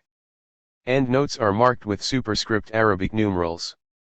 Berkeley helpfully numbered the paragraphs of the Principles. So reference to the Principles is by paragraph, e.g. to 34 or Principles 34. Any otherwise unattributed reference in the present volume will be to the Principles. Reference to Berkeley's introduction to the Principles, which also has numbered paragraphs, will be, for example, to Intro. 15. 76. Analysis of the Principles. This section gives a brief breakdown of the contents of the Principles, paragraph by paragraph. Introduction. Philosophy causes far more doubts and difficulties than it solves. 1. 89. Is this the fault of our meager faculties, or the obscure natures of things? 2. 89. Noit is our own fault. We have raised a dust, and then complain that we cannot see. 3. 8990. What are the principles that have had this sad effect? 45. 90. 1 is the doctrine of abstract ideas. 6. 901. We are told that the mind can conceive qualities separately. 7. 91. And that it can create a most abstract idea of extension as what is common to all particular extensions. 8. 91. And that it can create abstract general ideas of man, animal, etc. 9. 912. But it is impossible to conceive separately those qualities that cannot exist separately. 10. 923. Locke thought that humans alone can abstract because he thought that humans alone use language. General terms are the signs of general ideas, which must be formed by abstraction. 11. 934. Ideas can be general without being abstract. 12. 945. The abstract general idea of a triangle would have to be neither oblique nor rectangle, neither equilateral, equicrural, nor scalanon, but all and none of these at once. 13. 95. When in our lives do we form these ideas? 14. 956. A particular thing or idea can be universal in its signification. 15. 96. A proof of one triangle holds for all triangles, if the particular features of that triangle are not mentioned in the proof. 16. 967. The dust raised by the doctrine of abstract ideas. 17.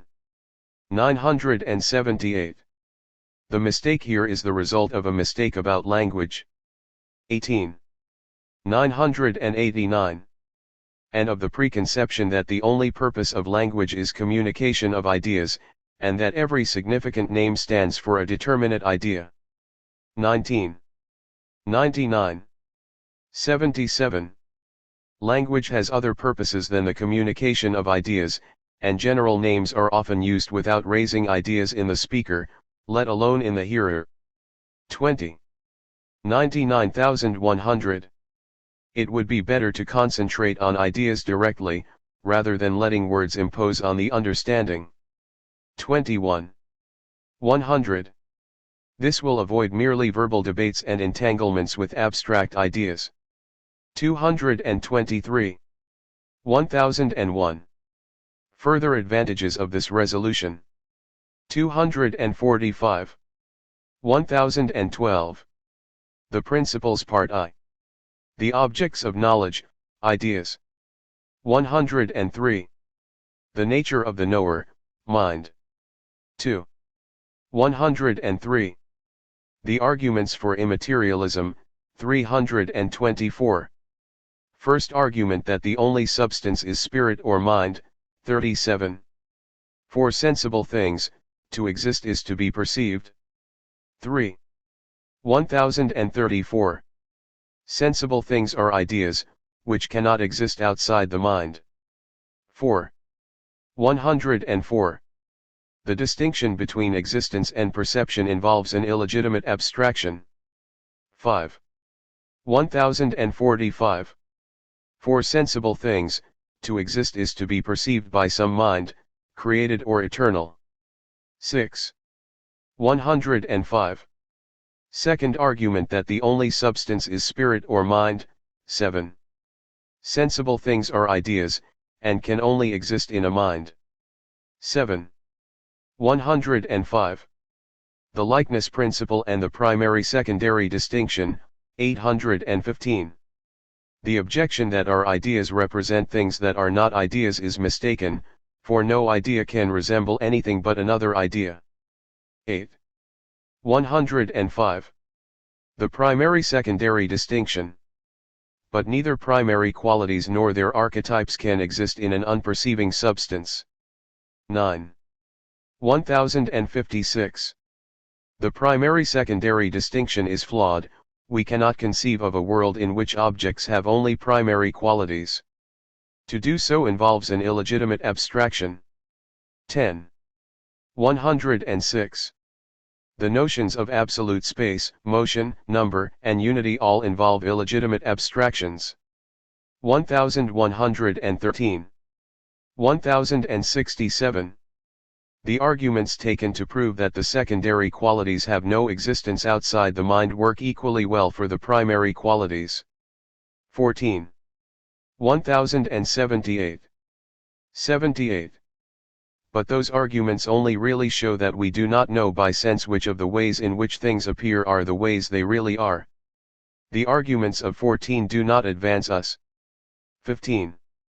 108. The concept of material substance is unintelligible.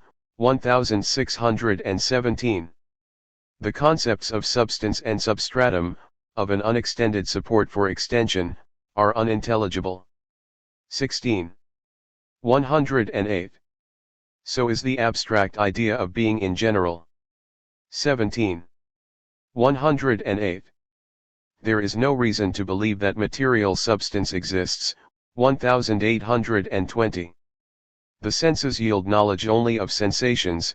Reason fails us because we might have all our present ideas whether there are material bodies or not. 18. 109. The existence of the material world is incapable of explaining the occurrence of any idea. 19. 109. Summary of these points. 20. 10910. Admitting material substance introduces enormous difficulties. 21. A posteriori arguments. 110. Summary and conclusion of this part. 224. Berkeley's master argument. Can we conceive of something existing unconceived? 22. 110. This is a manifest repugnancy. 23. 11011. The absolute existence of unthinking things is a contradiction. 24. 111.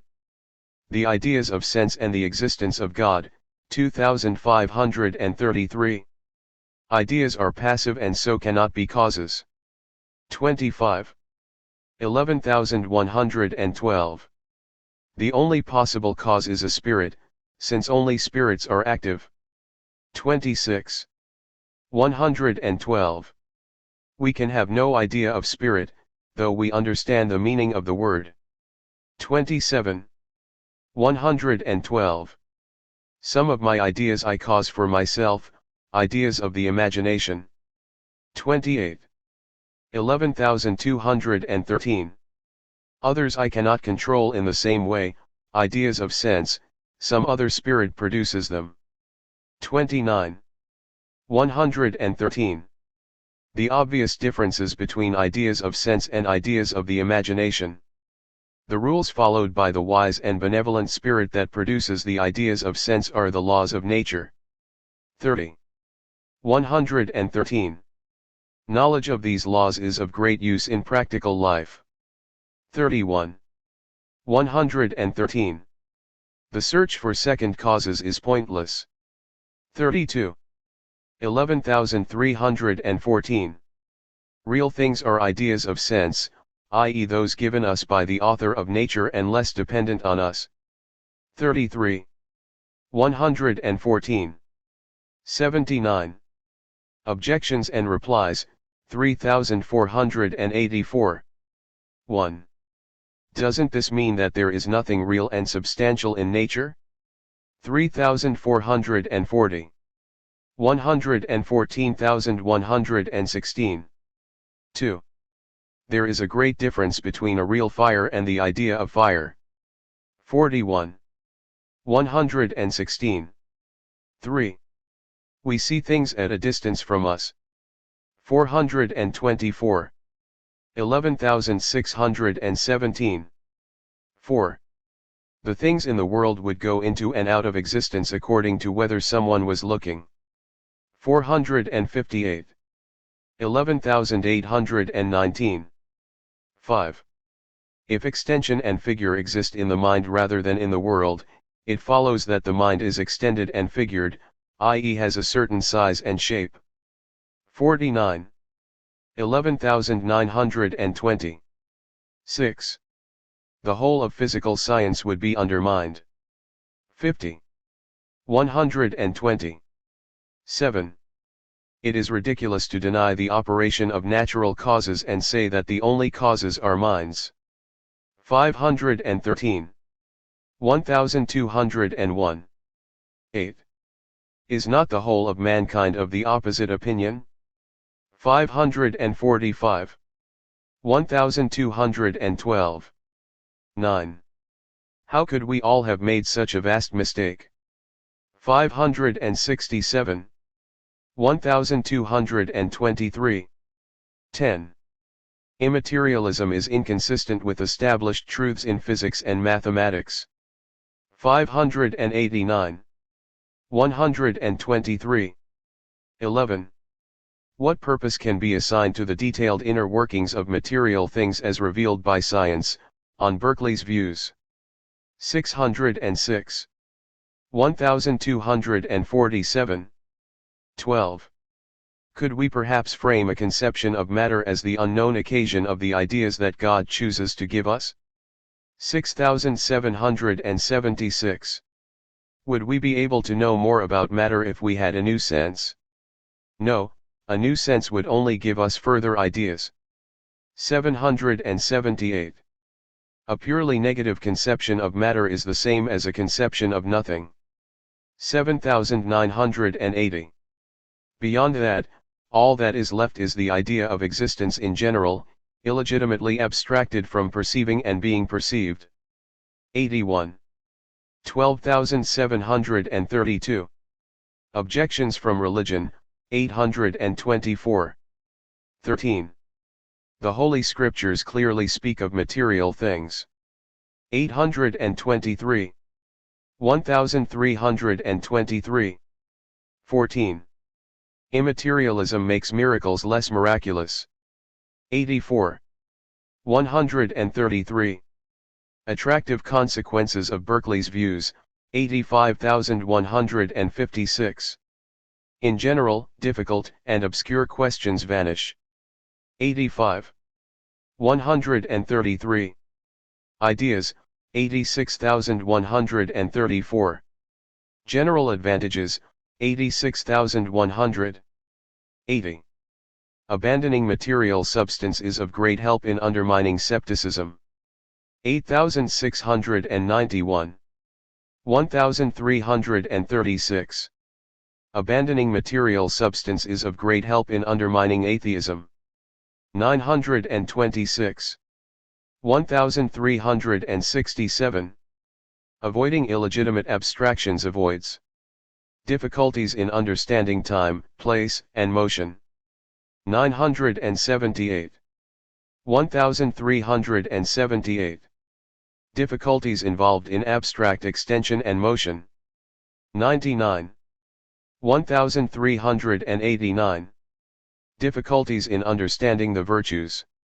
100. 139. Particular advantages, 10,132. Natural science, 10,117. There are no incomprehensible real essences. 1012. 13,940. Abandoning efficient causes much abridges the study of nature. 102. 13,940. Attraction and cohesion cannot be explained on mechanical principles. 103. 140. Science explains by drawing analogies between events. 1045. 1401. This can be exaggerated. 106. 141. The greatest analogy of all is to take the natural world to be the work of a wise and good agent, and to explain events by final causes rather than efficient ones. 107. 1412. Natural events are signs rather than causes. 1089. 1423. Newton's mechanics, its distinction between absolute and relative space, time, and motion. 11,011. 1434. All motion is relative. 11,215. 1445. We have no conception of absolute or pure space. 116. 146. This frees us from having to decide whether real space, being infinite, eternal, etc., is God. 117. 146. Arithmetic, 11,822. Mathematicians led into error by illegitimate abstractions. 118. 1467. The belief that numbers are abstract objects has led mathematicians into useless realms of high theory. 119. 147. Arithmetic either concerns itself with the numerals, or with the things numbered, or with nothing at all. 120. 1478. The numerals 1, 2, 3, which are signs, go in tandem with the names 1, 2, 3. We use the signs in computation, in order to find out the number of the things themselves. 121. 148. Mathematics that is not aimed at numbering things can only 81. Be interested in the signs, and can be of no substantial importance. 122. 149. Geometry, 12,332. The belief that finite space is infinitely divisible leads to difficulties and contradictions. 123. 149. I do not perceive innumerable parts in any extension that I am aware of. 124. 14,950. Belief in infinite divisibility is the result of an illegitimate abstraction or of the belief that the objects of sense exist without the mind mistakes to which mathematicians are as prone as anyone else. 125. 150. Berkeley's diagnosis of this mistake, a line an inch long in a proof, standing for all lines whatever, does not have 10,000 parts, but many of the lines for which it stands, being very long, do. 126. 1501. There is no restriction on the number of parts that the line signified by this line may have. This causes us mistakenly to suppose that this line has innumerable parts, and so that it is infinitely divisible. It also causes us to suppose that infinitesimals can be ignored in mathematics, since the smallest part of this line is as nothing. 127. 151. When we say that a line is infinitely divisible, we can only mean that it is infinitely great. The claim that finite extension is infinitely divisible is a mistake. 128. 151. The belief in infinite divisibility leads to absurdities and contradictions. 129. 1512. For instance, the belief that there are infinitesimals of infinitesimals. 130. 152. The solution is to avoid infinitesimals altogether. This may be theoretically disappointing, but it will not detract from geometry as a practical science. 131. 1523. No true theorem depends on infinitesimals. 132. 153. Summary of advantages so far. 1334. 1534. Spirits, 13,556. We have no idea of a spirit, but such an idea is impossible. 135. 154. So this is no defect in us. 136. 154. So we should not think of ourselves as ignorant of the nature of spirits, just because we have no idea of them. 137. 1545. An idea cannot resemble a spirit even in part. 138. 155. 82. This is not a merely verbal matter. 139. 155. But in a large sense we have an idea of spirit, since we understand the meaning of the word. 140. 155. The soul is indivisible, incorporeal, unextended, and so naturally immortal. 141. 156. Immaterialism helps us to avoid dangerous errors about the soul and its actions. 142. 1567. These errors are partly caused by supposing that we can create abstract ideas of the soul and its actions, when in fact we cannot have any idea of them at all. 143. 157. Errors also arise from describing the mind in terms more suited to sensible things. 144. 157. I know of the existence of other minds by means of ideas which I take to be their effects. 145. 157. Most of the ideas I perceive are attributable to an eternal, infinitely wise, good, and perfect Spirit, God. 146. 1578. We know God as certainly as we know any spirit other than ourselves. 147. 158. We see God in as good a sense as we see men. 148. 1589. God is intimately present to our minds. 149. 159. God is the cause of all natural events, as Scripture tells us. 150. 15960. It is true that natural events take time to come about, that there are undesirable things in the world, and that there is waste. But these things must be required by God's willingness to limit himself to simple and general rules, for our sake, the advantages of which are far greater than the disadvantages. 151. 160. Some natural features seem to us a blemish or waste because we judge nature as if it were a human creation rather than a divine one. 152. 1601. The existence of pain is to be explained in the same way. 153.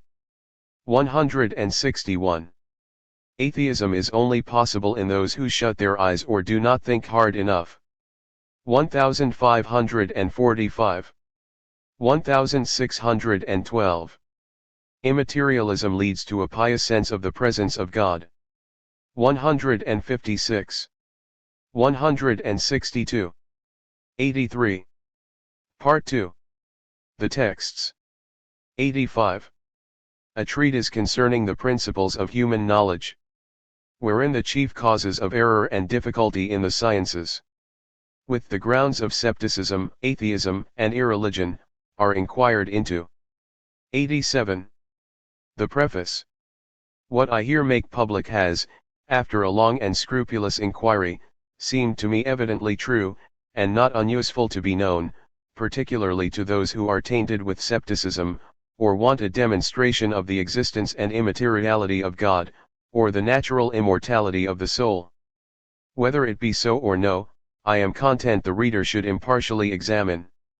Since I do not think myself any farther concerned for the success of what I have written, than as it is agreeable to truth. But to the end this may not suffer, I make it my request that the reader suspend his judgment, till he has once, at least, read the whole through with that degree of attention and thought which the subject matter shall seem to deserve. For as there are some passages that, taken by themselves, are very liable, nor could it be remedied, to gross misinterpretation, and to be charged with most absurd consequences, which, nevertheless, upon an entire perusal will appear not to follow from them, so likewise, though the whole should be read over, yet, If this be done transiently, 'tis very probable my sense may be mistaken, but to a thinking reader, I flatter myself, it will be throughout clear and obvious. As for the characters of novelty and singularity, which some of the following notions may seem to bear, 'tis, I hope, needless to make any apology on that account. He must surely be either very weak, or very little acquainted with the sciences, who shall reject a truth, that is capable of demonstration, for no other reason but because it's newly known and contrary to the prejudices of mankind. Thus much I thought fit to premise, in order to prevent, if possible, the hasty censures of a sort of men, who are too apt to condemn an opinion before they rightly comprehend it. The preface was omitted from the 1734 edition. Ed. 89. Introduction. 1. Philosophy being nothing else but the study of wisdom and truth, it may with reason be expected, that those who have spent most time and pains in it should enjoy a greater calm and serenity of mind, a greater clearness and evidence of knowledge, and be less disturbed with doubts and difficulties than other men. Yet so it is we see the illiterate bulk of mankind that walk the high road of plain, common sense, and are governed by the dictates of nature, for the most part easy and undisturbed. To them nothing that's familiar appears unaccountable or difficult to comprehend. They complain not of any want of evidence in their senses, and are out of all danger of becoming sceptics. But no sooner do we depart from sense and instinct to follow the light of a superior principle, to reason, meditate, and reflect on the nature of things, but 1,000 scruples spring up in our minds, concerning those things which before we seemed fully to comprehend. Prejudices and errors of sense do from all parts discover themselves to our view, and endeavoring to correct these by reason we are insensibly drawn into uncouth paradoxes, difficulties, and inconsistencies, which multiply and grow upon us as we advance in speculation, till at length, having wandered through many intricate mazes, we find ourselves just where we were, or, which is worse, sit down in a forlorn scepticism. 2. The cause of this is thought to be the obscurity of things, or the natural weakness and imperfection of our understandings. It is said the faculties we have are few, and those designed by nature for the support and comfort of life, and not to penetrate into the inward essence and constitution of things. 1. Besides, the mind of man being finite, when it treats of things which partake of infinity, it is not to be wondered at, if it run into absurdities and contradictions, 2. Out of which it is impossible it should ever extricate itself, it being of the nature of infinite not to be comprehended by that which is finite. 3. But perhaps we may be too partial to ourselves in placing the fault originally in our faculties, and not rather in the wrong use we make of them. It is a hard thing to suppose, that right deductions from true principles should ever end in consequences which cannot be maintained or made consistent. We should believe that God has dealt more bountifully with the sons of men, than to give them a strong desire for that. 90. Knowledge, which he had placed quite out of their reach. This were not agreeable to the wonted, indulgent methods of Providence, which, whatever appetites it may have implanted in the creatures, doth usually furnish them with such means as, if rightly made use of, will not fail to satisfy them. Upon the whole, I am inclined to think that the far greater part, if not all, of those difficulties which have hitherto amused philosophers, and blocked up the way to knowledge, are entirely owing to ourselves.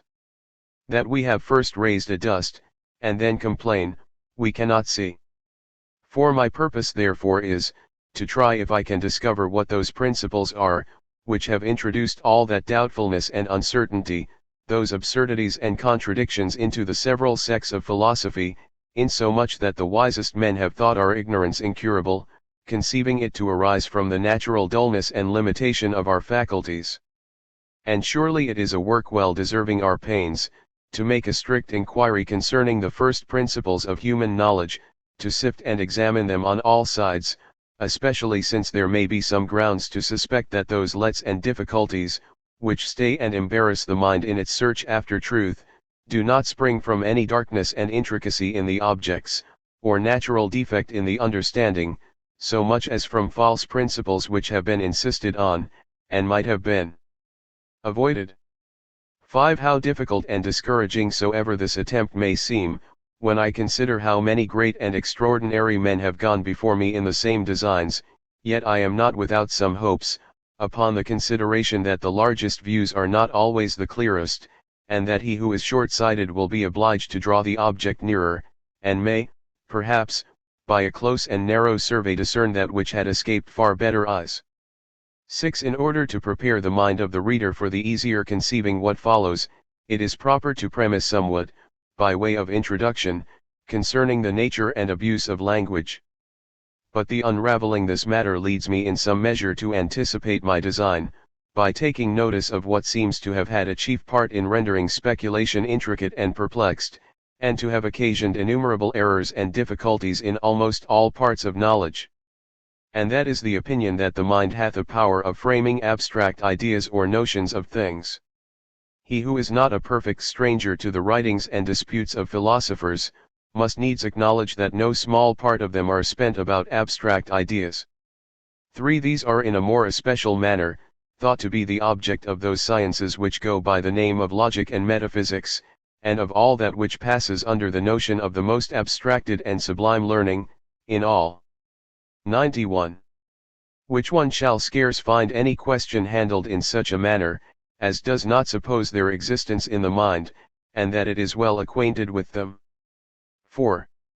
7. It is agreed on all hands, that the qualities or modes of things do never really exist each of them apart by itself, and separated from all others, but are mixed, as it were, and blended together, several in the same object. But we are told, the mind being able to consider each quality singly, or abstracted from those other qualities with which it is united, does by that means frame to itself abstract ideas.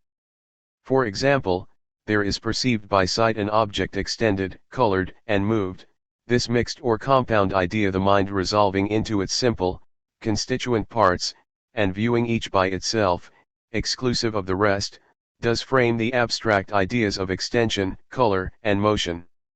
Not that it is possible for color or motion to exist without extension, but only that the mind can frame to itself by abstraction the idea of color exclusive of extension, and of motion exclusive of both color and extension. 8. Again, the mind having observed that in the particular extensions perceived by sense, there is something common and alike in all, and some other things peculiar, as this or that figure or magnitude, which distinguish them one from another, it considers apart or singles out by itself that which is common, making thereof a most abstract idea of extension, which is neither line, surface, nor solid, nor has any figure or magnitude but is an idea entirely prescinded from all these. So likewise the mind by leaving out of the particular colors perceived by sense, that which distinguishes them one from another, and retaining that only which is common to all, makes an idea of color in abstract which is neither red, nor blue, nor white, nor any other determinate color. And in like manner by considering motion abstractedly not only from the body moved, but likewise from the figure it describes, and all particular directions and velocities, the abstract idea of motion is framed, which equally corresponds to all particular motions whatsoever that may be perceived by sense. 9. And as the mind frames to itself abstract ideas of qualities or modes, so does it, by the same precision or mental separation, attain abstract ideas of the more compounded beings, which include several coexistent qualities. For example, the mind having observed that Peter, James, and John resemble each other, in certain common agreements 5 of shape and other qualities, leaves out of the complex or compounded idea it has of Peter, James, and any other particular man, that which is peculiar to each, retaining only what is common to all, and so makes an abstract idea wherein all the particulars equally partake, abstracting entirely from. 92. And cutting off all those circumstances and differences, which might determine it to any particular existence.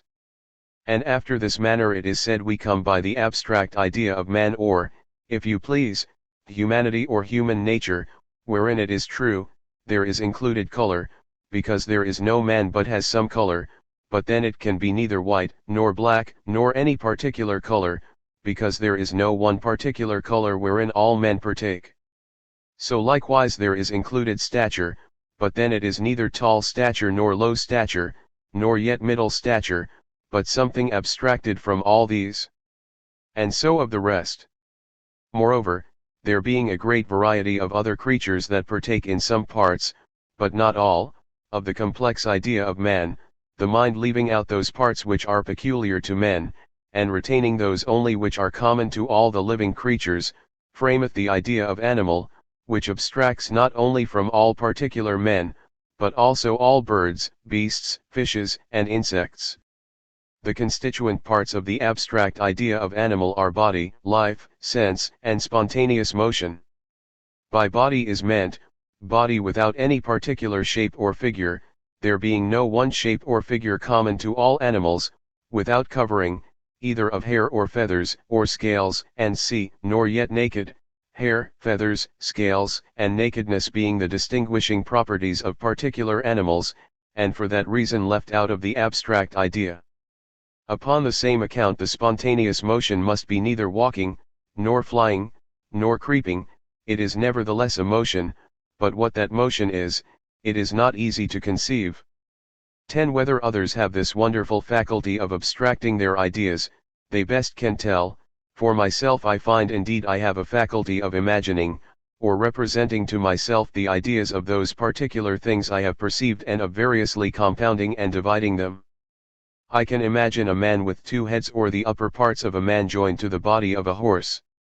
I can consider the hand, the eye, the nose, each by itself abstracted or separated from the rest of the body. But then whatever hand or eye I imagine, it must have some particular shape and color. Likewise the idea of man that I frame to myself, must be either of a white, or a black, or a tawny, a straight, or a crooked, a tall, or a low, or a middle-sized man. I cannot by any effort of thought conceive the abstract idea above described. And it is equally impossible for me to form the abstract idea of motion distinct from the body moving, and which is neither swift nor slow, curvilinear, nor rectilinear, and the like may be said of all other abstract general ideas whatsoever. To be plain, I own myself able to abstract in one sense, as when I consider some particular parts or qualities separated from others, with which though they are united in some object, yet, it is possible. 93. They may really exist without them. But I deny that I can abstract one from another, or conceive separately, those qualities which it is impossible should exist so separated, or that I can frame a general notion by abstracting from particulars in the manner aforesaid. 6. Which 2 last are the proper acceptations of abstraction. And there are grounds to think most men will acknowledge themselves to be in my case. The generality of men which are simple and illiterate never pretend to abstract notions. It's said they are difficult and not to be attained without pains and study.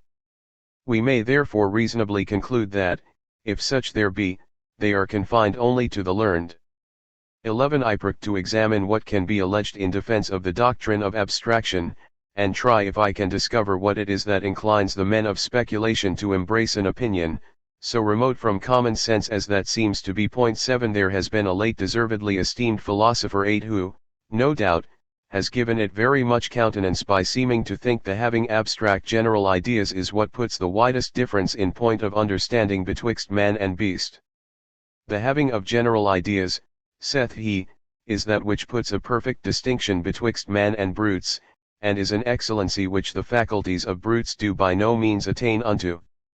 For it is evident we observe no footsteps in them of making use of general signs for universal ideas, from which we have reason to imagine that they have not the faculty of abstracting or making general ideas, since they have no use of words or any other general signs. And a little after. Therefore, I think, we may suppose that it is in this that the species of brutes are discriminated from men, and 'tis that proper difference wherein they are wholly separated, and which at last widens to so wide a distance. For if they have any ideas at all, and are not bare machines, as some would have them, we cannot deny them to have some reason. It seems as evident to me that they do some of them in certain instances reason as that they have sense, but it is only in particular ideas, just as they receive them from their senses. they are the best of them tied up within those narrow bounds, and have not, as I think, the faculty to enlarge them by any kind of abstraction. Essay on Hum. Underst. B.2 C.11. Sec 10 and 11. I readily agree with this learned author, that the faculties of brutes can by no means attain to abstraction. But then if this be made the distinguishing property of that sort of animals, I fear a great many of those that pass for men must be reckoned into their number. The reason that is here assigned why we have no grounds to think brutes have abstract general ideas, is that we observe in them no use of words or any other general signs, which is built on this supposition, to wit, that the making use of words, implies the having general 94 ideas. From which it follows, that men who use language are able to abstract or generalize their ideas. That this is the sense and arguing of the author will further appear by his answering the question he in another place puts. Since all things that exist are only particulars, how come we by general terms? His answer is, words become general by being made the signs of general ideas. Essay on Hum. Underst. B.3 C.3. Sec 6. But it seems that a word becomes general by being made the sign, not of an abstract general idea but, of several particular ideas, any one of which it indifferently suggests to the mind. For example, when it is said the change of motion is proportional to the impressed force, or that whatever has extension is divisible, these propositions are to be understood of motion and extension in general, and nevertheless it will not follow that they suggest to my thoughts an idea of motion without a body moved, or any determinate direction and velocity, or that I must conceive an abstract general idea of extension, which is neither line, surface nor solid, neither great, nor small, black, white, nor red, nor of any other determinate color.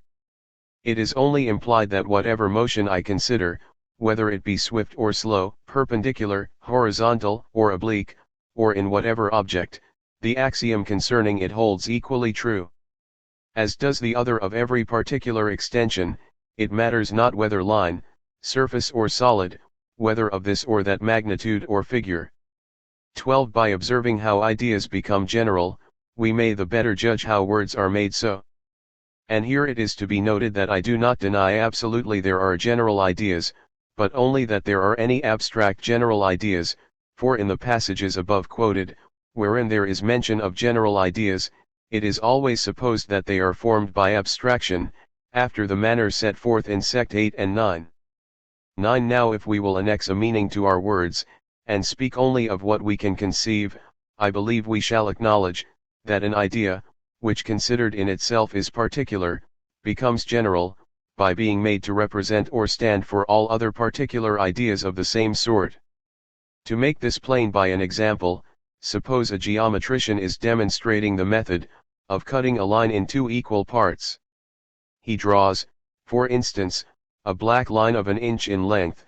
This which in itself is a particular line is nevertheless with regard to its signification general, since as it is there used, it represents all particular lines whatsoever, for that what is demonstrated of it, is demonstrated of all lines or, in other words, of a line in general.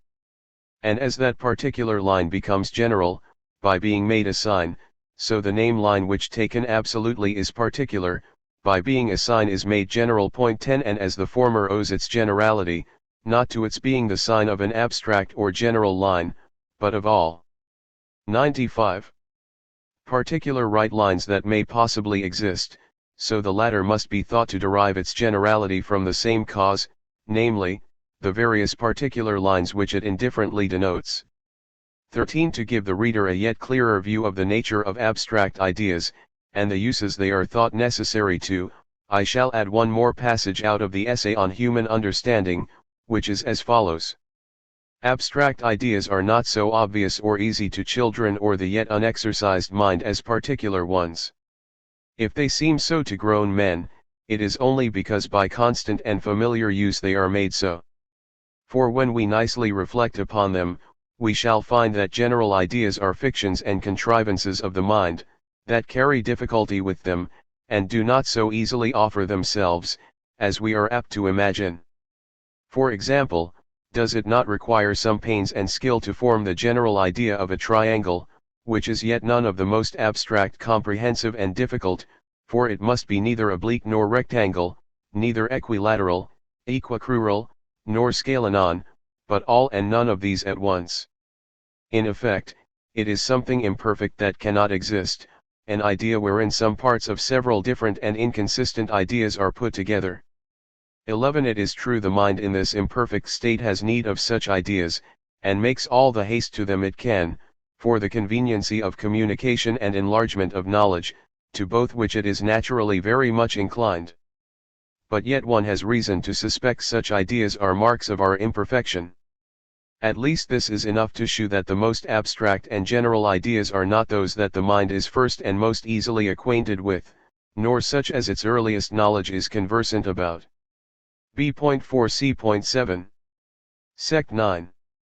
If any man has the faculty of framing in his mind such an idea of a triangle as is here described, it is in vain to pretend to dispute him out of it, nor would I go about it. All I desire is, that the reader would fully and certainly inform himself whether he has such an idea or no. And this, methinks, can be no hard task for any one to perform. What more easy than for any one to look a little into his own thoughts, and there try whether he has, or can attain to have, an idea that shall correspond with the description that is here given of the general idea of a triangle, which is, neither oblique, nor rectangle, equilateral, equicrural, nor scalanon, but all and none of these at once. 14. Much is here said of the difficulty that abstract ideas carry with them, and the pains and skill requisite to the forming them. And it is on all hands agreed that there is need of great toil and labor of the mind, to emancipate our thoughts from particular objects, and raise them to those sublime speculations that are conversant about abstract ideas. From all which the natural consequence should seem to be, that so difficult a thing. 96. As the forming abstract ideas was not necessary for communication, which is so easy and familiar to all sorts of men. But we are told, if they seem obvious and easy to grown men, it is only because by constant and familiar use they are made so.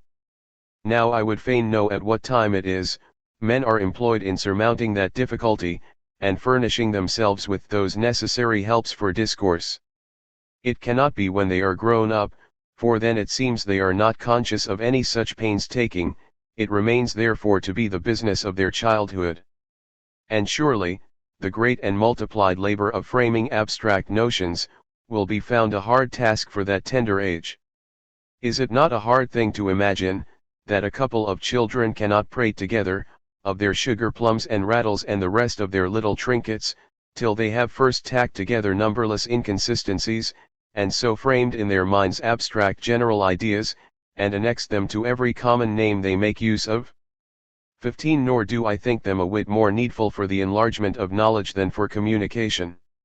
It is I know a point much insisted on, that all knowledge and demonstration are about universal notions, 12, to which I fully agree, but then it doth not appear to me that those notions are formed by abstraction in the manner premised, universality, so far as I can comprehend, not consisting in the absolute, positive nature or conception of anything, but in the relation it bears to the particulars signified or represented by it, by virtue whereof it is that things, names, or notions, being in their own nature particular, are rendered universal. Thus when I demonstrate any proposition concerning triangles, it is to be supposed that I have in view the universal idea of a triangle, which ought not to be understood as if I could frame an idea of a triangle which was neither equilateral nor scalanon nor equicrural. But only that the particular triangle I consider, whether of this or that sort it matters not, doth equally stand for and represent all rectilinear triangles whatsoever, and is in that sense universal. All which seems very plain and not to include any difficulty in it. 16. But here it will be demanded, how we can know any proposition to be true of all particular triangles, except we have first seen it demonstrated of the abstract idea of a triangle which equally agrees to all? For because a property may be demonstrated to agree to some one particular triangle, it will not thence follow that it equally belongs to any other triangle, which in all respects is not the same with it? For example, having demonstrated that the three angles of an isosceles rectangular triangle are equal to two right ones, I cannot therefore conclude this affection agrees to all other triangles, which have neither a right angle, nor two equal sides. It seems. 97. Therefore that, to be certain this proposition is universally true, we must either make a particular demonstration for every particular triangle, which is impossible, or once for all demonstrate it of the abstract idea of a triangle, in which all the particulars do indifferently partake, and by which they are all equally represented. To which I answer, that though the idea I have in view whilst I make the demonstration, be, for instance, that of an isosceles rectangular triangle, whose sides are of a determinate length, I may nevertheless be certain it extends to all other rectilinear triangles, of what sort or bigness soever. And that, because neither the right angle, nor the equality, nor determinate length of the sides, are at all concerned in the demonstration. It is true, the diagram I have in view includes all these particulars, but then there is not the least mention made of them in the proof of the proposition. It is not said, the three angles are equal to two right ones, because one of them is a right angle, or because the sides comprehending it are of the same length. Which sufficiently shews that the right angle might have been oblique, and the sides unequal, and for all that the demonstration have held good. And for this reason it is, that I conclude that to be true of any obliquangular or scalenon, which I had demonstrated of a particular right-angled, equicrural triangle, and not because I demonstrated the proposition of the abstract idea of a triangle. 13. And here it must be acknowledged that a man may consider a figure merely as triangular, without attending to the particular qualities of the angles, or relations of the sides. So far he may abstract, but this will never prove, that he can frame an abstract general inconsistent idea of a triangle. In like manner we may consider Peter so far forth as man, or so far forth as animal, without framing the forementioned abstract idea, either of man or of animal, inasmuch as all that is perceived is not considered. 17. It were an endless, as well as an useless thing, to trace the schoolmen 14 those great masters of abstraction, through all the manifold inextricable labyrinths of error and dispute, which their doctrine of abstract natures and notions seems to have led them into. What bickerings and controversies, and what a learned dust have been raised about those matters, and what mighty advantage hath been from thence derived to mankind, are things at this day too clearly known to need being insisted on. And it had been well if the ill effects of that doctrine were confined to those only who make the most avowed profession of it. When men consider the great pains, industry, and parts, that have for so many ages been laid out on the cultivation and advancement of the sciences, and that, and here it must be acknowledged, not considered. Added in 1734 edition. 98. Notwithstanding all this, the far greater part of them remain fun of darkness and uncertainty, and disputes that are like never to have an end, and even those that are thought to be supported by the most clear and cogent demonstrations, contain in them paradoxes which are perfectly irreconcilable to the understandings of men, and that taking all together, a small portion of them doth supply any real benefit to mankind, otherwise than by being an innocent diversion and amusement. I say, the consideration of all this is apt to throw them into a despondency, and perfect contempt of all study.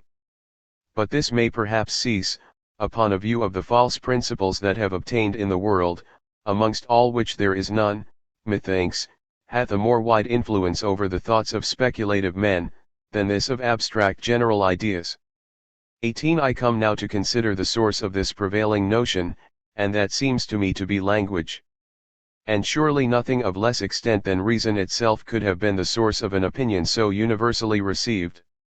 The truth of this appears as from other reasons, so also from the plain confession of the ablest patrons of abstract ideas, who acknowledge that they are made in order to naming, from which it is a clear consequence, that if there had been no such thing as speech or universal signs, there never had been any thought of abstraction. CB 3C6. Sect 39 and elsewhere of the Essay on Human Understanding. Let us therefore examine the manner wherein words have contributed to the origin of that mistake. First then, 'tis thought that every name bath, or ought to have, one only precise and settled signification, which inclines men to think there are certain abstract, determinate ideas, which constitute the true and only immediate signification of each general name.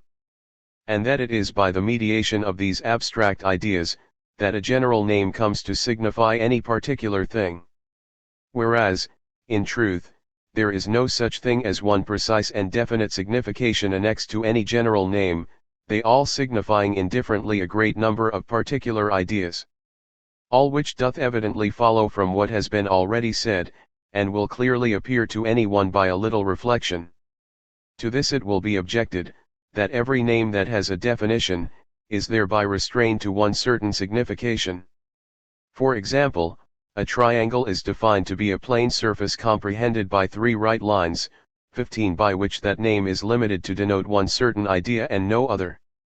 To which I answer, that in the definition it is not said whether the surface be great or small, black or white, nor whether the sides are long or short, equal or unequal, nor with what angles they are inclined to each other, in all which there may be great variety, and consequently there is no one settled idea which limits the signification of the word triangle. 'Tis 199 thing for to keep a name constantly to the same definition, and another to make it stand everywhere for the same idea, the one is necessary, the other useless and impracticable.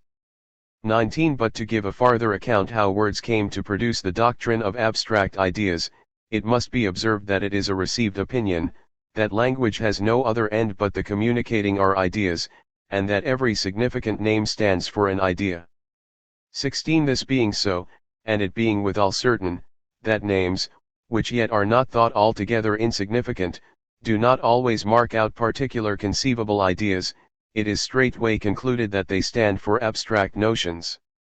That there are many names in use amongst speculative men, which do not always suggest to others determinate particular ideas, is what nobody will deny. And a little attention will discover, that it is not necessary, even in the strictest reasonings, significant names which stand for ideas should, every time they are used, excite in the understanding the ideas they are made to stand for. In reading and discoursing, names being for the most part used as letters are in algebra, in which though a particular quantity be marked by each letter, yet to proceed right it is not requisite that in every step each letter suggest to your thoughts, that particular quantity it was appointed to stand for. 20 Besides, the communicating of ideas marked by words is not the chief and only end of language, as is commonly supposed. 17 There are other ends, as the raising of some passion, the exciting to, or deterring from an action, the putting the mind in some particular disposition, to which the former is in many cases barely subservient, and sometimes entirely omitted, when these can be obtained without it, as I think doth not infrequently happen in the familiar use of language.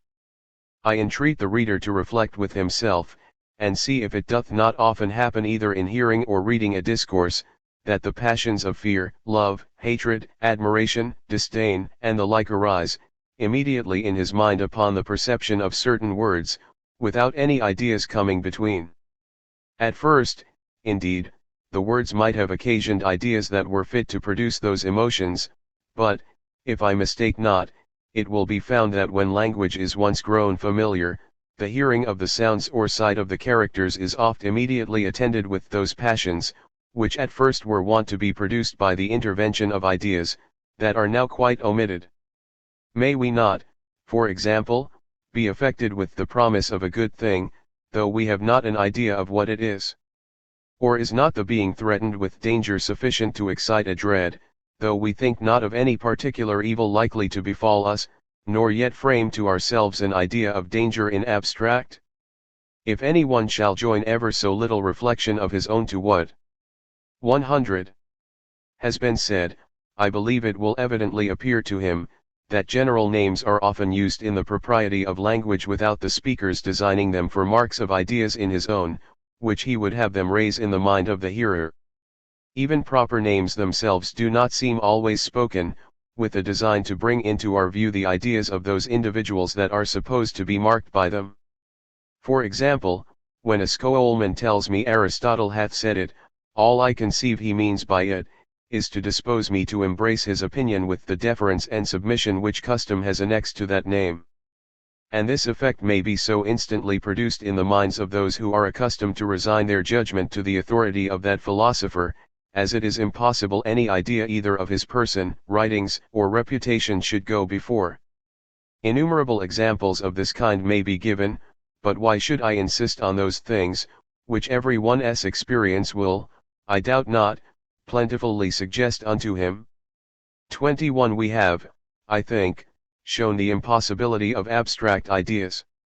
We have considered what has been said for them by their ablest patrons, and endeavored to shew they are of no use for those ends, to which they are thought necessary. And lastly, we have traced them to the source from whence they flow, which appears to be language.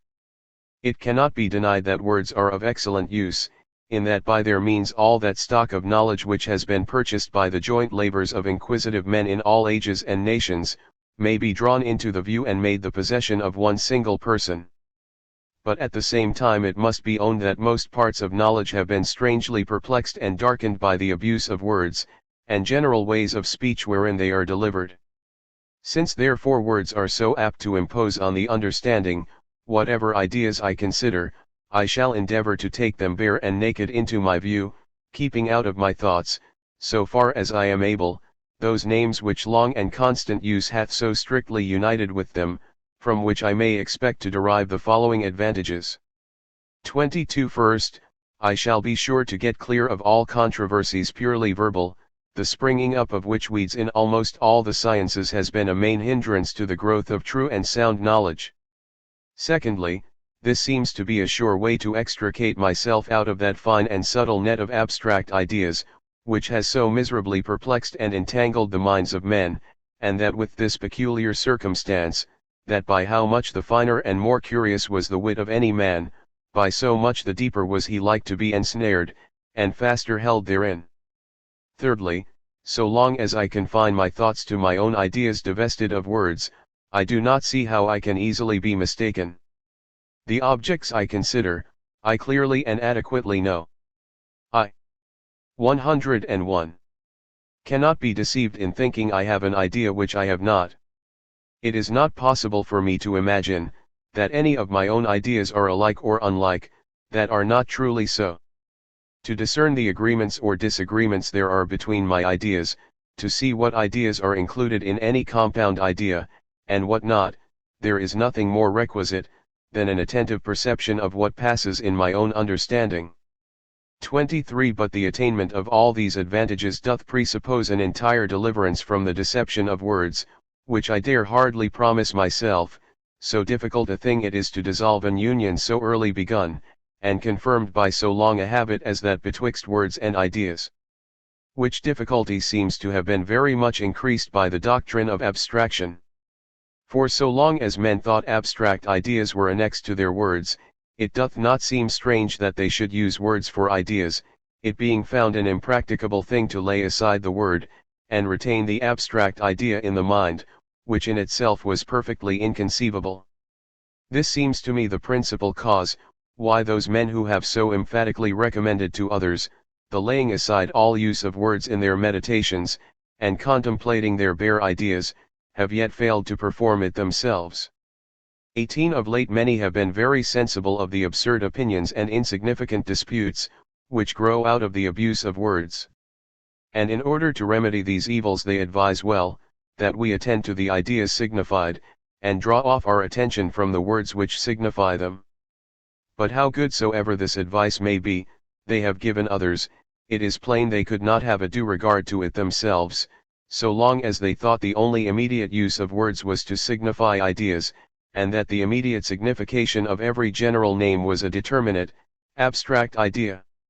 24. But these being known to be mistakes, a man may with greater ease prevent his being imposed on by words.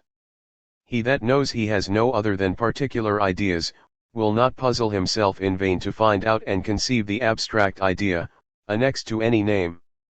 And he that knows names do not always stand for ideas, will spare himself the labor of looking for ideas, where there are none to be had. It were therefore to be wished that every one would use his utmost endeavors, to obtain a clear view of the ideas he would consider, separating from them all that dress and encumbrance of words which so much contribute to blind the judgment and divide the attention. In vain do we extend our view into the heavens, and pry into the entrails of the earth, in vain do we consult the writings of learned men, and trace the dark footsteps of antiquity. We need only draw the curtain of words, to behold the fairest tree of knowledge, whose fruit is excellent, and within the reach of our hand. 102. 25. Unless we take care to clear the first principles of knowledge, from the embarrass and delusion of words, we may make infinite reasonings upon them to no purpose, we may draw consequences from consequences, and be never the wiser. The farther we go, we shall only lose ourselves the more irrecoverably, and be the deeper entangled in difficulties and mistakes. Whoever therefore designs to read the following sheets, I entreat him to make my words the occasion of his own thinking, and endeavor to attain the same train of thoughts in reading, that I had in writing them. By this means it will be easy for him to discover the truth or falsity of what I say. He will be out of all danger of being deceived by my words, and I do not see how he can be led into an error by considering his own naked, undisguised ideas. 103. Of the principles of human knowledge. Part I. 1. It is evident to any one who takes a survey of the objects of human knowledge, that they are either ideas actually imprinted on the senses, or else such as are perceived by attending to the passions and operations of the mind, or lastly ideas formed by help of memory and imagination, either compounding, dividing, or barely representing those originally perceived in the aforesaid ways. 19. By sight I have the ideas of light and colors with their several degrees and variations. By touch I perceive, for example, hard and soft, heat and cold, motion and resistance, and of all these more and less either as to quantity or degree. Smelling furnishes me with odors, the palate with tastes, and hearing conveys sounds to the mind in all their variety of tone and composition. And as several of these are observed to accompany each other, they come to be marked by one name, and so to be reputed as one thing. Thus, for example, a certain color, taste, smell, figure, and consistence having been observed to go together, are accounted one distinct thing, signified by the name apple. 20 Other collections of ideas constitute a stone, a tree, a book, and the like sensible things, which, as they are pleasing or disagreeable, excite the passions of love, hatred, joy, grief, and so forth. 2. But besides all that endless variety of ideas or objects of knowledge, there is likewise something which knows or perceives them, and exercises divers operations, as willing, imagining, remembering about them. This perceiving, active being is what I call mind, spirit, soul, or myself. By which words I do not denote any one of my ideas, but a thing entirely distinct from them, wherein they exist, or, which is the same thing, whereby they are perceived, for the existence of an idea consists in being perceived. 21. 3. That neither our thoughts, nor passions, nor ideas formed by the imagination, exist without the mind. 22 is what every body will allow. And it seems no less evident that the various sensations or ideas imprinted on the sense, however blended or combined together, that is, whatever objects they compose, cannot exist otherwise than in a mind perceiving them. 104. Think an intuitive knowledge may 23rd be obtained of this, by any one that shall attend to what is meant by the term exist when applied to sensible things. The table I write on, I say, exists, that is, I see and feel it, and if I were out of my study I should say it existed, meaning thereby that if I was in my study I might perceive it. 24 Or that some other spirit actually does perceive it. There was an odor, that is, it was smelled, there was a sound, that is to say, it was heard, a color or figure, and it was perceived by sight or touch. This is all that I can understand by these and the like expressions. For as to what is said of the absolute existence of unthinking things without any relation to their being perceived, That seems perfectly unintelligible. Their esse is percipi 25, nor is it possible they should have any existence, out of the minds or thinking things which perceive them. For it is indeed an opinion strangely prevailing amongst men, that houses, mountains, rivers, and in a word all sensible objects have an existence natural or real, distinct from their being perceived by the understanding. But with how great an assurance and acquiescence soever this principle may be entertained in the world, yet whoever shall find in his heart to call it in question, may, if I mistake not, perceive it to involve a manifest contradiction. For what are the forementioned objects but the things we perceive by sense, and what do we perceive besides our own ideas or sensations, and is it not plainly repugnant that any one of these or any combination of them should exist unperceived?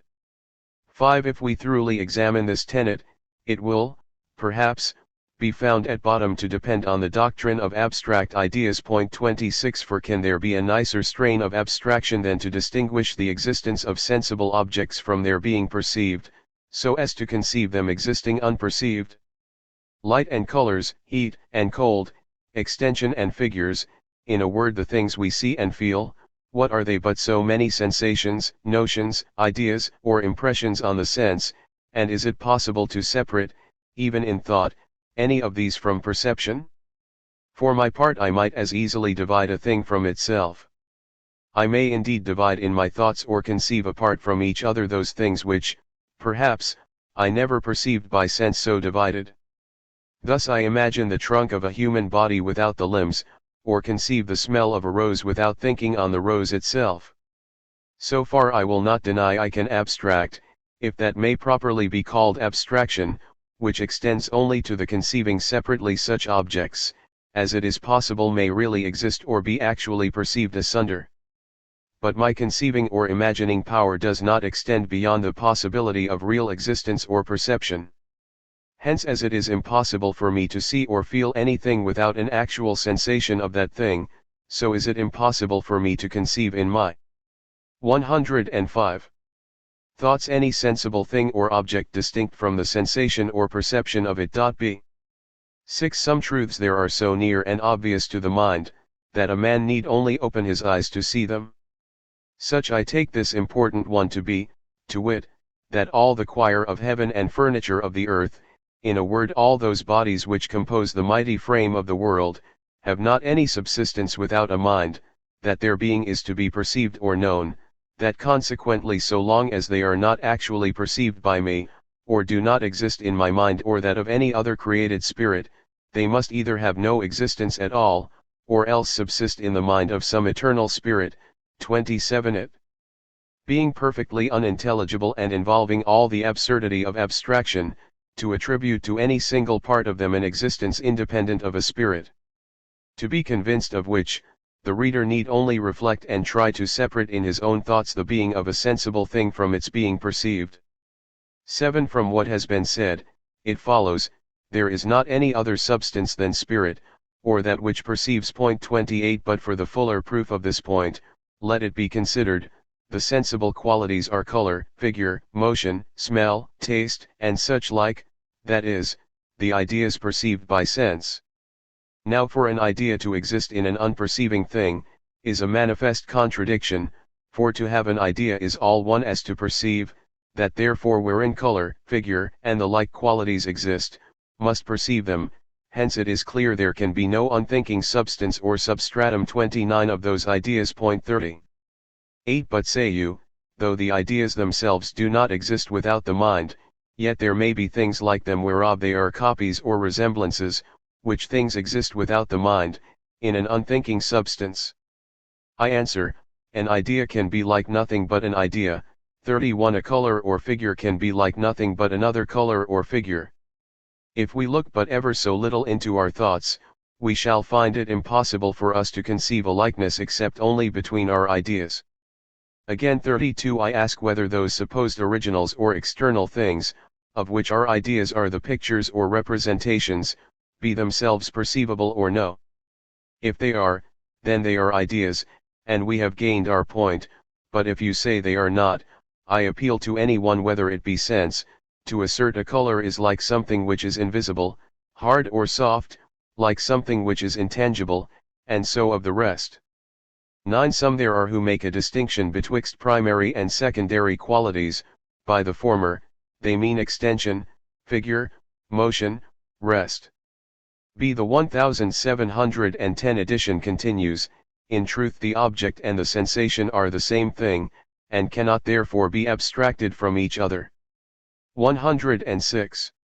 Solidity or impenetrability and number. By the latter they denote all other sensible qualities, as colors, sounds, tastes, and so forth. 33. The ideas we have of these they acknowledge not to be the resemblances of anything existing without the mind or unperceived, but they will have our ideas of the primary qualities to be patterns or images of things which exist without the mind, in an unthinking substance which they call matter. By matter therefore we are to understand an inert, senseless 34 substance, in which extension, figure, and motion, do actually subsist. But it is evident from what we have already shown, that extension, figure, and motion are only ideas existing in the mind, and that an idea can be like nothing but another idea, and that consequently neither they nor their archetypes can exist in an unperceiving substance. 35 Hence it is plain, that the very notion of what is called matter or corporeal substance, involves a contradiction in it.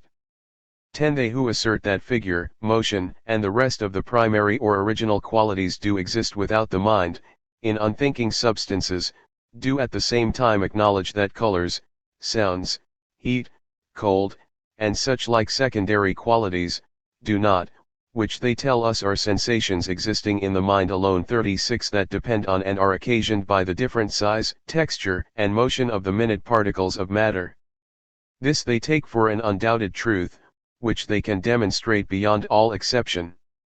Now if it be certain, that those original qualities are inseparably united with the other sensible qualities, and not, even in thought, capable of being abstracted from them, it plainly follows that they exist only in the mind.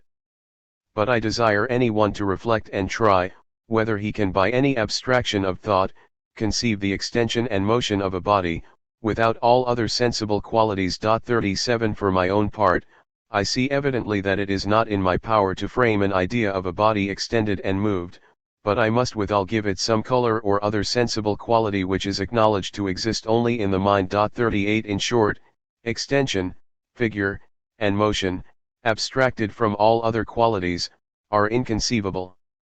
Where therefore the other sensible qualities are, there must these be also, to wit, in the mind and nowhere else.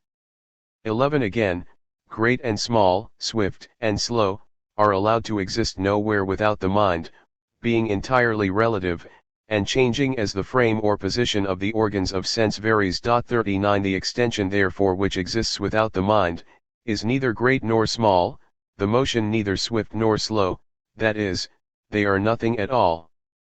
But say you, they are extension in general, and motion in general. 40 Thus we see how much the tenet of extended, movable substances existing without the mind, depends on. 107. That strange doctrine of abstract ideas. And here I cannot but remark, how nearly the vague and indeterminate description of matter or corporeal substance, which the modern philosophers are run into by their own principles, resembles that antiquated and so much ridiculed notion of materia prima, 41 to be met with in Aristotle and his followers. Without extension solidity cannot be conceived, since therefore it has been shown that extension exists not in an unthinking substance, the same must also be true of solidity. 12 That number is entirely the creature of the mind, even though the other qualities be allowed to exist without, will be evident to whoever considers, that the same thing bears a different denomination of number, as the mind views it with different respects. Thus, the same extension is 1 or 3 or 36, according as the mind considers it with reference to a yard, a foot, or an inch. Number is so visibly relative, and dependent on men's understanding. 42 That it is strange to think how anyone should give it an absolute existence without the mind. We say one book, one page, one line, all these are equally units, though some contain several of the others. And in each instance it is plain, the unit relates to some particular combination of ideas arbitrarily put together by the mind. 13 Unity. I know some will have to be a simple or uncompounded idea, accompanying all other ideas into the mind. Point 43 That I have any such idea answering the word unity, I do not find, and if I had, methinks I could not miss finding it. On the contrary, it should be the most familiar to my understanding, since it is said to accompany all other ideas, and to be perceived by all the ways of sensation and reflection. To say no more, it is an abstract idea.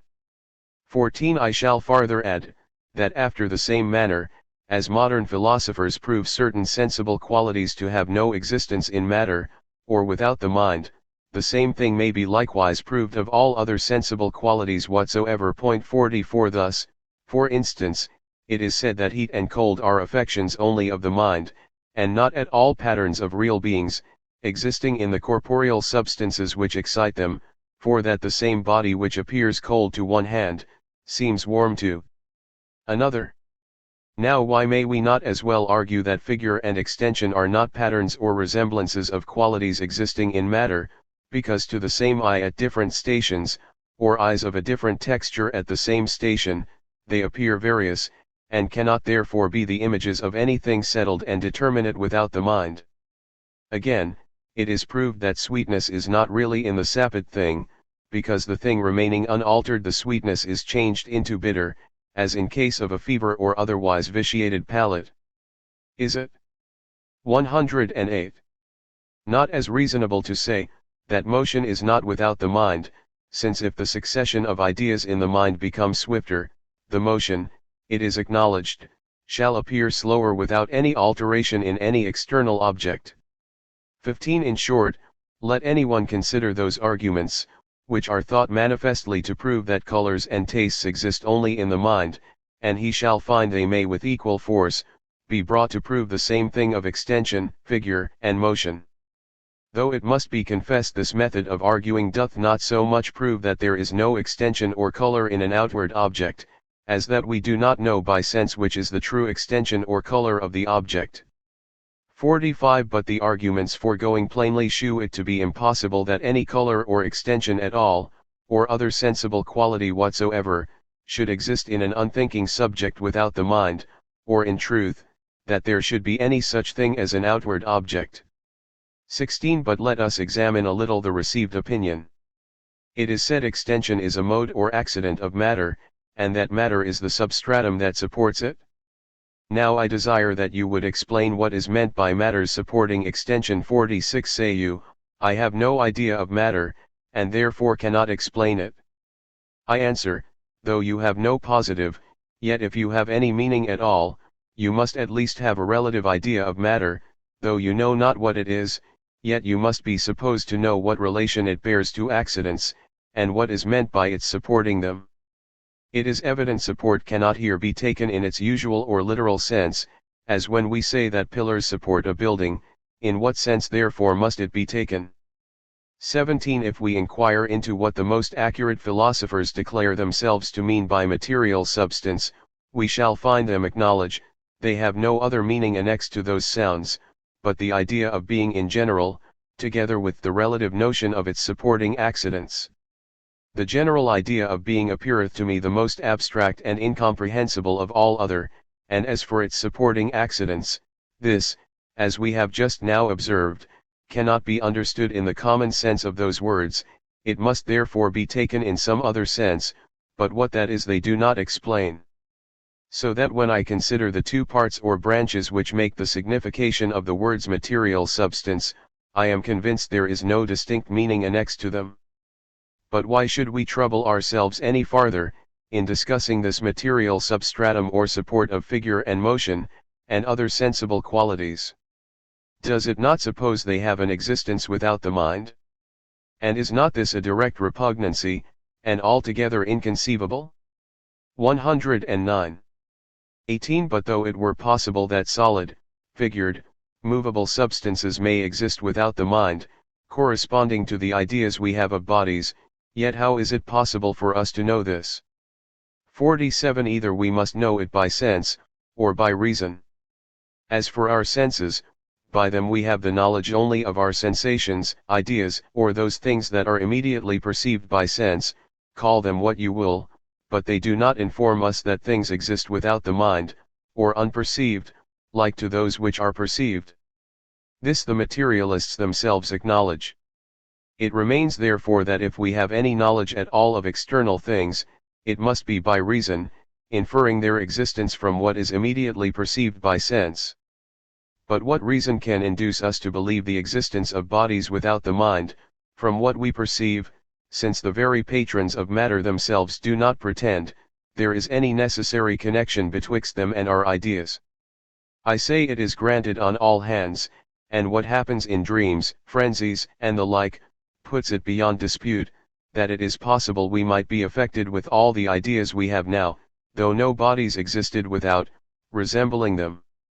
Hence it is evident the supposition of external bodies is not necessary for the producing our ideas, since it is granted they are produced sometimes, and might possibly be produced always in the same order we see them in at present, without their concurrence.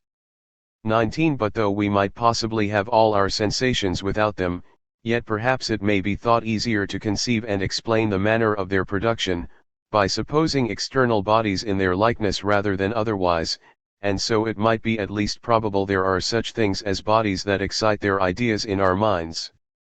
But neither can this be said, for though we give the materialists their external bodies, they by their own confession are never the nearer knowing how our ideals are produced, since they own themselves unable to comprehend in what manner body can act upon spirit, or how it is possible it should imprint any idea in the mind. 48. Hence it is evident the production of ideas or sensations in our minds, can be no reason why we should suppose matter or corporeal substances, since that is acknowledged to remain equally inexplicable with, or without this supposition. If therefore it were possible for bodies to exist without the mind, yet to hold they do so, must needs be a very precarious opinion, since it is to suppose, without any reason at all, that God has created innumerable beings that are entirely useless, and serve to no manner of purpose. 20. In short, if there were external bodies, it is impossible we should ever come to know it, and if there were not, we might have the very same reasons to think there were that we have now. Suppose, what no one can. 110. Deny possible, an intelligence, without the help of external bodies, to be affected with the same train of sensations or ideas that you are, imprinted in the same order and with like vividness in his mind. I ask whether that intelligence hath not all the reason to believe the existence of corporeal substances, represented by his ideas, and exciting them in his mind, that you can possibly have for believing the same thing? Of this there can be no question, which one consideration is enough to make any reasonable person suspect the strength of whatever arguments he may think himself to have, for the existence of bodies without the mind. 21. Were it necessary to add any farther proof against the existence of matter, after what has been said, I could instance several of those errors and difficulties, not to mention impieties, which have sprung from that tenet. It has occasioned numberless controversies and disputes in philosophy, and not a few of far greater moment in religion. But I shall not enter into the detail of them in this place, as well because I think, arguments a posteriori are unnecessary for confirming what has been, if I mistake not, sufficiently demonstrated a priori, as because I shall hereafter find occasion to say somewhat of them. 49. 22. I am afraid I have given cause to think me needlessly prolix in handling this subject. For to what purpose is it to dilate on that which may be demonstrated with the utmost evidence in a line or two, to any one that is capable of the least reflection? It is but looking into your own thoughts, and so trying whether you can conceive it possible for a sound, or figure, or motion, or color, to exist without the mind, or unperceived. This easy trial may make you see, that what you contend for, is a downright contradiction. Insomuch that I am content to put the whole upon this issue, if you can but conceive it possible for one extended movable substance, or in general, for any one idea or anything like an idea, to exist otherwise than in a mind perceiving it, I shall readily give up the cause, and as for all that compages of external bodies which you contend for, I shall grant you its existence, though you cannot either give me any reason why you believe it exists, or assign any use to it when it is supposed to, Exist. Point 50. I say, the bare possibility of your opinions being true, shall pass for an argument that it is so. 23. But say you, surely there is nothing easier than to imagine trees, for instance, in a park, or books existing in a closet, and no body by to perceive them. I answer, you may so, there is no difficulty in it, but what is all this, I beseech you, more than framing in your mind certain ideas which you call books and trees, and at the same time omitting to frame the idea of any one that may perceive them? But do not you yourself perceive or think of 111 them all the while? This therefore is nothing to the purpose, it only shows you have the power of imagining or forming ideas in your mind, but it doth not shew that you can conceive it possible. The objects of your thought may exist without the mind. To make out this, it is necessary that you conceive them existing unconceived or unthought of, which is a manifest repugnancy. When we do our utmost to conceive the existence of external bodies, we are all the while only contemplating our own ideas. 51. But the mind, taking no notice of itself, is deluded to think it can and doth conceive bodies existing unthought of or without the mind, though at the same time they are apprehended by or exist in itself. Point 52. A little attention will discover to any one the truth and evidence of what is here said, and make it unnecessary to insist on any other proofs against the existence of material substance. 24. It is very obvious, upon the least inquiry into our own thoughts, to know whether it be possible for us to understand what is meant by the absolute existence of sensible objects in themselves, or without the mind. To me it is evident those words mark out either a direct contradiction, or else nothing at all. And to convince others of this, I know no readier or fairer way, than to entreat they would calmly attend to their own thoughts, and if by this attention the emptiness or repugnancy of those expressions does appear, surely nothing more is requisite for their conviction. It is on this therefore that I insist, to wit, that the absolute existence of unthinking things are words without a meaning, or which include a contradiction. This is what I repeat and inculcate, and earnestly recommend to the attentive thoughts of the reader. 25. All our ideas, sensations, or the things which we perceive, by whatsoever names they may be distinguished, are visibly inactive, there is nothing of power or agency included in them. So that one idea or object of thought cannot produce, or make any alteration in another. To be satisfied of the truth of this, there is nothing else requisite but a bare observation of our ideas. For since they and every part of them exist only in the mind, it follows that there is nothing in them but what is perceived. But whoever shall attend to his ideas, whether of sense or reflection, will not perceive in them any power or activity, there is therefore no such thing contained in them. A little attention will discover to us that the very being of an idea implies passiveness and inertness in it, insomuch that it is impossible for an idea to do anything, or, strictly speaking, to be the cause of anything, neither can it be the resemblance or pattern of any active being, as is evident from sectate. Whence it plainly follows that extension, figure, and motion, cannot be the cause of our sensations. To say therefore, that these 112 are the effects of powers resulting from the configuration, number, motion, and size of corpus cles, must certainly be false. 53. 26. We perceive a continual succession of ideas, some are anew excited, others are changed or totally disappear. There is therefore some cause of these ideas whereon they depend, and which produces and changes them. That this cause cannot be any quality or idea or combination of ideas, is clear from the preceding section. It must therefore be a substance, but it has been shown that there is no corporeal or material substance. It remains therefore that the cause of ideas is an incorporeal active substance or spirit. 27. A spirit is one simple, undivided, active being. As it perceives ideas, it is called the understanding, and as it produces or otherwise operates about them, it is called the will.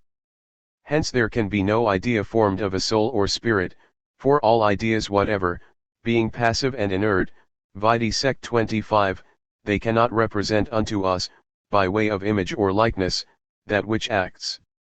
A little attention will make it plain to any one, that to have an idea which shall be like that active principle of motion and change of ideas, is absolutely impossible.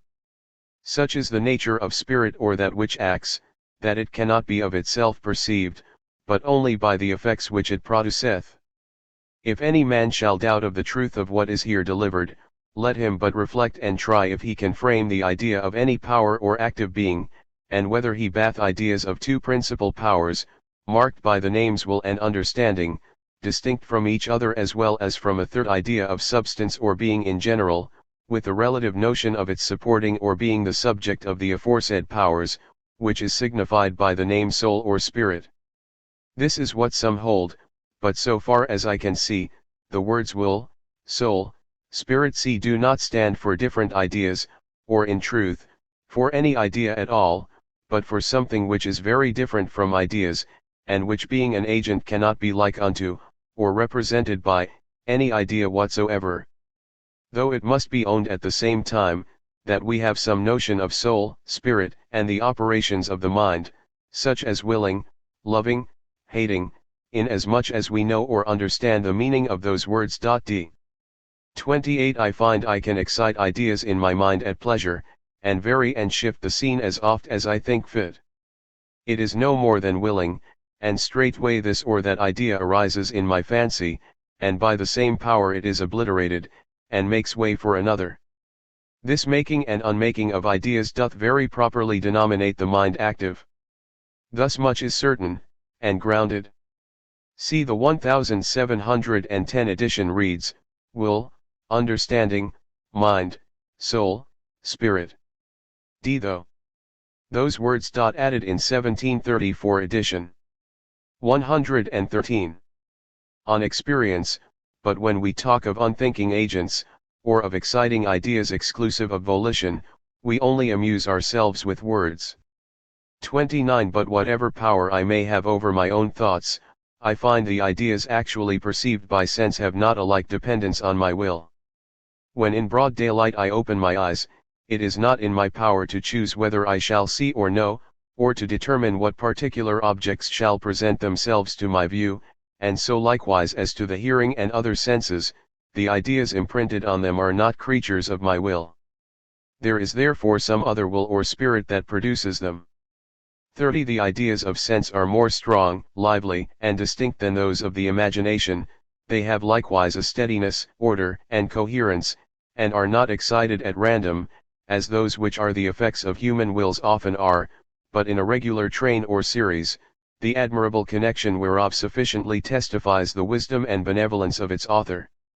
Now the set rules or established methods, wherein the mind we depend on excites in us the ideas of sense, are called the laws of nature, and these we learn by experience, which teaches us that such and such ideas are attended with such and such other ideas, in the ordinary course of things. 31 This gives us a sort of foresight, which enables us to regulate our actions for the benefit of life. And without this we should be eternally at a loss, we could not know how to act anything. 54 That might procure us the least pleasure, or remove the least pain of sense. That food nourishes, sleep refreshes, and fire warms us, that to sow in the seed time is the way to reap in the harvest, and, in general, that to obtain such or such ends, such or such means are conducive, all this we know, not by discovering any necessary connection between our ideas, but only by the observation of the settled laws of nature, without which we should be all in uncertainty and confusion, and a grown man no more know how to manage himself in the affairs of life, than an infant just born. 32 And yet this consistent uniform working, which so evidently displays the goodness and wisdom of that governing spirit whose will constitutes the laws of nature, is so far from leading our thoughts to him, that it rather sends them a wandering after second causes. 55 For when we perceive certain ideas of sense constantly followed by other ideas, and we know this is not of our doing, we forthwith attribute power and agency to the ideas themselves, and make one the cause of another, than which nothing can be more absurd and unintelligible. Thus, for example, having observed that when we perceive by sight a certain round luminous figure, we at the same time perceive by touch the idea or sensation called heat, we do from thence conclude the sun to be the cause of heat. and in like 114 manner perceiving the motion and collision of bodies to be attended with sound, we are inclined to think the latter an effect of the former.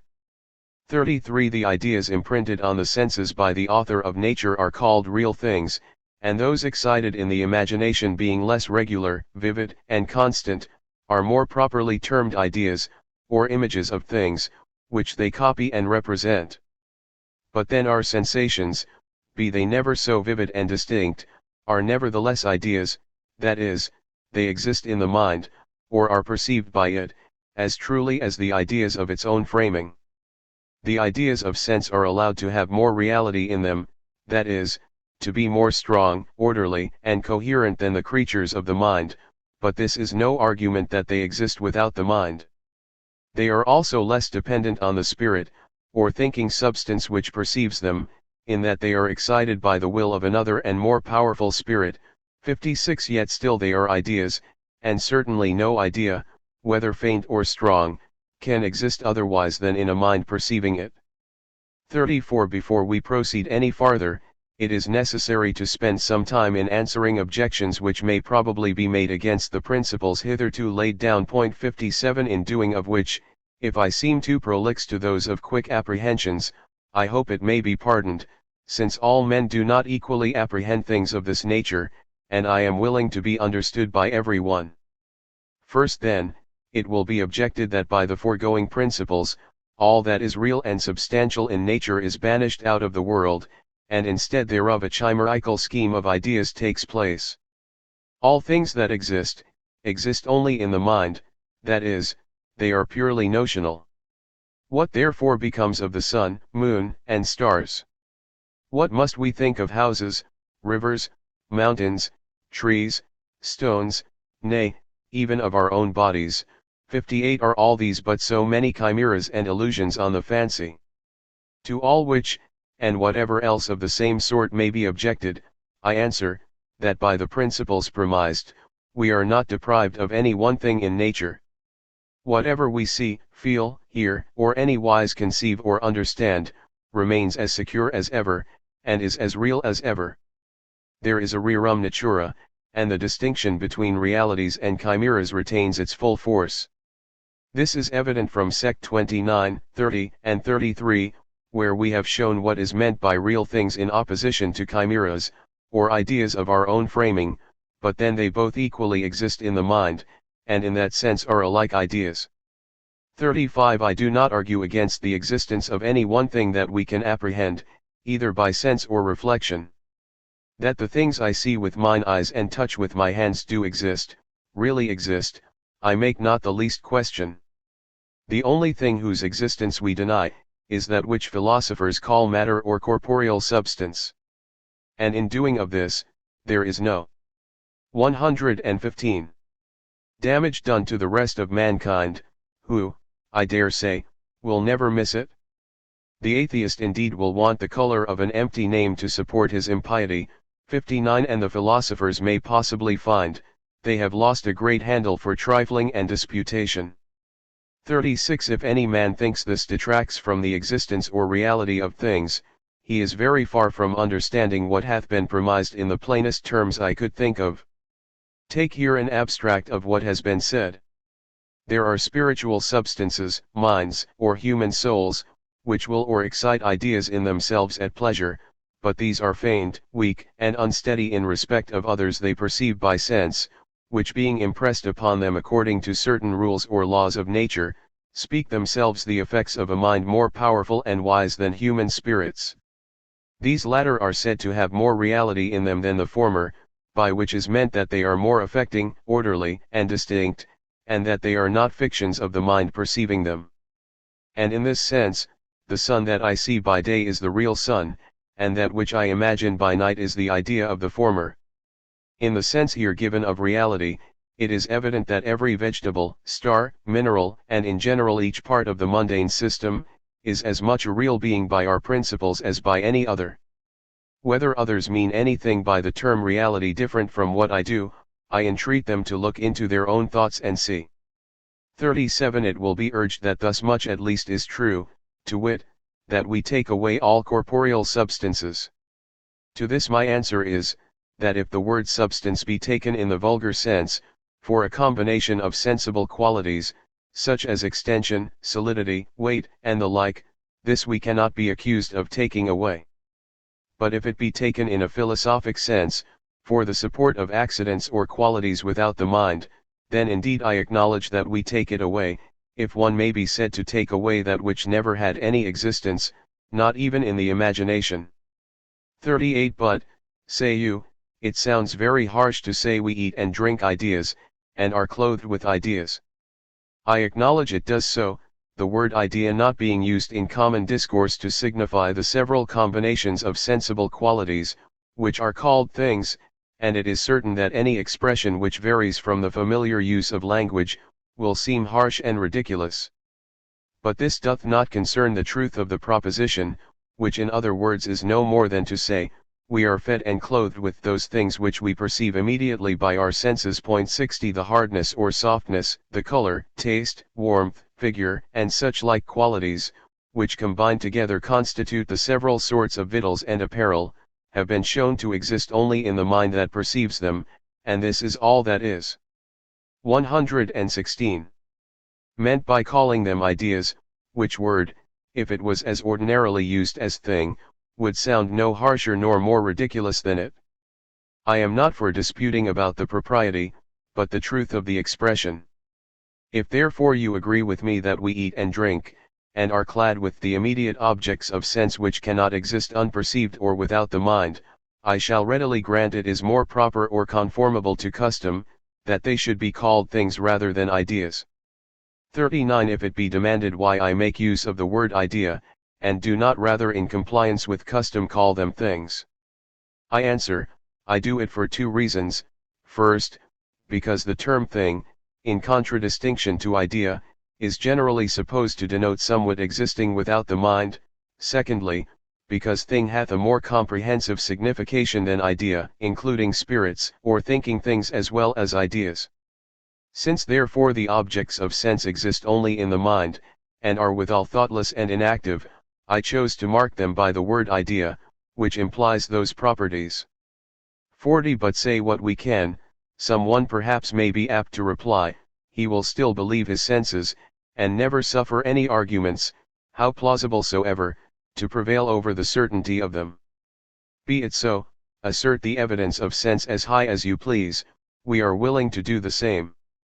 That what I see, hear, and feel doth exist, that is to say, is perceived by me, I no more doubt than I do of my own being. But I do not see how the testimony of sense can be alleged, as a proof for the existence of anything, which is not perceived by sense. We are not for having any man turn sceptic, and disbelieve his senses, on the contrary we give them all the stress and assurance imaginable, nor are there any principles more opposite to scepticism, than those we have laid down, as shall be hereafter clearly shown. 41 Secondly, it will be objected that there is a great difference betwixt real fire, for instance, and the idea of fire, betwixt dreaming or imagining oneself burnt, and actually being so. This and the like may be urged in opposition to our tenets. To all which the answer is evident from what hath been already said, and I shall only add in this place, that if real fire be very different from the idea of fire, so also is the real pain that it occasions, very different from the idea of the same pain, and yet nobody will pretend that real pain either is, or can possibly be, in an unperceiving thing or without the mind, any more than its idea. 42 Thirdly, it will be objected that we see things actually without or at a distance from us, and which consequently do not exist in the mind, it being absurd that those things which are seen at the distance of several miles, should be as near to us as our own thoughts. In answer to this, I desire it may be considered, that in a dream we do oft perceive things as 117. Existing at a great distance off, and yet for all that, those things are acknowledged to have their existence only in the mind. 61. 43 But for the fuller clearing of this point, it may be worthwhile to consider, how it is that we perceive distance and things placed at a distance by sight. For that we should in truth see external space, and bodies actually existing in it, some nearer, others farther off, seems to carry with it some opposition to what hath been said, of their existing nowhere without the mind. The consideration of this difficulty it was, that gave birth to my essay towards a new theory of vision, which was published not long since. 62, wherein it is shown that distance or outness is neither immediately of itself perceived by sight, nor yet apprehended or judged of by lines and angles, or anything that hath a necessary connection with it, but that it is only suggested to our thoughts, by certain visible ideas and sensations attending vision, which in their own nature have no manner of similitude or relation, either with distance, or things placed at a distance. 63, but by a connection taught us by experience, they come to signify and suggest them to us, after the same manner that words of any language suggest the ideas they are made to stand for. 64, insomuch that a man born blind, and afterwards made to see, would not, at first sight, think the things he saw, to be without his mind, or at any distance from him. 65, see sect 41 of the forementioned treatise. 44, the ideas of sight and touch make two species, entirely distinct and heterogeneous. The former are marks and prognostics of the latter. That the proper objects of sight neither exist without the mind, nor are the images of external things, was shown even in that treatise. Though throughout the same, the contrary be supposed true of tangible objects, not that to suppose that vulgar error was necessary for establishing the notion therein laid down, but because it was beside my purpose to examine and refute it in a discourse concerning vision. So that in strict truth the ideas of sight, when we apprehend by them distance and things placed at a distance, do not suggest or mark out to us things actually existing at a distance, but only admonish us what ideas of touch will be imprinted in our minds at such and such distances of time, and in consequence of such and such actions. It is, I say, evident from what has been said in the foregoing parts of this treatise, and in sect 147, and elsewhere of the essay concerning vision, that visible ideas are the language whereby the governing spirit, on whom we depend, informs us what tangible ideas he is about to imprint upon us, in case we excite this or that motion in our own bodies. 66, but for a fuller information in this point, I refer to the essay itself. 118. 45. Fourthly, it will be objected that from the foregoing principles it follows, things are every moment annihilated and created anew. The objects of sense exist only when they are perceived, the trees therefore are in the garden, or the chairs in the parlor, no longer than while there is some body by to perceive them. Upon shutting my eyes all the furniture in the room is reduced to nothing, and barely upon opening them it is again created. In answer to all which, I refer the reader to what has been said in sect 3, 4, and see and desire he will consider whether he means anything by the actual existence of an idea, distinct from its being perceived. For my part, after the nicest inquiry I could make, I am not able to discover that anything else is meant by those words. And I once more entreat the reader to sound his own thoughts, and not suffer himself to be imposed on by words. If he can conceive it possible either for his ideas or their archetypes 67 to exist without being perceived, then I give up the cause, but if he cannot, he will acknowledge it is unreasonable for him to stand up in defense of he knows not what, and pretend to charge on me as an absurdity, the not assenting to those propositions which at bottom have no meaning in them. 46. It will not be amiss to observe, how far the received principles of philosophy are themselves chargeable with those pretended absurdities. It is thought strangely absurd that upon closing my eyelids, all the visible objects round me should be reduced to nothing, and yet is not this what philosophers commonly acknowledge, when they agree on all hands 68 that light and colors, which alone are the proper and immediate objects of sight, are mere sensations that exist no longer than they are perceived.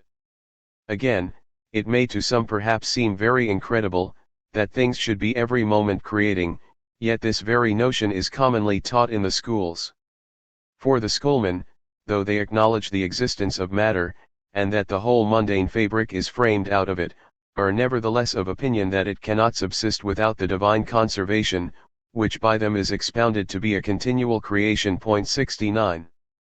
47. Farther, a little thought will discover to us, that though we allow the existence of matter or corporeal substance, yet it will unavoidably follow from the principles which are now generally admitted, that the particular bodies of what kind soever, do none of them exist whilst they are not perceived. 70 For it is evident from Sect 11 and the following sections, that the matter philosophers contend for, is an incomprehensible somewhat which hath none of those particular qualities, whereby the bodies falling under our senses are distinguished one from another. But to make this more plain, it must be remarked, that the infinite divisibility of matter 119 is now universally allowed, at least by the most approved and considerable philosophers, who on the received principles demonstrate it beyond all exception. Hence it follows, that there is an infinite number of parts in each particle of matter, which are not perceived by sense. The reason therefore, that any particular body seems to be of a finite magnitude, or exhibits only a finite number of parts to sense, is, not because it contains no more, since in itself it contains an infinite number of parts, but because the sense is not acute enough to discern them. In proportion therefore as the sense is rendered more acute, it perceives a greater number of parts in the object, that is, the object appears greater, and its figure varies, those parts in its extremities which were before unperceivable, appearing now to bound it in very different lines and angles from those perceived by an obtuser sense. And at length, after various changes of size and shape, when the sense becomes infinitely acute, the body shall seem infinite. During all which there is no alteration in the body, but only in the sense. Each body therefore considered in itself, is infinitely extended, and consequently void of all shape or figure. From which it follows, that though we should grant the existence of matter to be ever so certain, yet it is withal as certain, the materialists themselves are by their own principles forced to acknowledge, that neither the particular bodies perceived by sense, nor anything like them exists without the mind. Matter, I say, and each particle thereof is according to them infinite and shapeless, and it is the mind that frames all that variety of bodies which compose the visible world, any one whereof does not exist longer than it is perceived.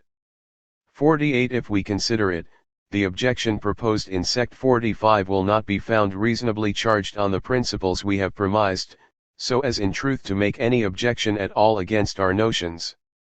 For though we hold indeed the objects of sense to be nothing else but ideas which cannot exist unperceived, yet we may not hence conclude they have no existence except only while they are perceived by us, since there may be some other spirit that perceives them, though we do not.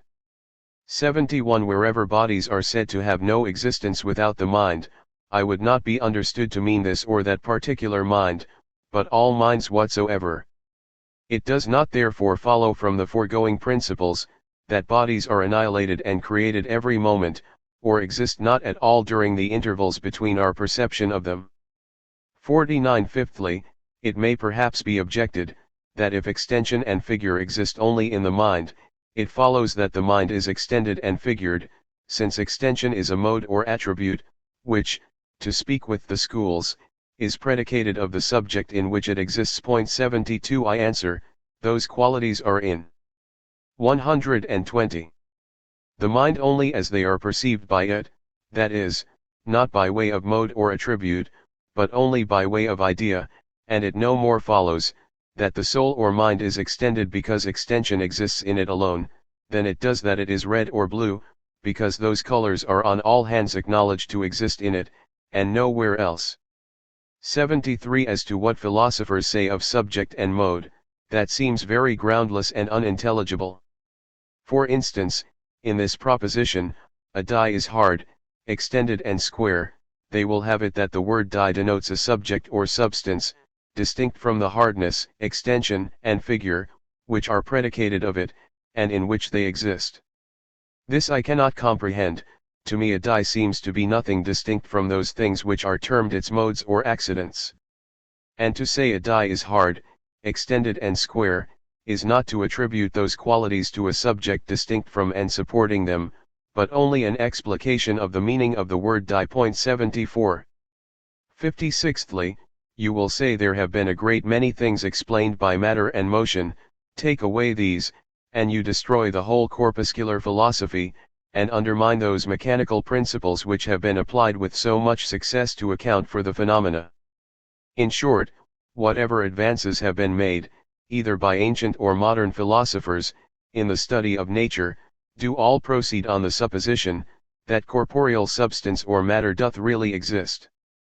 To this I answer, that there is not any one phenomenon explained on that supposition, which may not as well be explained without it, as might easily be made appear by an induction of particulars.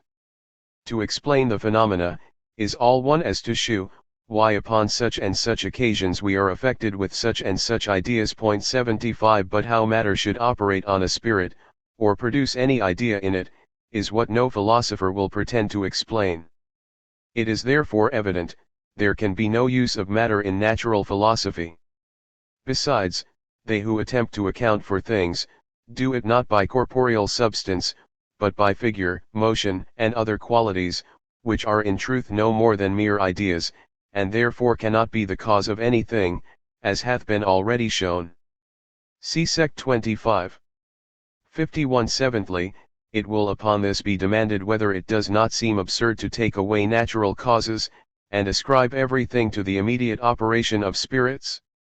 We must no longer say upon these principles that fire heats, or water cools, but that a spirit heats, and so forth. Would not a man be deservedly laughed at, who should talk after this manner?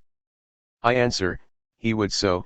In such things we ought to think with the learned, and speak with the vulgar. 76 They who to demonstration are convinced of the truth of the Copernican system 77 do nevertheless say the sun rises, the sun 121 sets, or comes to the meridian, and if they affected a contrary style in common talk, it would without doubt appear very ridiculous. A little reflection on what is here said will make it manifest, that the common use of language would receive no manner of alteration or disturbance from the admission of our tenets. 52 In the ordinary affairs of life, any phrases may be retained, so long as they excite in us proper sentiments, or dispositions to act in such a manner as is necessary for our well-being, how false soever they may be, if taken in a strict and speculative sense. Nay, this is unavoidable, since propriety being regulated by custom, language is suited to the received opinions, which are not always the truest. Hence it is impossible, even in the most rigid philosophic reasonings, so far to alter the bent and genius of the tongue we speak, as never to give a handle for cavillers to pretend difficulties and inconsistencies. But a fair and ingenuous reader will collect the sense, from the scope and tenor and connection of a discourse, making allowances for those inaccurate modes of speech, which use has made inevitable. 53 As to the opinion that there are no corporeal causes, this has been heretofore maintained by some of the schoolmen, as it is of late by others among the modern philosophers, who though they allow matter to exist, yet will have God alone to be the immediate efficient cause of all things. 78 These men saw, that amongst all the objects of sense, there was none which had any power or activity included in it, and that by consequence this was likewise true of whatever bodies they supposed to exist without the mind, like unto the immediate objects of sense. But then, that they should suppose an innumerable multitude of created beings, which they acknowledge are not capable of producing any one effect in nature, and which therefore are made to no manner of purpose, since God might have done everything as well without them, this I say, though we should allow it possible, must yet be a very unaccountable and extravagant supposition. 79. 54 In the eighth place, the universal concurrent assent of mankind may be thought by some, an invincible argument in behalf of matter, or the existence of external things. Must we suppose the whole world to be mistaken? And if so, what cause can be assigned of so widespread and predominant an error? I answer, first, that upon a narrow inquiry, it will not perhaps be found, so many as is imagined do really believe the existence of matter or things without the mind. Strictly speaking, to believe that which involves a contradiction, or has no meaning in it, is impossible, and whether the foregoing expressions are not of that sort, I refer it to the 122. Impartial examination of the reader. In one sense indeed, men may be said to believe that matter exists, that is, They act as if the immediate cause of their sensations, which affects them every moment and is so nearly present to them, were some senseless unthinking being. But that they should clearly apprehend any meaning marked by those words, and form thereof a settled speculative opinion, is what I am not able to conceive. This is not the only instance wherein men impose upon themselves, by imagining they believe those propositions they have often heard, though at bottom they have no meaning in them. 55. But secondly, though we should grant a notion to be ever so universally and steadfastly adhered to, yet this is but a weak argument of its truth, to whoever considers what a vast number of prejudices and false opinions are everywhere embraced with the utmost tenaciousness, by the unreflecting, which are the far greater part of mankind. There was a time when the antipodes and motion of the earth were looked upon as monstrous absurdities, even by men of learning, and if it be considered what a small proportion they bear to the rest of mankind, we shall find that at this day, those notions have gained but a very inconsiderable footing in the world. 56. But it is demanded, that we assign a cause of this prejudice, and account for its obtaining in the world. To this I answer, that men knowing they perceived several ideas, whereof they themselves were not the authors, as not being excited from within, nor depending on the operation of their wills, this made them maintain, those ideas or objects of perception had an existence independent of, and without the mind, without ever dreaming that a contradiction was involved in those words. But philosophers having plainly seen, that the immediate objects of perception do not exist without the mind, they in some degree corrected the mistake of the vulgar, but at the same time run into another which seems no less absurd, to wit, that there are certain objects really existing without the mind, or having a subsistence distinct from being perceived, of which our ideas are only images or resemblances, imprinted by those objects on the mind. And this notion of the philosophers owes its origin to the same cause with the former, namely, their being conscious that they were not the authors of their own sensations, which they evidently knew were imprinted from without, and which therefore must have some cause, distinct from the minds on which they are imprinted. 57. But why they should suppose the ideas of sense to be excited in us by things in their likeness, and not rather have recourse to spirit which alone can act, may be accounted for, first, because they were not aware of. 123. The repugnancy there is, as well in supposing things like unto our ideas existing without, as in attributing to them power or activity. Secondly, because the supreme spirit which excites those ideas in our minds, is not marked out and limited to our view by any particular finite collection of sensible ideas, as human agents are by their size, complexion, limbs, and motions. And thirdly, because his operations are regular and uniform.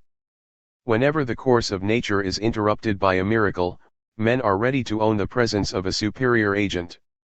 But when we see things go on in the ordinary course, they do not excite in us any reflection.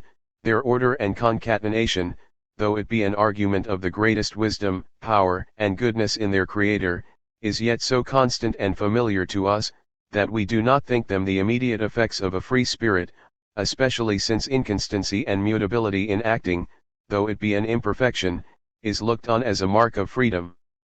58. Tenthly, it will be objected, that the notions we advance, are inconsistent with several sound truths in philosophy and mathematics. For example, the motion of the earth is now universally admitted by astronomers, as a truth grounded on the clearest and most convincing reasons, but on the foregoing principles, there can be no such thing. For motion being only an idea, it follows that if it be not perceived, it exists not, but the motion of the earth is not perceived by sense. I answer, that tenet, if rightly understood, will be found to agree with the principles we have premised, for the question, whether the earth moves or no, amounts in reality to no more than this, to wit, whether we have reason to conclude from what hath been observed by astronomers, that if we were placed in such and such circumstances, and such or such a position and distance, both from the earth and sun, we should perceive the former to move among the choir of the planets, and appearing in all respects like one of them, 80. And this, by the established rules of nature, which we have no reason to mistrust, is reasonably collected from the phenomena. 59. We may, from the experience we have had of the train and succession of ideas in our minds, often make, I will not say uncertain conjectures, but sure and well-grounded predictions, concerning the ideas we shall be affected with, pursuant to a great train of actions, and be enabled to pass a right judgment of what would have appeared to us, in case we were placed in circumstances very different from those we are in at present. Herein consists the knowledge of nature, which may preserve its use and certainty very consistently with what hath been said. It will be easy to apply this to whatever objections of the like sort may be drawn from the magnitude of the stars, or any other discoveries in astronomy or nature. 124. 60. In the 11th place it will be demanded to what purpose serves that curious organization of plants, and the admirable mechanism in the parts of animals. 81. Might not vegetables grow, and shoot forth leaves and blossoms, and animals perform all their motions, as well without as with all that variety of internal parts so elegantly contrived and put together, which being ideas have nothing powerful or operative in them, nor have any necessary connection with the effects ascribed to them? If it be a spirit that immediately produces every effect by a fiat, or act of his will, we must think all that is fine and artificial in the works, whether of man or nature, to be made in vain. By this doctrine, though an artist hath made the spring and wheels, and every movement of a watch, and adjusted them in such a manner as he knew would produce the motions he designed, yet he must think all this done to no purpose, and that it is an intelligence which directs the index 82 and points to the hour of the day. If so, why may not the intelligence do it, without his being at the pains of making the movements, and putting them together? Why does not an empty case serve as well as another? And how comes it to pass, that whenever there is any fault in the going of a watch, there is some corresponding disorder to be found in the movements, which being mended by a skillful hand, all is right again?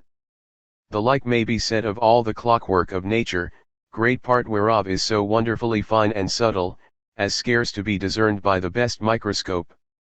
In short, it will be asked, how upon our principles any tolerable account can be given, or any final cause 83 assigned of an innumerable multitude of bodies and machines framed with the most exquisite art, which in the common philosophy have very apposite uses assigned them, and serve to explain abundance of phenomena. 61. To all which I answer, first, that though there were some difficulties relating to the administration of Providence, and the uses by it assigned to the several parts of nature, which I could not solve by the foregoing principles, yet this objection could be of small weight against the truth and certainty of those things which may be proved a priori, with the utmost evidence.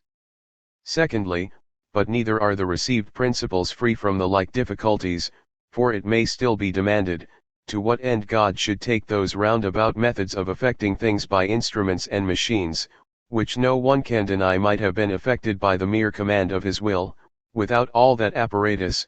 Nay, if we narrowly consider it, we shall find the objection may be retorted with greater force on those who hold the existence of those machines without the mind, for it has been made evident, that solidity, bulk, figure, motion and the like, have no activity or efficacy in them, so as to be capable of producing any one. 125. Effect in nature. See Sect 25. Whoever therefore supposes them to exist, allowing the supposition possible, when they are not perceived, does it manifestly to no purpose, since the only use that is assigned to them, as they exist unperceived, is that they produce those perceivable effects, which in truth cannot be ascribed to anything but spirit. 62. But to come nearer the difficulty, it must be observed, that though the fabrication of all those parts and organs be not absolutely necessary to the producing any effect, yet it is necessary to the producing of things in a constant, regular way, according to the laws of nature. There are certain general laws that run through the whole chain of natural effects. These are learned by the observation and study of nature, and are by men applied as well to the framing artificial things for the use and ornament of life, as to the explaining the various phenomena, which explication consists only in shewing the conformity any particular phenomenon hath to the general laws of nature, or, which is the same thing, in discovering the uniformity there is in the production of Natural effects, as will be evident to whoever shall attend to the several instances, wherein philosophers pretend to account for appearances. That there is a great and conspicuous use in these regular constant methods of working observed by the Supreme Agent, hath been shown in Sect 31. And it is no less visible, that a particular size, figure, motion, and disposition of parts are necessary, though not absolutely to the producing any effect, yet to the producing it according to the standing mechanical laws of nature. Thus, for instance, it cannot be denied that God, or the intelligence which sustains and rules the ordinary course of things might, if he were minded to produce a miracle, cause all the motions on the dial plate of a watch, though no body had ever made the movements, and put them in it, but yet if he will act agreeably to the rules of mechanism, by him for wise ends established and maintained in the creation, it is necessary that those actions of the watchmaker, whereby he makes the movements, and rightly adjusts them, precede the production of the aforesaid motions, as also that any disorder in them be attended with the perception of some corresponding disorder in the movements, which being once corrected all is right again. 63. It may indeed on some occasions be necessary, that the author of nature display his overruling power in producing some appearance out of the ordinary series of things. Such exceptions from the general rules of nature are proper to surprise and awe men into an acknowledgment of the divine being, but then they are to be used but seldom, otherwise there is a plain reason why they should fail of that effect. Besides, God seems to choose the convincing our reason of his attributes by the works of nature. 126. Which discover so much harmony and contrivance in their make, and are such plain indications of wisdom and beneficence in their author, rather than to astonish us into a belief of his being by anomalous and surprising events. 64. To set this matter in a yet clearer light, I shall observe that what has been objected in Sect 60 amounts in reality to no more than this: ideas are not anyhow and at random produced, there being a certain order and connection between them, like to that of cause and effect. There are also several combinations of them, made in a very regular and artificial manner, which seem like so many instruments in the hand of nature, that being hid as it were behind the scenes, have a secret operation in producing those appearances which are seen on the theatre of the world, being themselves discernible only to the curious eye of the philosopher. But since one idea cannot be the cause of another, to what purpose is that connection? And since those instruments, being barely inefficacious perceptions in the mind, are not subservient to the production of natural effects, it is demanded why they are made, or, in other words, what reason can be assigned why God should make us, upon a close inspection into his works, behold so great variety of ideas, so artfully laid together, and so much according to rule, it not being credible, that he would be at the expense, if one may so speak, of all that art and regularity to no purpose? 65. To all which my answer is, first, that the connection of ideas does not imply the relation of cause and effect, but only of a mark or sign with the thing signified. The fire which I see is not the cause of the pain I suffer upon my approaching it, but the mark that forewarns me of it. In like manner, the noise that I hear is not the effect of this or that motion or collision of the ambient bodies, but the sign thereof. 84. Secondly, the reason why ideas are formed into machines, that is, artificial and regular combinations, is the same with that for combining letters into words. That a few original ideas may be made to signify a great number of effects and actions, it is necessary they be variously combined together, and to the end their use be permanent and universal, these combinations must be made by rule, and with wise contrivance. By this means abundance of information is conveyed unto us, concerning what we are to expect from such and such actions, and what methods are proper to be taken, for the exciting such and such ideas, which in effect is all that I conceive to be distinctly meant, when it is said that by discerning the figure, texture, and mechanism of the inward parts of bodies, whether natural or artificial, we may attain to know the several uses and properties depending thereon, or the nature of the thing. 85. 127. 66. Hence it is evident, that those things which under the notion of a cause cooperating or concurring to the production of effects, are altogether inexplicable, and run us into great absurdities, may be very naturally explained, and have a proper and obvious use assigned them, when they are considered only as marks or signs for our information. And it is the searching after, and endeavoring to understand those signs instituted by the author of nature that ought to be the employment of the natural philosopher, and not the pretending to explain things by corporeal causes, which doctrine seems to have too much estranged the minds of men from that active principle, that supreme and wise Spirit, in whom we live, move, and have our being. 86.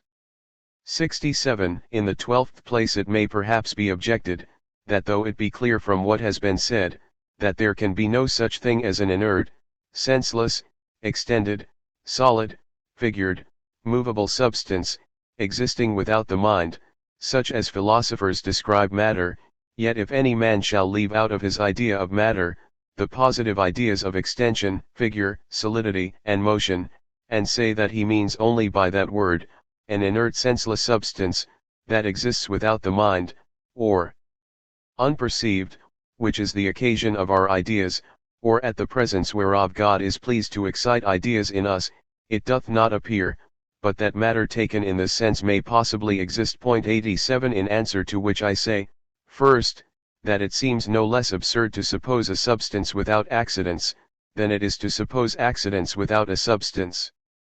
But secondly, though we should grant this unknown substance may possibly exist, yet where can it be supposed to be?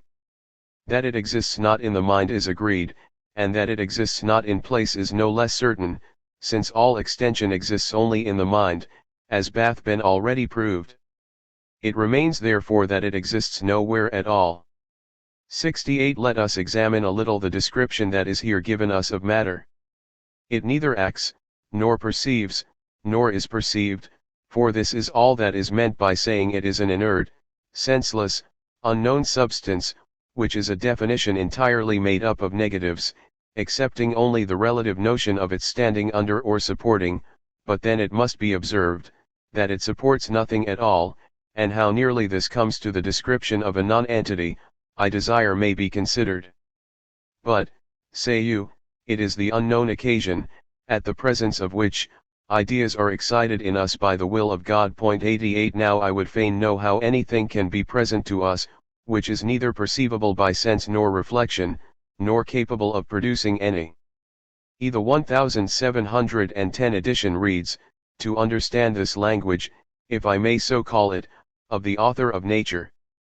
128. Idea in our minds, nor is at all extended, nor hath any form, nor exists in any place. The words to be present, when thus applied, must needs be taken in some abstract and strange meaning, and which I am not able to comprehend. 69. Again, let us examine what is meant by occasion. So far as I can gather from the common use of language, that word signifies, either the agent which produces any effect, or else something that is observed to accompany, or go before it, in the ordinary course of things. But when it is applied to matter as above described, it can be taken in neither of those senses. For matter is said to be passive and inert, and so cannot be an agent or efficient cause. It is also unperceivable, as being devoid of insensible qualities, and so cannot be the occasion of our perceptions in the latter sense, as when the burning my finger is said to be the occasion of the pain that attends it. What therefore can be meant by calling matter an occasion? This term is either used in no sense at all, or else in some sense very distant from its received signification. 70. You will perhaps say that matter, though it be not perceived by us, is nevertheless perceived by God, to whom it is the occasion of exciting ideas in our minds. For, say you, since we observe our sensations to be imprinted in an orderly and constant manner, it is but reasonable to suppose there are certain constant and regular occasions of their being produced. That is to say, that there are certain permanent and distinct parcels of matter, corresponding to our ideas, which, though they do not excite them in our minds, or any ways immediately affect us, as being altogether passive and unperceivable to us, they are nevertheless to God, by whom they are perceived, as it were so many occasions to remind him when and what ideas to imprint on our minds, that so things may go on in a constant uniform manner. 71. In answer to this I observe, that as the notion of matter is here stated, the question is no longer concerning the existence of a thing distinct from spirit and idea, from perceiving and being perceived, but whether there are not certain ideas, of I know not what sort, in the mind of God, which are so many marks or notes that direct him how to produce sensations in our minds, in a constant and regular method, much after the same manner as a musician is directed by the notes of music to produce that harmonious train and composition of sound, which is called a tune, though they who hear the music do not perceive the notes, and may be entirely ignorant of them. But this notion of matter seems too extravagant to deserve a confutation. Besides, it is in effect no objection against what we have advanced, to wit, that there is no senseless, unperceived substance. 129. 72. If we follow the light of reason, we shall, from the constant uniform method of our sensations, collect the goodness and wisdom of the Spirit who excites them in our minds. But this is all that I can see reasonably concluded from thence. To me, I say, it is evident that the being of a spirit infinitely wise, good, and powerful is abundantly sufficient to explain all the appearances of nature. But as for inert senseless matter, nothing that I perceive has any the least connection with it, or leads to the thoughts of it. And I would fain see any one explain any the meanest 89 phenomenon in nature by it, or shew any manner of reason, though in the lowest rank of probability 90 that he can have for its existence, or even make any tolerable sense or meaning of that supposition. For as to its being an occasion, we have, I think, evidently shown that with regard to us it is no occasion. It remains therefore that it must be, if at all, the occasion to God of exciting ideas in us, and what this amounts to, we have just now seen. 73. It is worthwhile to reflect a little on the motives which induced men to suppose the existence of material substance, that so having observed the gradual ceasing, and expiration of those motives or reasons, we may proportionably withdraw the assent that was grounded on them. First therefore, it was thought that color, figure, motion, and the rest of the sensible qualities or accidents, did really exist without the mind, and for this reason, it seemed needful to suppose some unthinking substratum or substance wherein they did exist, since they could not be conceived to exist by themselves. Afterwards, in process of time, men being convinced that colors, sounds, and the rest of the sensible secondary qualities had no existence without the mind, they stripped this substratum or material substance of those qualities, leaving only the primary ones, figure, motion, and such like, which they still conceived to exist without the mind, and consequently to stand in need of a material support. But it having been shown, that none, even of these, can possibly exist otherwise than in a spirit or mind which perceives them, it follows that we have no longer any reason to suppose the being of matter. 91. Nay, that it is utterly impossible there should be any such thing, so long as that word is taken to denote an unthinking substratum of qualities or accidents, wherein they exist without the mind. 74. But though it be allowed by the materialists themselves, that matter was thought of only for the sake of supporting accidents, and the reason entirely ceasing, one might expect the mind should naturally, and without any reluctance at all, quit the belief of what was solely grounded thereon. Yet the prejudice is riveted so deeply in our thoughts, that we can scarce tell how to part with it, and are therefore inclined, since the thing itself is 130. Indefensible, at least to retain the name, which we apply to I know not what abstracted and indefinite notions of being, or occasion, though without any shew of reason, at least so far as I can see. For what is there on our part, or what do we perceive amongst all the ideas, sensations, notions, which are imprinted on our minds, either by sense or reflection, from whence may be inferred the existence of an inert, thoughtless, unperceived occasion? And on the other hand, on the part of an all-sufficient Spirit, what can there be that should make us believe, or even suspect, he is directed by an inert occasion to excite ideas in our minds?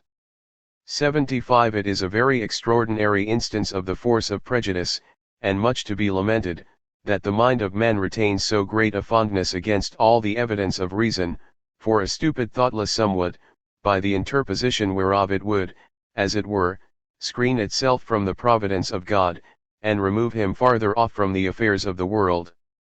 But though we do the utmost we can, to secure the belief of matter, though when reason forsakes us, we endeavor to support our opinion on the bare possibility of the thing, and though we indulge ourselves in the full scope of an imagination not regulated by reason, to make out that poor possibility, yet the upshot of all is, that there are certain unknown ideas in the mind of God, for this, if anything, is all that I conceive to be meant by occasion with regard to God. And this, at the bottom, is no longer contending for the thing, but for the name. 76. Whether therefore there are such ideas in the mind of God, and whether they may be called by the name matter, I shall not dispute. But if you stick to the notion of an unthinking substance, or support of extension, motion, and other sensible qualities, then to me it is most evidently impossible there should be any such thing. Since it is a plain repugnancy, that those qualities should exist in or be supported by an unperceiving substance. 77. But say you, though it be granted that there is no thoughtless support of extension, and the other qualities or accidents which we perceive, yet there may, perhaps, be some inert unperceiving substance, or substratum of some other qualities, as incomprehensible to us as colors are to a man born blind, because we have not a sense adapted to them. But if we had a new sense, we should possibly no more doubt of their existence, than a blind man made to see does of the existence of light and colors. I answer, first, if what you mean by the word matter be only the unknown support of unknown qualities, it is no matter whether there is such a thing or no, since it no way concerns us, and I do not see the advantage there is in disputing about we know not what, and we know not why. 131. 78. But secondly, if we had a new sense, it could only furnish us with new ideas or sensations, and then we should have the same reason against their existing in an unperceiving substance, that has been already offered with relation to figure, motion, color, and the like. Qualities, as hath been shown, 92 are nothing else but sensations or ideas, which exist only in a mind perceiving them, and this is true not only of the ideas we are acquainted with at present, but likewise of all possible ideas whatsoever. 79. But you will insist, what if I have no reason to believe the existence of matter, what if I cannot assign any use to it, or explain anything by it, or even conceive what is meant by that word? Yet still it is no contradiction to say that matter exists, and that this matter is in general a substance, or occasion of ideas, though, indeed, to go about to unfold the meaning, or adhere to any particular explication of those words, may be attended with great difficulties. I answer, when words are used without a meaning, you may put them together as you please, without danger of running into a contradiction. You may say, for example, that twice 2 is equal to 7, so long as you declare you do not take the words of that proposition in their usual acceptation, but for marks of you know not what. And by the same reason you may say, there is an inert thoughtless substance without accidents, which is the occasion of our ideas. And we shall understand just as much by one proposition, as the other. 80. In the last place you will say, what if we give up the cause of material substance, and assert, that matter is an unknown somewhat, neither substance nor accident, spirit, nor idea, inert, thoughtless, indivisible, immovable, unextended, existing in no place. For, say you, whatever may be urged against substance or occasion, or any other positive or relative notion of matter, hath no place at all, so long as this negative definition of matter is adhered to. I answer, you may, if so it shall seem good, use the word matter in the same sense, that other men use nothing, and so make those terms convertible in your style. For after all, this is what appears to me to be the result of that definition, the parts whereof when I consider with attention, either collectively, or separate from each other, I do not find that there is any kind of effect or impression made on my mind, different from what is excited by the term nothing. 81. You will reply perhaps, that in the foresaid definition is included, what doth sufficiently distinguish it from nothing, the positive, abstract idea of quid deity, entity, or existence. I own indeed, that those who pretend to the faculty of framing abstract general ideas, do talk as if they had such an idea, which is, say they, the most abstract and general notion of all, that is to me the most incomprehensible of all others. That there are a great 132 variety of spirits of different orders and capacities, whose faculties, both in number and extent, are far exceeding those the author of my being has bestowed on me, I see no reason to deny. And for me to pretend to determine by my own few, stinted, narrow inlets of perception, what ideas the inexhaustible power of the Supreme Spirit may imprint upon them, were certainly the utmost folly and presumption. Since there may be, for aught that I know, innumerable sorts of ideas or sensations, as different from one another, and from all that I have perceived, as colors are from sounds.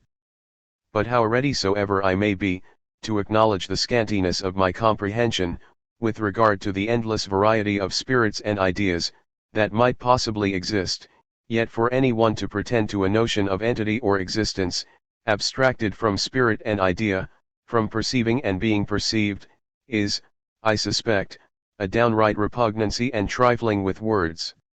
It remains that we consider the objections, which may possibly be made on the part of religion. 82 Some there are who think, that though the arguments for the real existence of bodies, which are drawn from reason, be allowed not to amount to demonstration, yet the Holy Scriptures are so clear in the point, as will sufficiently convince every good Christian, that bodies do really exist, and are something more than mere ideas, there being in Holy Writ innumerable facts related, which evidently suppose the reality of timber and stone, mountains and rivers, and cities, and human bodies. 93 To which I answer, that no sort of writings whatever, sacred or profane, which use those and the like words in the vulgar acceptation, or so as to have a meaning in them, are in danger of having their truth called in question by our doctrine. That all those things do really exist, that there are bodies, even corporeal substances, when taken in the vulgar sense, has been shown to be agreeable to our principles, and the difference betwixt things and ideas, realities, and chimeras, has been distinctly explained. And I do not think, that either what philosophers call matter, or the existence of objects without the mind, is anywhere mentioned in Scripture. 94. 83 Again, whether there be, or be not external things, it is agreed on all hands, that the proper use of words, is the marking our conceptions, or things only as they are known and perceived by us, whence it plainly follows, that in the tenets we have laid down, there is nothing inconsistent with the right use and significancy of language, and that discourse of what kind soever, so far as it is intelligible, remains undisturbed. But all this, sec 29, 30, 33, 36, and c. 133, seems so manifest, from what hath been set forth in the premises, that it is needless to insist any farther on it.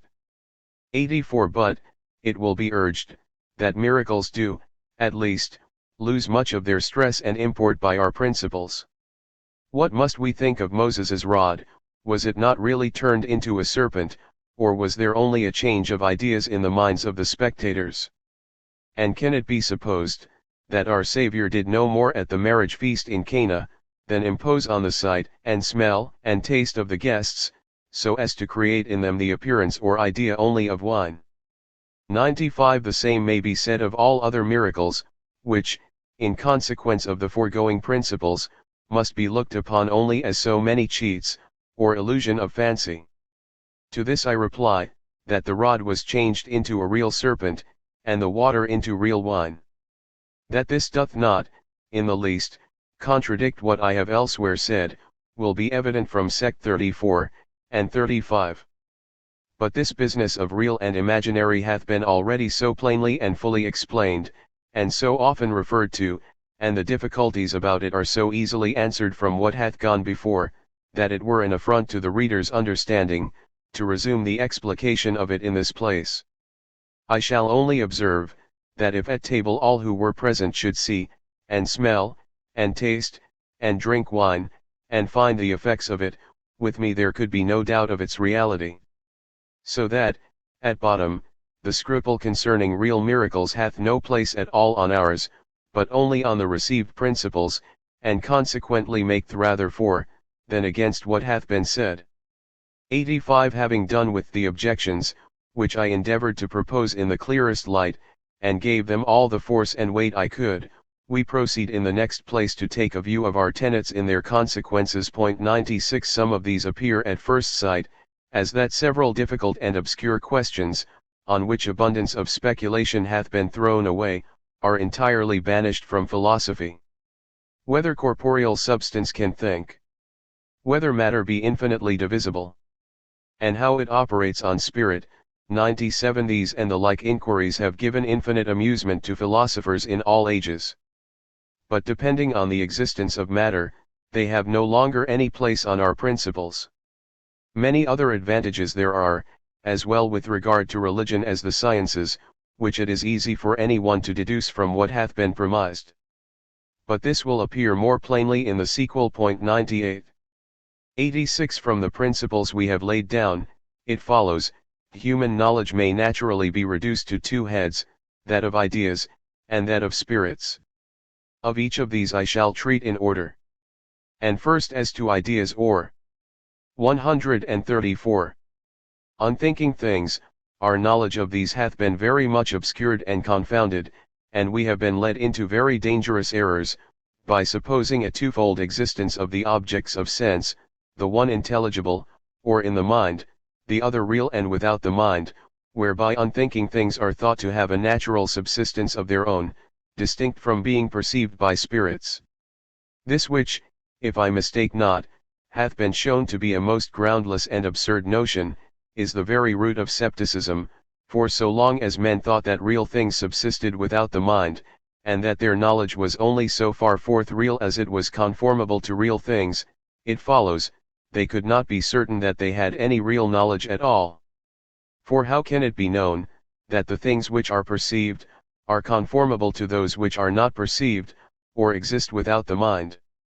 87. Color, figure, motion, extension, and the like, considered only as so many sensations in the mind, are perfectly known, there being nothing in them which is not perceived. But if they are looked on as notes or images, referred to things or archetypes existing without the mind, then are we involved all in scepticism. We see only the appearances, and not the real qualities of things. What may be the extension, figure, or motion of anything really and absolutely, or in itself, it is impossible for us to know, but only the proportion or the relation they bear to our senses. Things remaining the same, our ideas vary, and which of them, or even whether any of them at all represent the true quality really existing in the thing, it is out of our reach to determine. So that, for aught we know, all we see, hear, and feel, may be only phantom and vain chimera, and not at all agree with the real things, existing in rerum natura. All this scepticism follows, from our supposing a difference between things and ideas, and that the former have a subsistence without the mind, or unperceived. It were easy to dilate on this subject, and shew how the arguments urged by sceptics in all ages, depend on the supposition of external objects. 88. So long as we attribute a real existence to unthinking things, distinct from their being perceived, it is not only impossible for us to know with evidence the nature of any real unthinking being, but even that it exists. Hence it is, that we see philosophers distrust their senses, and doubt of the existence of heaven and earth, of everything they see or feel, even of their own bodies. And after all their labor and struggle of thought, they are forced to own, we cannot attain to any self-evident or demonstrative knowledge of the existence of sensible things. 99. But all this doubtfulness, which so bewilders and confounds the mind, and makes philosophy ridiculous in the eyes of the world, vanishes, if we annex a meaning to our 135 words, and do not amuse ourselves with the terms absolute, external, exist, and such like, signifying we know not what. I can as well doubt of my own being, as of the being of those things which I actually perceive by sense, it being a manifest contradiction, that any sensible object should be immediately perceived by sight or touch, and at the same time have no existence in nature, since the very existence of an unthinking being consists in being perceived.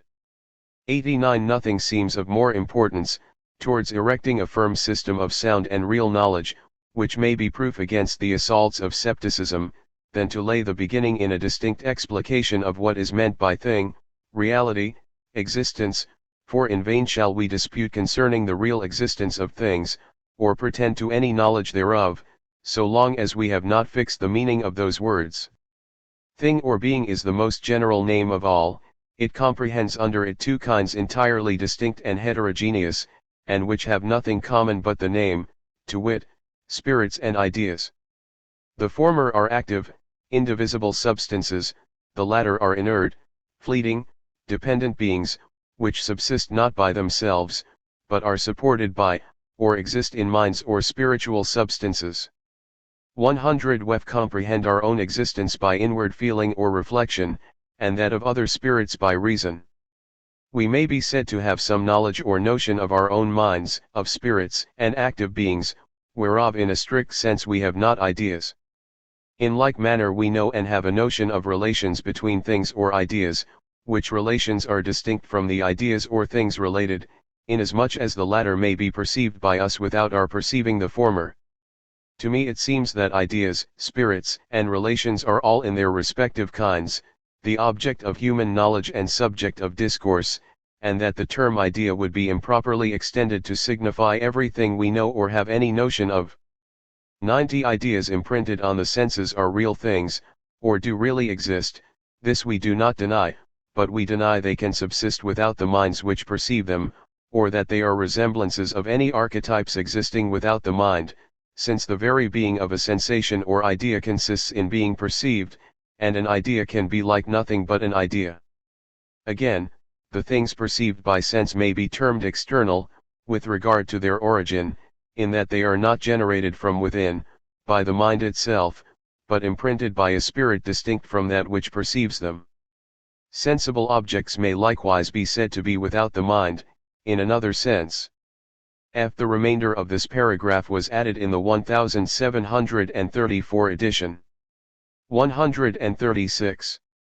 Namely when they exist in some other mind. Thus when I shut my eyes, the things I saw may still exist, but it must be in another mind. 91. It were a mistake to think, that what is here said derogates in the least from the reality of things. It is acknowledged on the received principles, that extension, motion, and in a word all sensible qualities, have need of a support, as not being able to subsist by themselves. But the objects perceived by sense, are allowed to be nothing but combinations of those qualities, and consequently cannot subsist by themselves. Thus far it is agreed on all hands. So that in denying the things perceived by sense, an existence independent of a substance, or support wherein they may exist, we detract nothing from the received opinion of their reality, and are guilty of no innovation in that respect.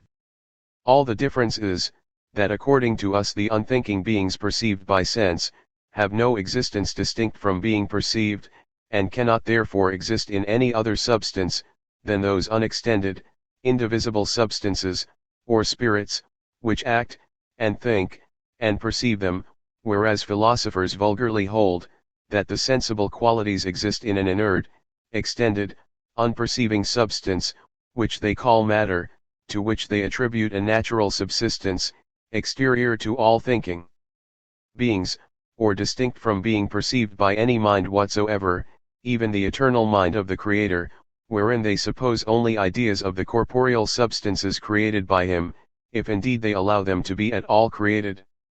101. 92. For as we have shown the doctrine of matter or corporeal substance, to have been the main pillar and support of scepticism, so likewise upon the same foundation have been raised all the impious schemes of atheism and irreligion.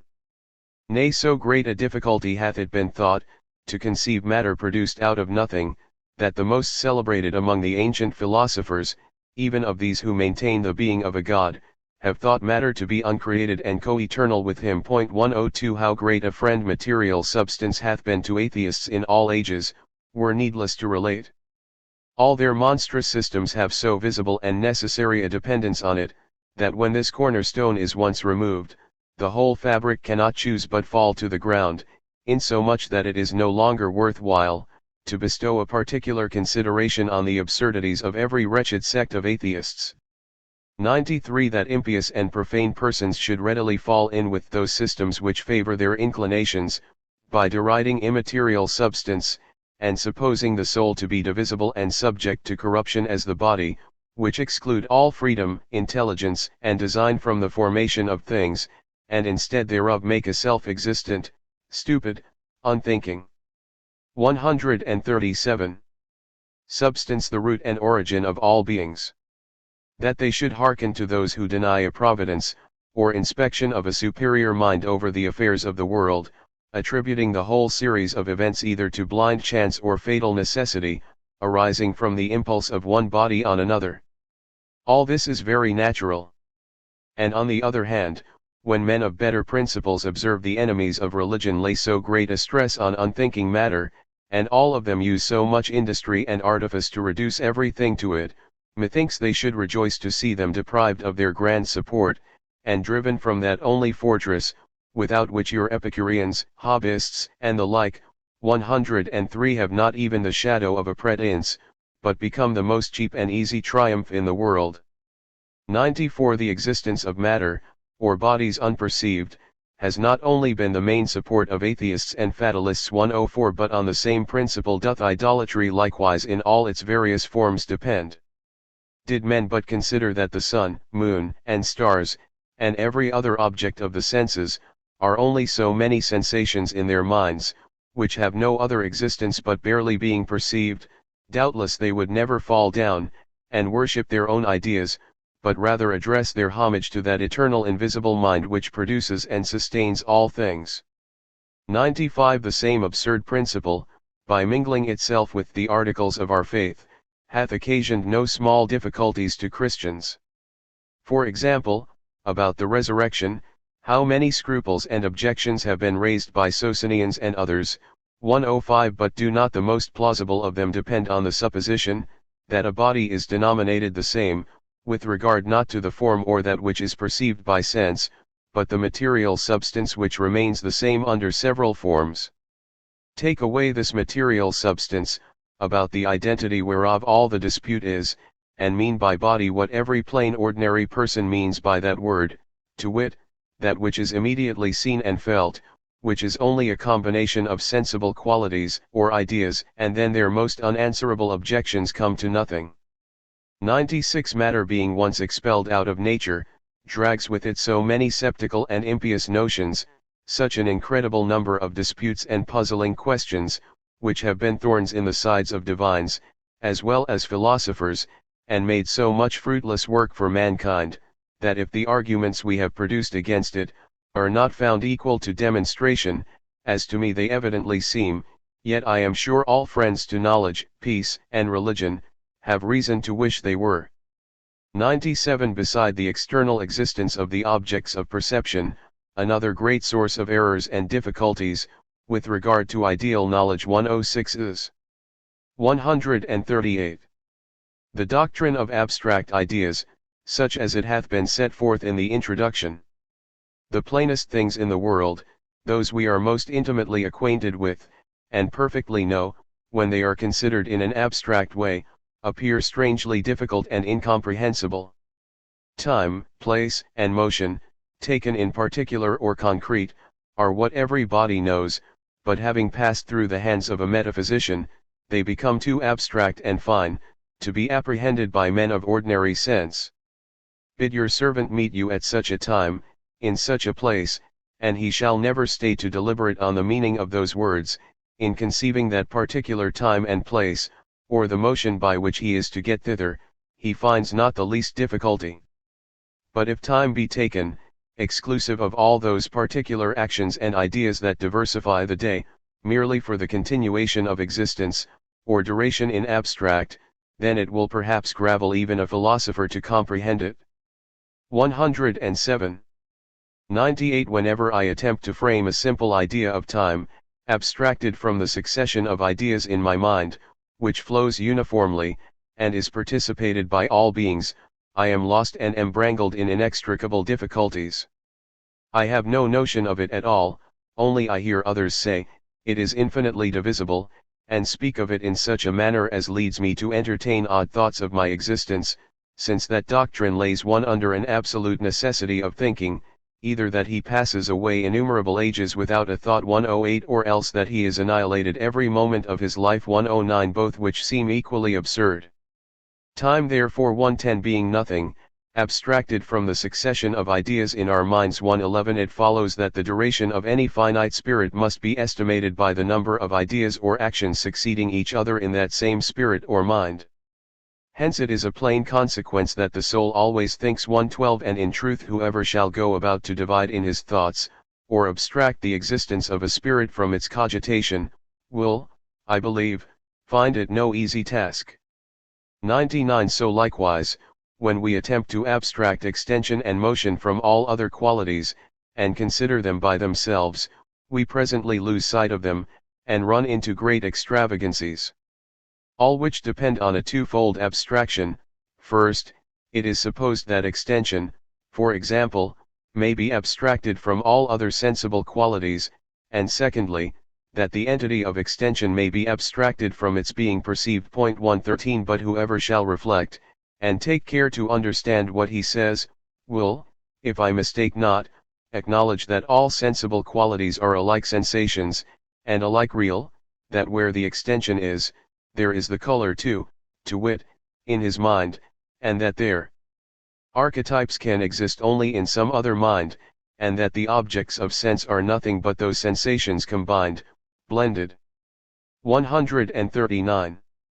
Or, if one may so speak, concreted together, none of all which can be supposed to exist unperceived. 100. What it is for a man to be happy, or an object good, every one may think he knows. But to frame an abstract idea of happiness, prescinded from all particular pleasure, or of goodness, from everything that is good, this is what few can pretend to. So likewise, a man may be just and virtuous, without having precise ideas of justice and virtue. The opinion that those and the like words stand for general notions abstracted from all particular persons and actions, seems to have rendered morality difficult, and the study thereof of less use to mankind. And in effect, the doctrine of abstraction has not a little contributed towards spoiling the most useful parts of knowledge. 114. 101. The two great provinces of speculative science, conversant about ideas received from sense and their relations, are natural philosophy and mathematics. With regard to each of these I shall make some observations. 115. And first, I shall say somewhat of natural philosophy. On this subject it is, that the sceptics triumph, all that stock of arguments they produce to depreciate our faculties, and make mankind appear ignorant and low, are drawn principally from this head, to wit, that we are under an invincible blindness as to the true and real nature of things. This they exaggerate, and love to enlarge on. We are miserably bantered, say they, by our senses, and amused only with the outside and shew of things. The real essence. 116. The internal qualities, and constitution of every the meanest object, is hid from our view. Something there is in every drop of water, every grain of sand, which it is beyond the power of human understanding to fathom or comprehend. But it is evident from what has been shown, that all this complaint is groundless, and that we are influenced by false principles to that degree as to mistrust our senses, and think we know nothing of those things which we perfectly comprehend. 102. One great inducement to our pronouncing ourselves ignorant of the nature of things, is the current opinion that everything includes within itself the cause of its properties, or that there is in each object an inward essence, which is the source whence its discernible qualities flow, and whereon they depend. Some have pretended to account for appearances by occult qualities. 117. But of late they are mostly resolved into mechanical. The 1710 edition continues here, and in effect, one may make a great progress in school ethics, without ever being the wiser or better man for it, or knowing how to behave himself in the affairs of life, more to the advantage of himself, or his neighbors, than he did before. This hint may suffice, to let anyone see, the doctrine of abstraction. And their relation said in 1734 edition. 140. Causes, to wit, the figure, motion, weight, and such like qualities of insensible particles, whereas in truth, there is no other agent or efficient cause than spirit, it being evident that motion, as well as all other ideas, is perfectly inert. See Sect 25. Hence, to endeavor to explain the production of colors or sounds, by figure, motion, magnitude and the like, must needs be labor in vain. And accordingly, we see the attempts of that kind are not at all satisfactory. Which may be said, in general, of those instances, wherein one idea or quality is assigned for the cause of another. I need not say, how many hypotheses and speculations are left out, and how much the study of nature is abridged by this doctrine. 103 The great mechanical principle now in vogue is attraction. 118 That a stone falls to the earth, or the sea swells towards the moon, may to some appear sufficiently explained thereby. But how are we enlightened by being told this is done by attraction? Is it that that word signifies the manner of the tendency, and that it is by the mutual drawing 119 of bodies, instead of their being impelled or protruded towards each other? But nothing is determined of the manner of action, and it may as truly, for aught we know, be termed impulse or protrusion as attraction. Again, the parts of steel we see cohere firmly together, and this also is accounted for by attraction, but in this, as in the other instances, I do not perceive that anything is signified besides the effect itself, for as to the manner of the action whereby it is produced, or the cause which produces it, these are not so much as aimed at. 104 Indeed, if we take a view of the several phenomena, and compare them together, we may observe some likeness and conformity between them. For example, in the falling of a stone to the ground, in the rising of the sea towards the moon, in cohesion and crystallization, there is something alike, namely an union or mutual approach of bodies. So that any one of these or the like phenomena, may not seem strange or surprising to a man who hath nicely observed and compared the effects of nature. For that only is thought so which is uncommon, or a thing by itself, and out of the ordinary course of our observation. That bodies should tend towards the center of the earth, is not thought strange, because it is what we perceive every moment of our lives. But that they should have a like gravitation towards the center of the moon, may seem odd and unaccountable to most men, because it is discerned only in the tides. But a philosopher, whose thoughts take in a larger compass of nature, having observed a certain similitude of appearances, as well in the heavens as the earth, that argue innumerable bodies to have a mutual tendency towards each other, which he denotes by the general name attraction, whatever can be reduced. 141. To that, he thinks justly accounted for. Thus he explains the tides by the attraction of the terraqueous globe towards the moon, which to him doth not appear odd or anomalous, but only a particular example of a general rule or law of nature. 105 If therefore we consider the difference there is betwixt natural philosophers and other men, with regard to their knowledge of the phenomena, we shall find it consists, not in an exacter knowledge of the efficient cause that produces them, for that can be no other than the will of a spirit, but only in a greater largeness of comprehension, whereby analogies, harmonies, and agreements are discovered in the works of nature, and the particular effects explained, that is, reduced to general rules. See Sect 62, which rules grounded on the analogy, and uniformness observed in the production of natural effects, are most agreeable, and sought after by the mind, for that they extend our prospect beyond what is present, and near to us, and enable us to make very probable conjectures, touching things that may have happened at very great distances of time and place, as well as to predict things to come, which sort of endeavor towards omniscience, is much affected by the mind. 120. 106 But we should proceed warily in such things, for we are apt to lay too great a stress on analogies, and to the prejudice of truth, humor that eagerness of the mind, whereby it is carried to extend its knowledge into general theorems. For example, gravitation, or mutual attraction, because it appears in many instances, some are straightway for pronouncing universal, and that to attract, and be attracted by every other body, is an essential quality inherent in all bodies whatsoever. 121 Whereas it appears the fixed stars have no such tendency towards each other, and so far is that gravitation, from being essential to bodies, that, in some instances a quite contrary principle seems to shew itself, as in the perpendicular 122. Growth of plants, and the elasticity of the air. There is nothing necessary or essential in the case, but it depends entirely on the will of the governing spirit, who causes certain bodies to cleave together, or tend towards each other, according to various laws, whilst he keeps others at a fixed distance, and to some he gives a quite contrary tendency to fly asunder, just as he sees convenient. 107 After what has been premised, I think we may lay down the following conclusions. First, it is plain philosophers amuse themselves in vain, when they inquire for any natural efficient cause, distinct from a mind or spirit.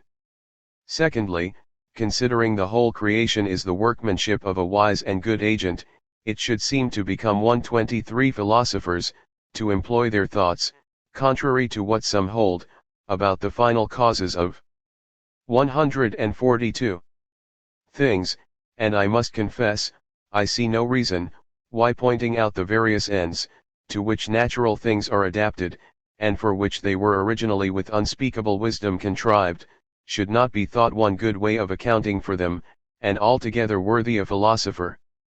124 Thirdly, from what hath been premised no reason can be drawn, why the history of nature should not still be studied, and observations and experiments made, which, that they are of use to mankind, and enable us to draw any general conclusions, is not the result of any immutable habitudes, or relations between things themselves, but only of God's goodness and kindness to men in the administration of the world. See Sect 30 and 31. Fourthly, by a diligent observation of the phenomena within our view, we may discover the general laws of nature, and from them deduce the other phenomena. I do not say demonstrate, for all deductions of that kind depend on a supposition that the author of nature always operates uniformly, and in a constant observance of those rules we take for principles, which we cannot evidently know. 108 Those men who frame general rules from the phenomena, and afterwards derive the phenomena from those rules, seem to consider signs rather than causes. A man may well understand natural signs without knowing their analogy J, or being able to say by what rule a thing is so or so. And as it is very possible to write improperly, through too strict an observance of general grammar rules, so in arguing from general rules of nature, it is not impossible we may extend the analogy too far, and by that means run into mistakes. 125. 109 As in reading other books, a wise man will choose to fix his thoughts on the sense and apply it to use, rather than lay them out in grammatical remarks on the language, so in perusing the volume of nature, it seems beneath the dignity of the mind to affect an exactness in reducing each particular phenomenon to general rules, or shewing how it follows from them. We should propose to ourselves nobler views, such as to recreate and exalt the mind, with the prospect of the beauty, order, extent, and variety of natural things, hence, by proper inferences, to enlarge our notions of the grandeur, wisdom, and beneficence of the Creator, and in the 1710 edition, this paragraph begins, it appears Form Sec 66, etc. that the steady consistent methods of nature, may not unfitly be styled the language of its author, whereby he discovers his attributes to our view, and directs us how to act for the convenience and felicity of life. And to me, those men J seem to consider signs rather than causes. Analogeth 1710 edition reads, seem to be grammarians, and their art the grammar of nature. Two ways there are of learning a language, either by rule or by practice. A man may be well read in the language of nature, without understanding the grammar of it, or being able. 143.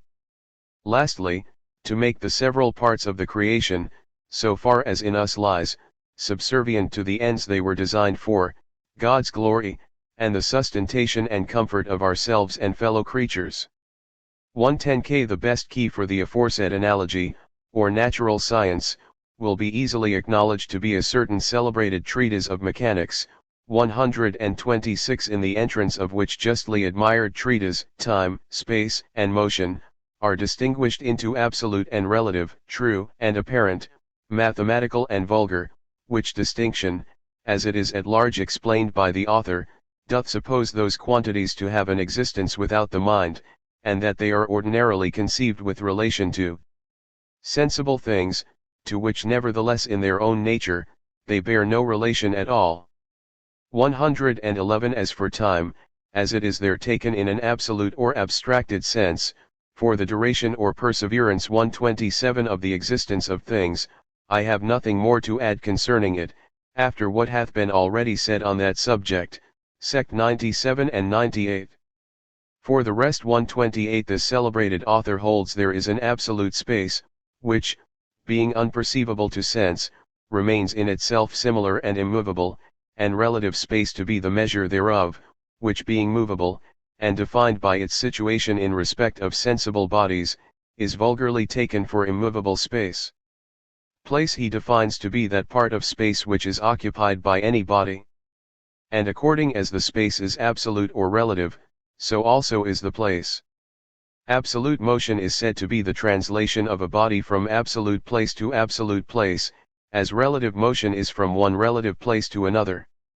And because the parts of absolute space do not fall under our senses, instead of them we are obliged to use their sensible measures, and so define both place and motion with respect to bodies, which we regard as immovable. But it is said, in philosophical matters we must abstract from our senses, since it may be, that none of those bodies which seem to be quiescent, are truly so, and the same thing which is moved relatively, may be really at rest. As likewise one and the same body may be in relative rest and motion, or even moved with contrary relative motions at the same time, according as its place is variously defined. All which ambiguity 129 is to be found in the apparent motions, but not at all in the true or absolute, which should therefore be alone regarded in philosophy.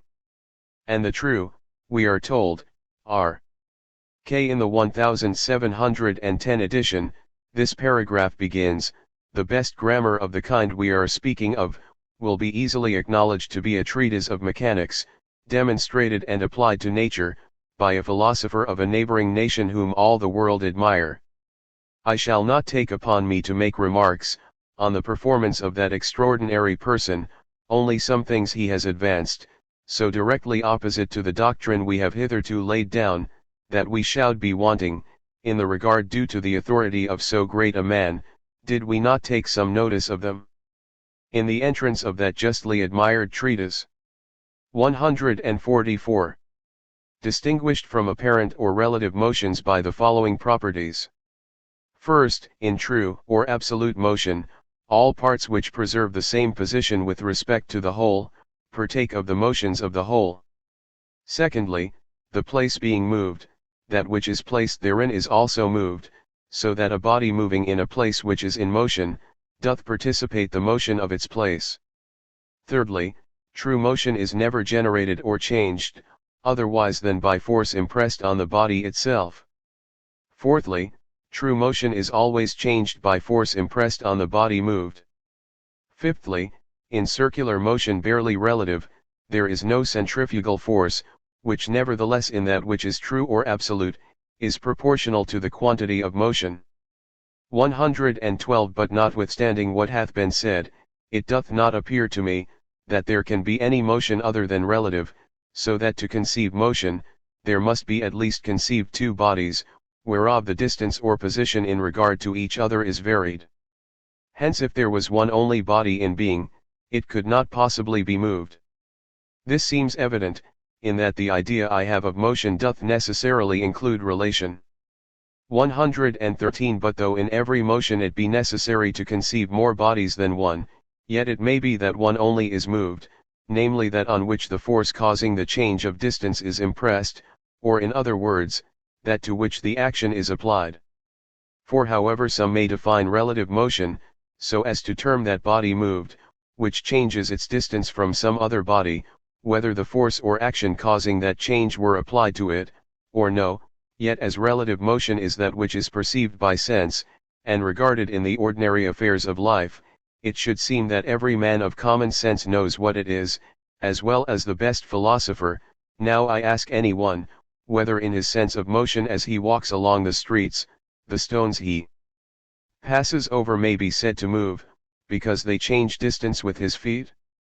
To me it seems, that though motion includes a relation of one thing to another, yet it is not necessary that each term of the relation be denominated from it.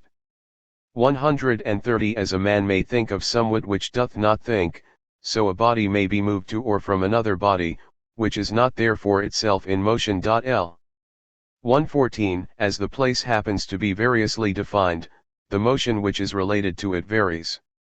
A man in a ship may be said to be quiescent, with relation to the sides of the vessel, and yet move with relation to the land. Or he may move eastward in respect of the one, and westward in respect of the L. In the 1710 edition, this paragraph ends. In motion, I mean relative motion, for other I am not able to conceive. 145. Other. In the common affairs of life, men never go beyond the earth to define the place of any body, and what is quiescent in respect of that, is accounted absolutely to be so.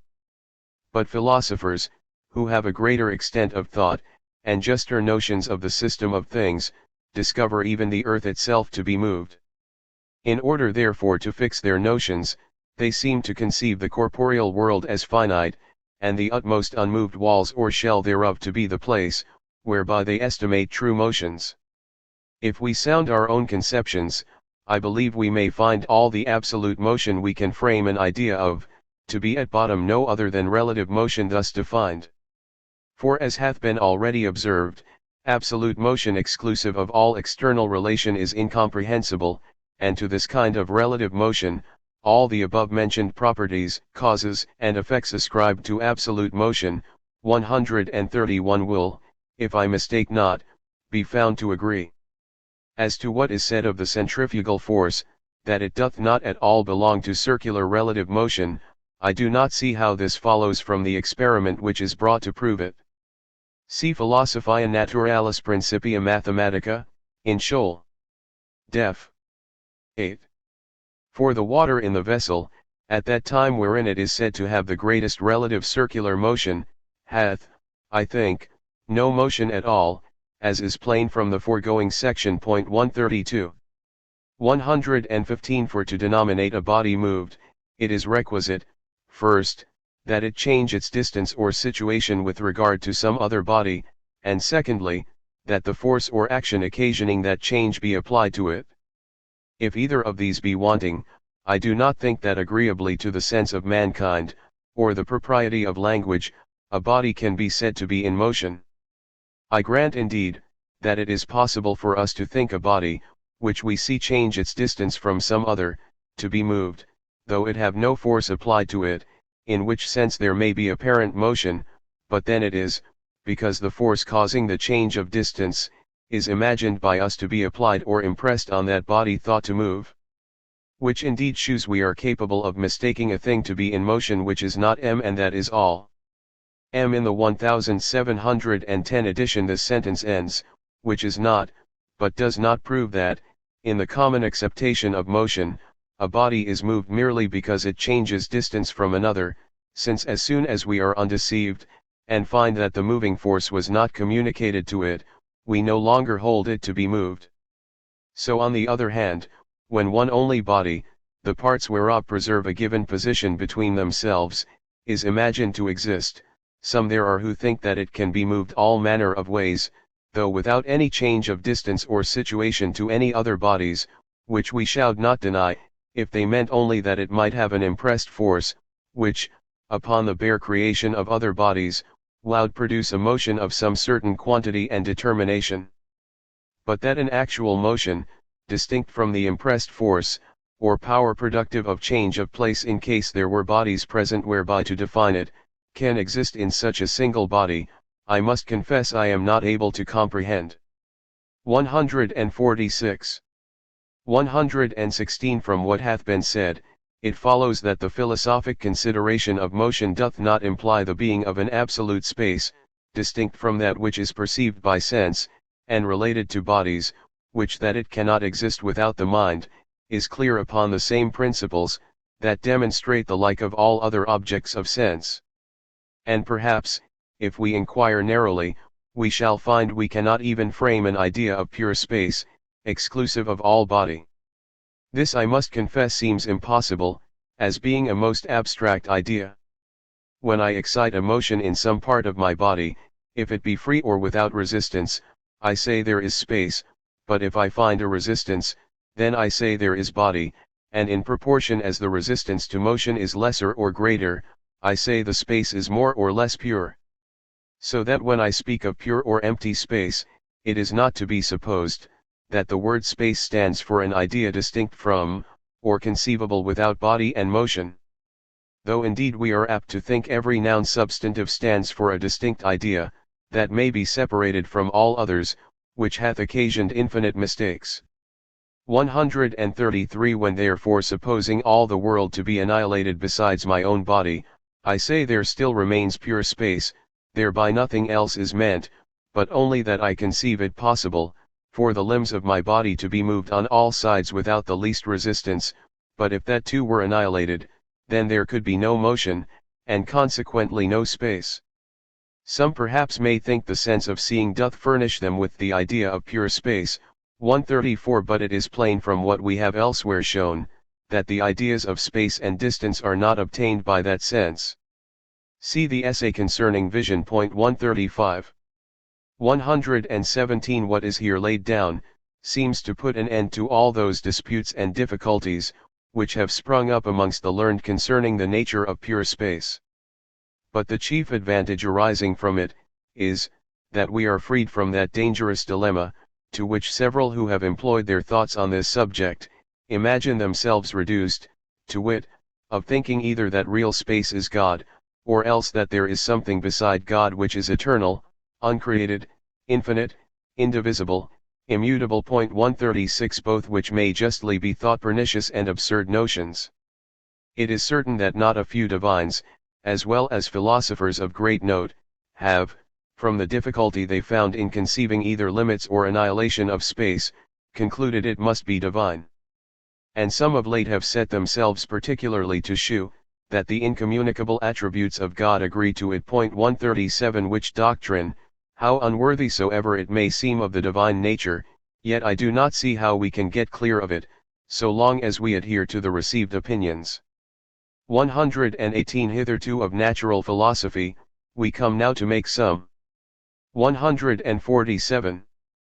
Inquiry concerning that other great branch of speculative knowledge, to wit, mathematics. These, how celebrated soever they may be, for their clearness and certainty of demonstration, which is hardly anywhere else to be found, cannot nevertheless be supposed altogether free from mistakes, if in their principles there lurks some secret error, which is common to the professors of those sciences with the rest of mankind. Mathematicians, though they deduce their theorems from a great height of evidence, yet their first principles are limited by the consideration of quantity, and they do not ascend into any inquiry concerning those transcendental maxims, which influence all the particular sciences, each part whereof, mathematics not excepted, doth consequently participate of the errors involved in them. That the principles laid down by mathematicians are true, and their way of deduction from those principles clear and incontestable, we do not deny. But we hold, there may be certain erroneous maxims of greater extent than the object of mathematics, and for that reason not expressly mentioned, though tacitly supposed throughout the whole progress of that science, and that the ill effects of those secret unexamined errors are diffused through all the branches thereof. To be plain, we suspect the mathematicians are, as well as other men, concerned in the errors arising from the doctrine of abstract general ideas, and the existence of objects without the mind. 119 Arithmetic hath been thought to have for its object abstract ideas of number. of which to understand the properties and mutual habitudes is supposed no mean part of speculative knowledge. The opinion of the pure and intellectual nature of numbers in abstract, hath made them in esteem with those philosophers, who seem to have affected an uncommon fineness and elevation of thought. It hath set a price on the most trifling numerical speculations which in practice are of no use, but serve only for amusement, and hath therefore so far infected the minds of some, that they have dreamt of mighty mysteries involved in numbers, and attempted the explication of natural things by them. But if we inquire into our own thoughts, and consider what hath been premised, we may perhaps entertain a low opinion of those high flights and abstractions, and look on all inquiries about numbers, only as so many difficiles nugae, so far as they are not subservient to practice, and promote the benefit of life. 120 Unity in abstract we have before considered in Sect 13, from which and what hath been said in the introduction, it plainly follows there is not any such idea. But number being defined a collection of units, we may conclude that, if there be no such thing as unity or unit in abstract, there are no ideas of number in abstract denoted by the numerical names and 148. Figures. The theories therefore in arithmetic, if they are abstracted from the names and figures, as likewise from all use and practice, as well as from the particular things numbered, can be supposed to have nothing at all for their object. Hence we may see, how entirely the science of numbers is subordinate to practice, and how jejune and trifling it becomes, when considered as a matter of mere speculation.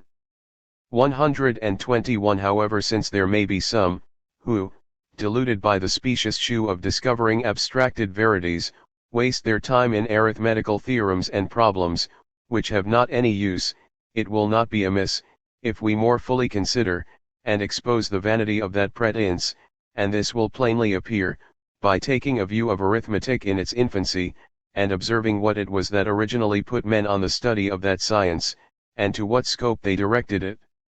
It is natural to think that at first, men, for ease of memory and help of computation, made use of counters, or in writing of single strokes, points, or the like, each whereof was made to signify an unit, that is, some one thing of whatever kind they had occasion to reckon. Afterwards they found out the more compendious ways, of making one character stand in place of several strokes, or points.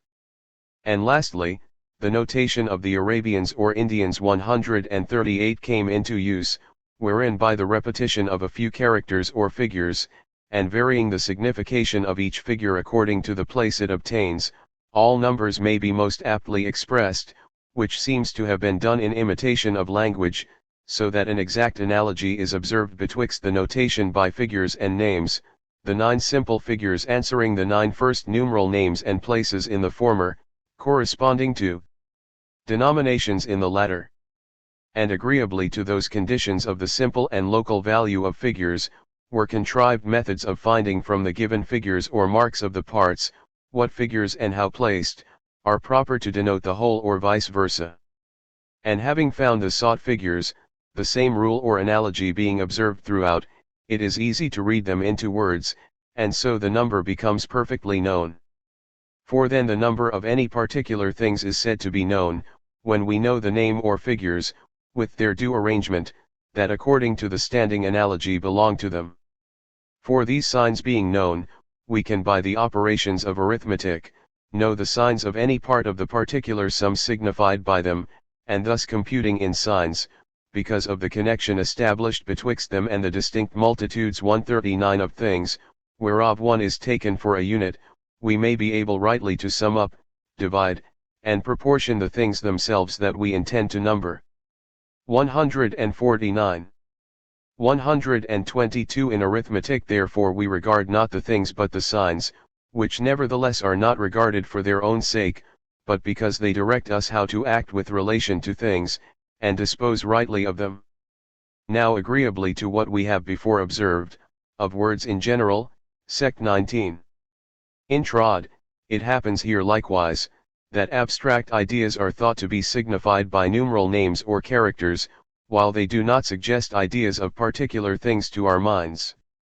I shall not at present enter into a more particular dissertation on this subject, but only observe that it is evident from what hath been said, those things which pass for abstract truths and theorems concerning numbers, are, in reality, conversant about no object distinct from particular numerable things, except only names and characters, which originally came to be considered, on no other account but their being signs, or capable to represent aptly, whatever particular things men had need to compute.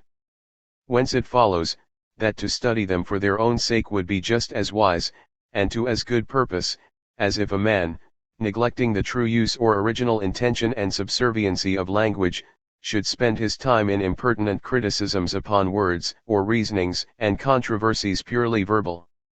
123. From numbers we proceed to speak of extension, which considered as relative, is the object of geometry. The infinite divisibility of finite extension, though it is not expressly laid down, either as an axiom or theorem in the elements of that science, yet is throughout the same everywhere supposed, and thought to have so inseparable and essential a connection with the principles and demonstrations in geometry, that mathematicians never admit it into doubt, or make the least question of it. And as this notion is the source from whence do spring all those amusing geometrical paradoxes, 140, which have such a direct repugnancy to the plain common sense of mankind, and are admitted with so much reluctance into a mind not yet debauched by learning, so is it the principal occasion of all that nice and extreme subtlety, which renders the study of mathematics so difficult and tedious. Hence if we can make it appear, that no finite extension contains innumerable parts, or is infinitely divisible, it follows that we shall at once clear the science of geometry from a great number of difficulties and contradictions, which have ever been esteemed a reproach to human reason, and withal make the attainment thereof a business of much less time and pains, than it hitherto hath been. 124. Every particular finite extension which may possibly be the object of our thought, is an idea existing only in the mind, and consequently each part thereof must be perceived.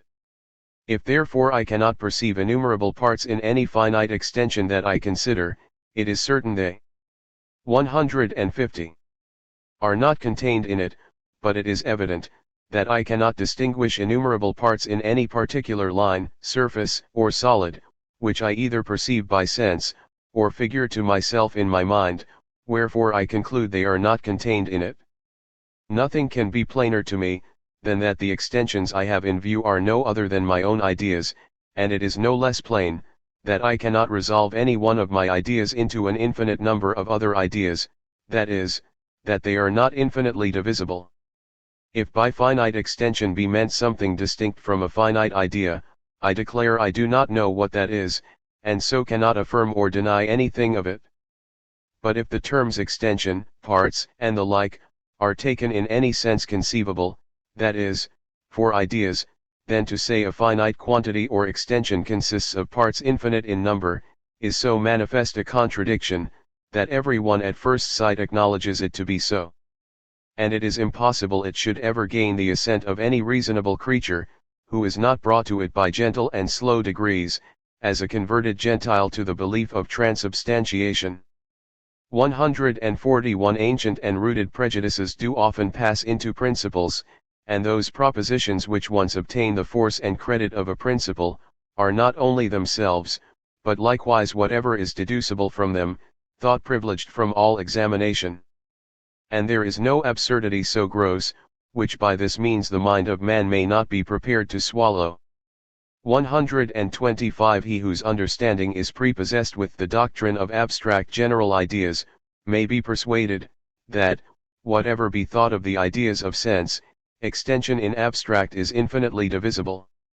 And one who thinks the objects of sense exist without the mind, will perhaps in virtue thereof be brought to admit, that a line but an inch long may contain innumerable parts really existing, though too small to be discerned.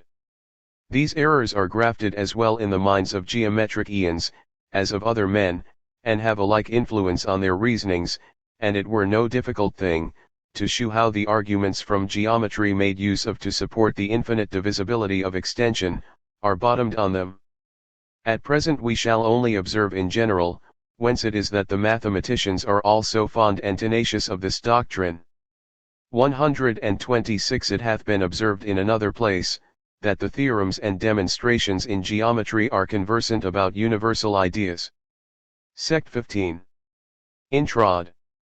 Where it is explained in what sense this ought to be understood, to wit, that the particular lines and figures included in the diagram, are supposed to stand for innumerable others of different sizes, or in other words, the geometer considers them abstracting from their magnitude, which doth not imply that he forms an abstract idea, but only that he cares not what the particular magnitude is, whether great or small, but looks on that.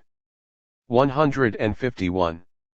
As a thing indifferent to the demonstration, hence it follows, that a line in the scheme, 142 but an inch long, must be spoken of, as though it contained 10,000 parts, since it is regarded not in itself, but as it is universal, and it is universal only in its signification, whereby it represents innumerable lines greater than itself, in which may be distinguished 10,000 parts or more, though there may not be above an inch in it. After this manner the properties of the lines signified are, by a very usual figure, transferred to the sign, and thence through mistake thought to appertain to it considered in its own nature. 143. 127 Because there is no number of parts so great, but it is possible there may be a line containing more, the inch line is said to contain parts more than any assignable number, which is true, not of the inch taken absolutely, but only for the things signified by it. But men not retaining that distinction in their thoughts, slide into a belief that the small particular line described on paper contains in itself parts innumerable. There is no such thing as the 10,000th part of an inch, but there is of a mile or diameter of the earth, which may be signified by that inch. When therefore I delineate a triangle on paper, and take one side not above an inch, for example, in length to be the radius, this I consider as divided into 10,000 or 100,000 parts, or more.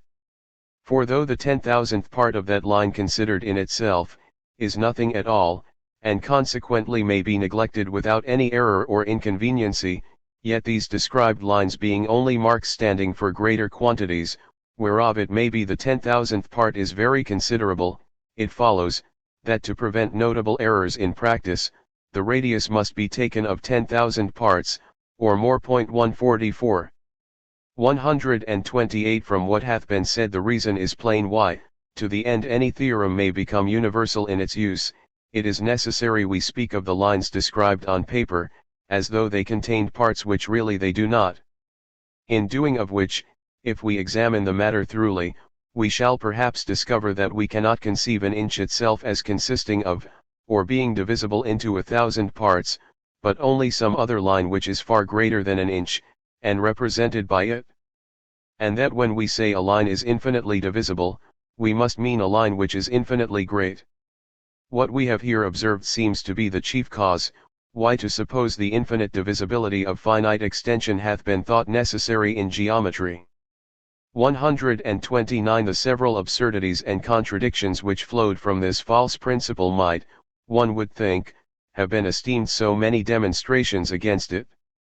But by I know not what logic, it is held that 152. Proofs a posteriori are not to be admitted against propositions relating to infinity. 145 As though it were not impossible even for an infinite mind to reconcile contradictions.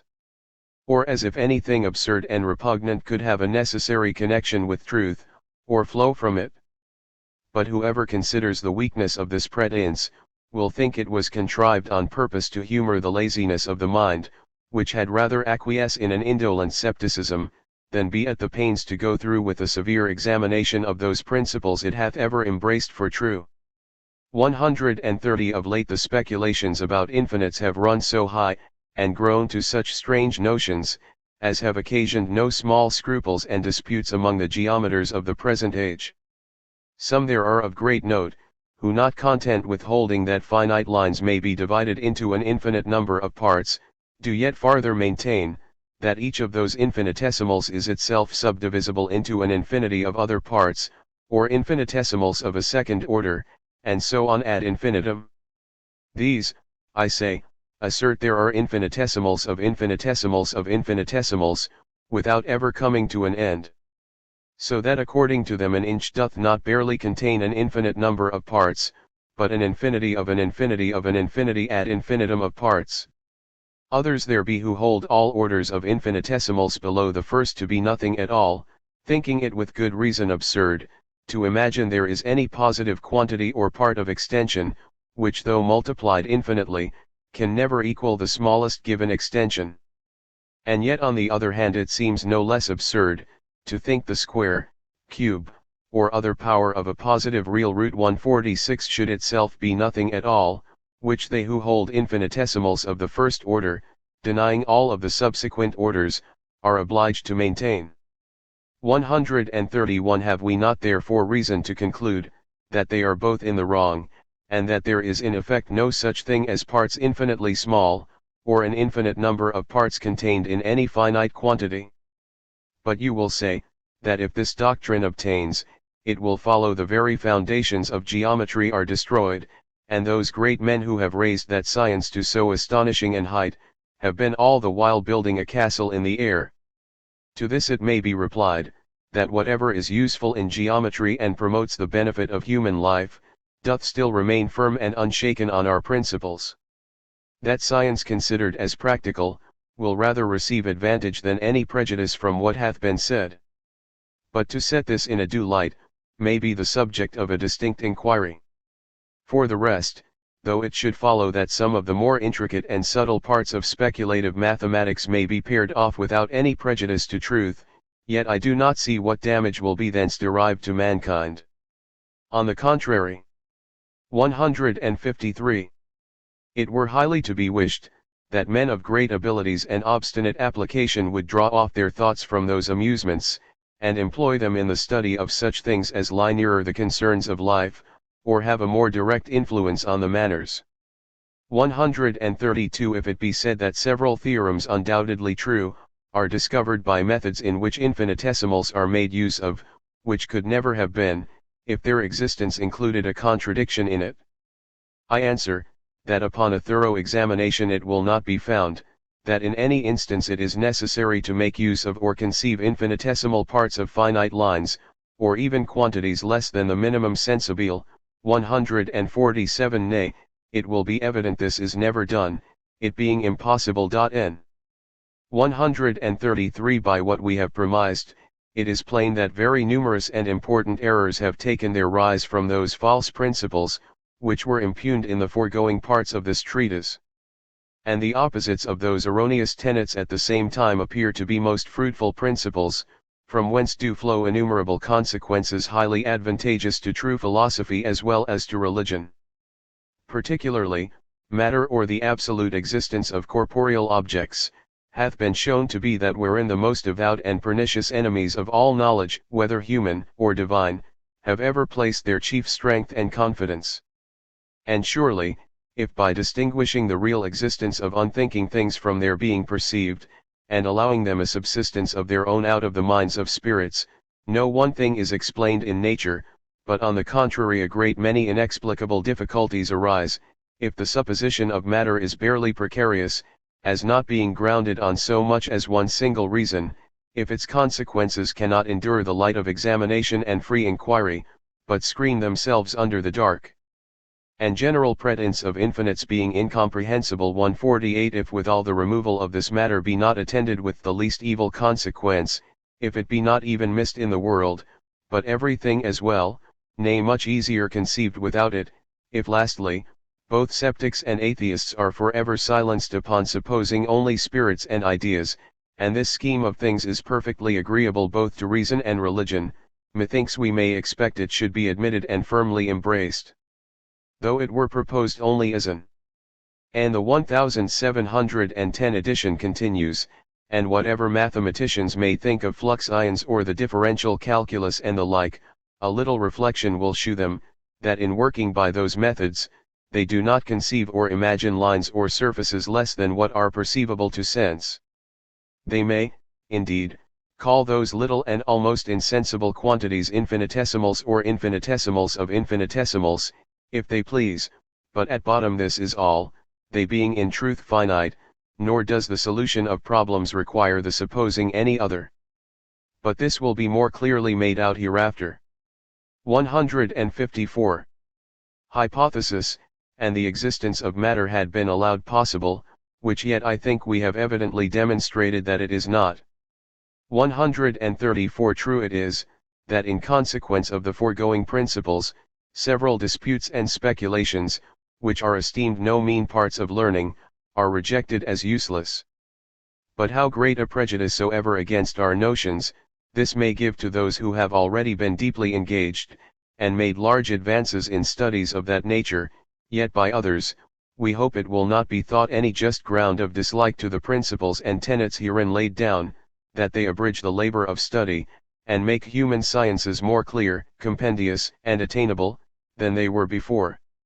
135. Having dispatched what we intended to say concerning the knowledge of ideas, the method we proposed leads us, in the next place, to treat of spirits, with regard to which, perhaps human knowledge is not so deficient as is vulgarly imagined.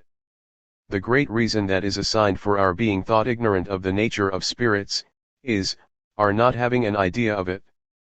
But surely it ought not to be looked on as a defect in a human understanding, that it does not perceive the idea of spirit, if it is manifestly impossible there should be any such idea.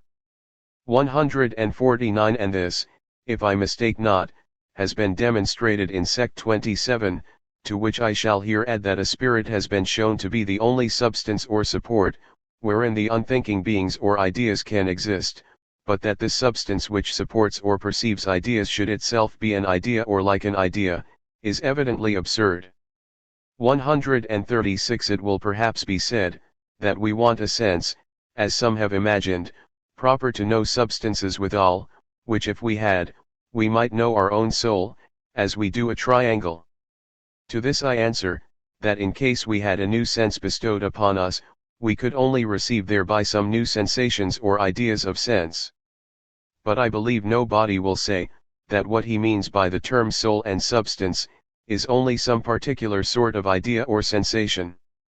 We may therefore infer, that all things duly considered, it is not more reasonable to think our faculties defective, in that they do not furnish us with an idea of spirit or active thinking substance, than it would be if we should blame them for not being able to comprehend a round square.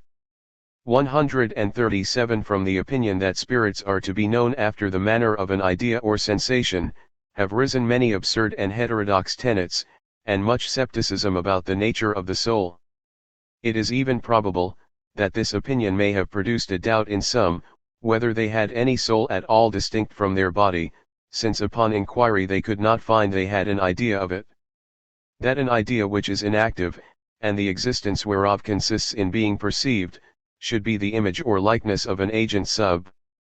155. Sisting by itself, seems to need no other refutation, than barely attending to what is meant by those words.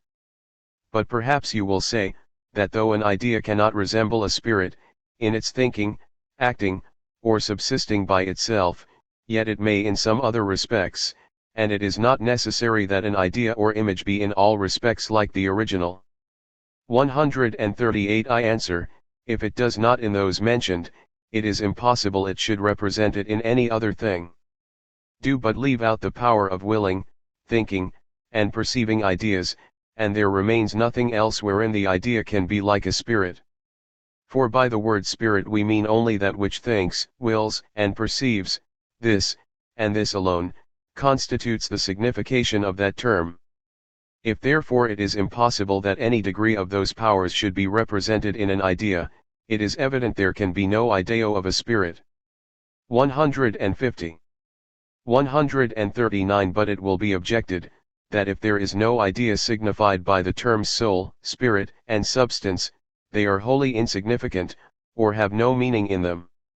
I answer, those words do mean or signify a real thing, which is neither an idea nor like an idea, but that which perceives ideas, and wills, and reasons about them. What I am myself, that which I denote by the term I, is the same with what is meant by soul or spiritual substance. If it be said that this is only quarreling at a word, and that since the immediate significations of other names are by common consent called ideas, no reason can be assigned, why that which is signified by the name spirit or soul may not partake in the same appellation. I answer, all the unthinking objects of the mind agree, in that they are entirely passive, and their existence consists only in being perceived, whereas a soul or spirit is an active being, whose existence consists not in being perceived, but in perceiving ideas and thinking. It is therefore necessary, in order to prevent equivocation and confounding natures perfectly disagreeing and unlike, that we distinguish between spirit and idea. See Sect 27.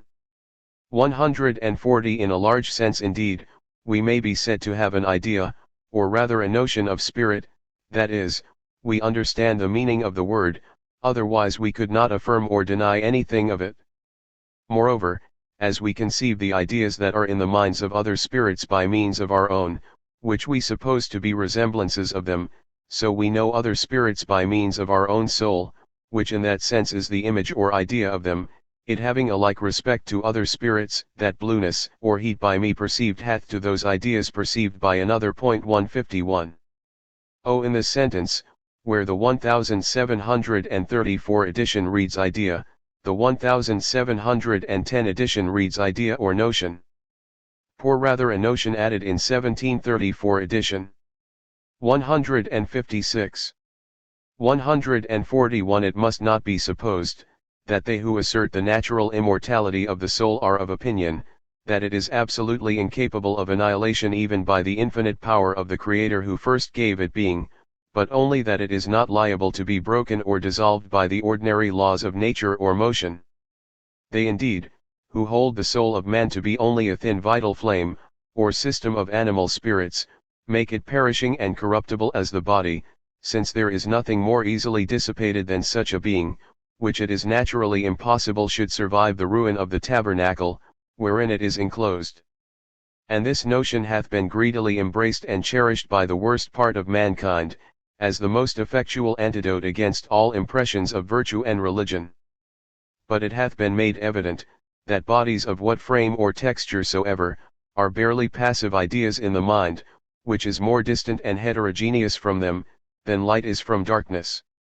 We have shown that the soul is indivisible, incorporeal, unextended, and it is consequently incorruptible. Nothing can be plainer, than that the motions, changes, decays, and dissolutions which we hourly see befall natural bodies, and which is what we mean by the course of nature, cannot possibly affect an active, simple, uncompounded substance. Such a being therefore is indissoluble by the force of nature, that is to say, the soul of man is naturally immortal. 142. After what hath been said, it is I suppose plain, that our souls are not to be known in the same manner as senseless inactive objects, or by way of idea. Spirits and ideas are things so wholly different, that when we say, they exist, they are known, or the like, these words must not be thought to signify anything common to both natures. There is nothing alike or common in them, and to expect that by any multiplication or enlargement of our faculties, we may be enabled to know a spirit as we do a triangle, seems as absurd as if we should hope to see a sound. This is inculcated because I imagine it may be of moment towards clearing several important questions, and preventing some very dangerous errors concerning the nature of the soul. 152. Wek may not, I think, strictly be said to have an idea of an active being, or of an action, although we may be said to have a notion of them. I have some knowledge or notion of my mind, and its acts about ideas, inasmuch as I know or understand what is meant by those words. What I know, that I have some notion of. I will not say, that the terms idea and notion may not be used convertible, if the world will have it so. But yet it conduceth to clearness and propriety, that we distinguish things very different by different names. It is also to be remarked, that all relations. The remainder of this paragraph was added in the 1734 edition. 157. Including an act of the mind. 153. We cannot so properly be said to have an idea, but rather a notion of the relations or habitudes between things. But if in the modern way the word idea is extended to spirits, and relations and acts, this is after all an affair of verbal concern. 143. It will not be amiss to add, that the doctrine of abstract ideas hath had no small share in rendering those sciences intricate and obscure, which are particularly conversant about spiritual things. Men have imagined they could frame abstract notions of the powers and acts of the mind, and consider them prescinded, as well from the mind or spirit itself, as from their respective objects and effects. Hence a great number of dark and ambiguous terms presumed to stand for abstract notions, have been introduced into metaphysics and morality, and from these have grown infinite distractions and disputes amongst the learned. 144. But nothing seems more to have contributed towards engaging men in controversies and mistakes, with regard to the nature and operations of the mind, than the being used to speak of those things, in terms borrowed from sensible ideas.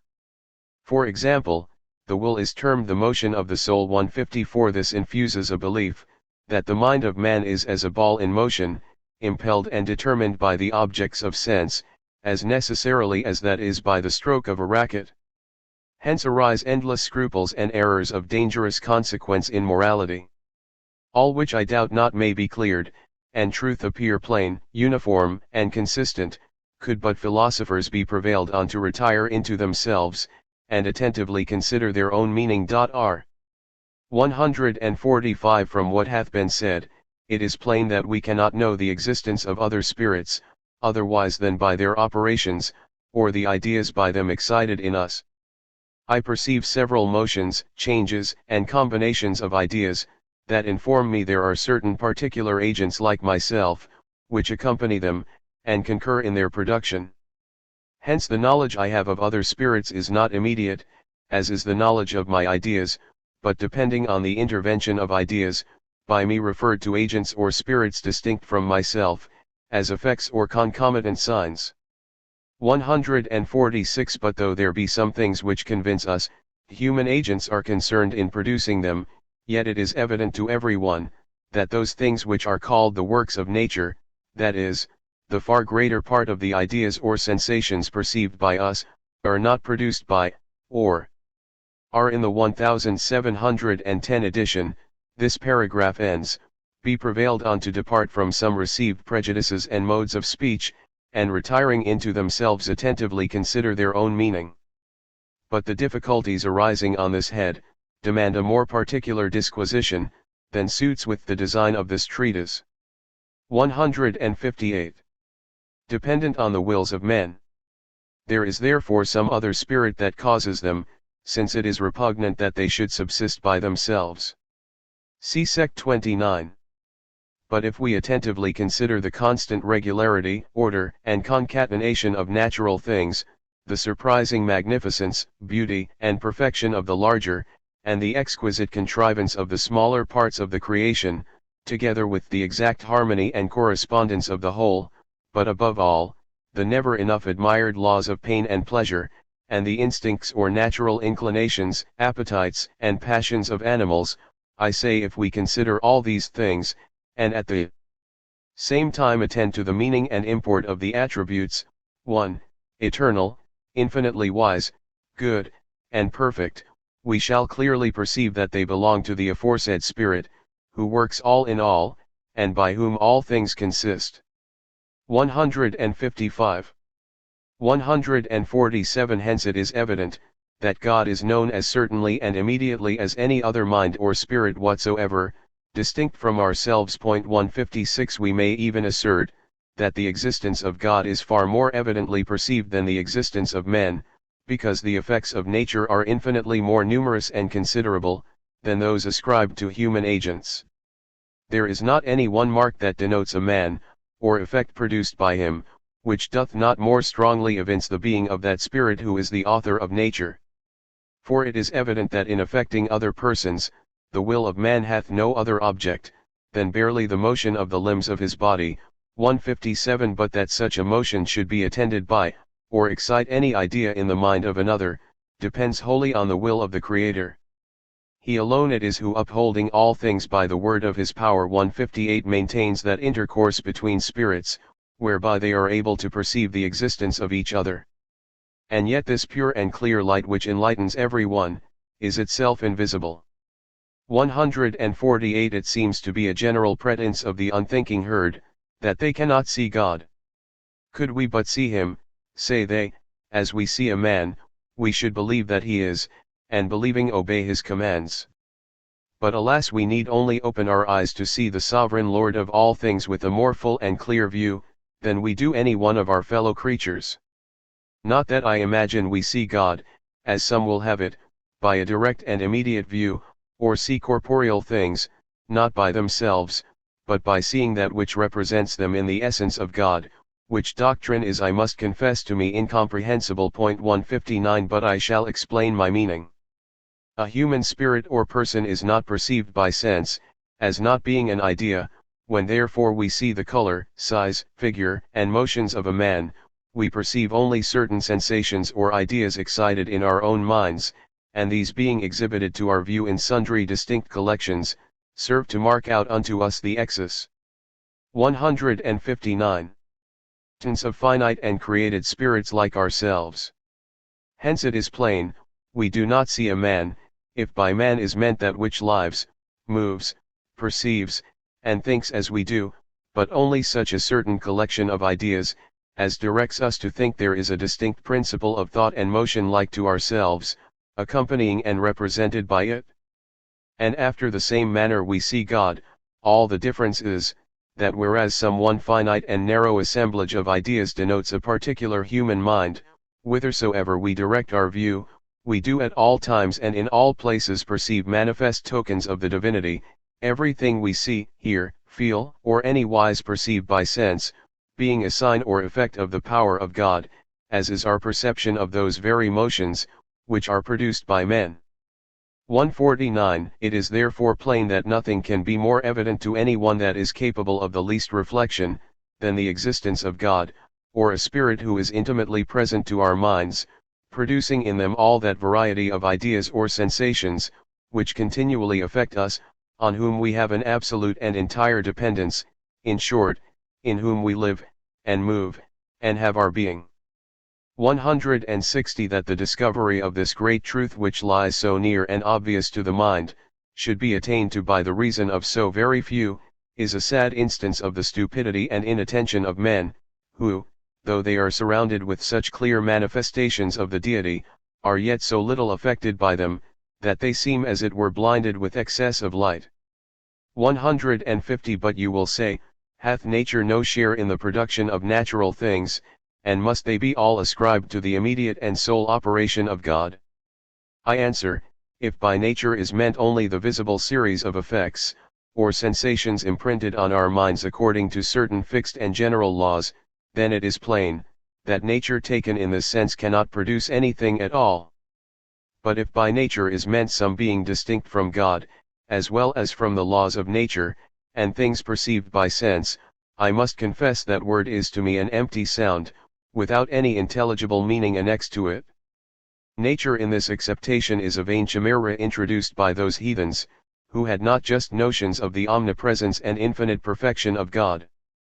But it is more unaccountable, that it should be received among Christians professing belief in the Holy Scriptures, which constantly ascribe those effects to the immediate hand of God, that heathen philosophers are wont to impute to nature. The Lord, he causeth the vapours to ascend, he maketh lightnings with rain, he bringeth forth the wind out of his treasures. Jerem. Chap 10. Ver. 13. He turneth the shadow of death into the morning, and maketh the day dark with night. Amos chap 5. Ver. 8. He visiteth the earth, and maketh it soft with showers, he blesseth the springing thereof, and 160. Crowneth the year with his goodness, so that the pastures are clothed with flocks, and the valleys are covered over with corn. See Psalm 65. But notwithstanding that this is the constant language of Scripture, yet we have I know not what aversion from believing, that God concerns himself so nearly in our affairs. Fain would we suppose him at a great distance off, and substitute some blind unthinking deputy in his stead, though, if we may believe St. Paul, he be not far from every one of us. 161. 151. It will I doubt not be objected, that the slow and gradual methods observed in the production of natural things, do not seem to have for their cause the immediate hand of an almighty agent. Besides, monsters, untimely births, fruits blasted in the blossom, rains falling in desert places, miseries incident to human life, are so many arguments that the whole frame of nature is not immediately actuated and superintended by a spirit of infinite wisdom and goodness.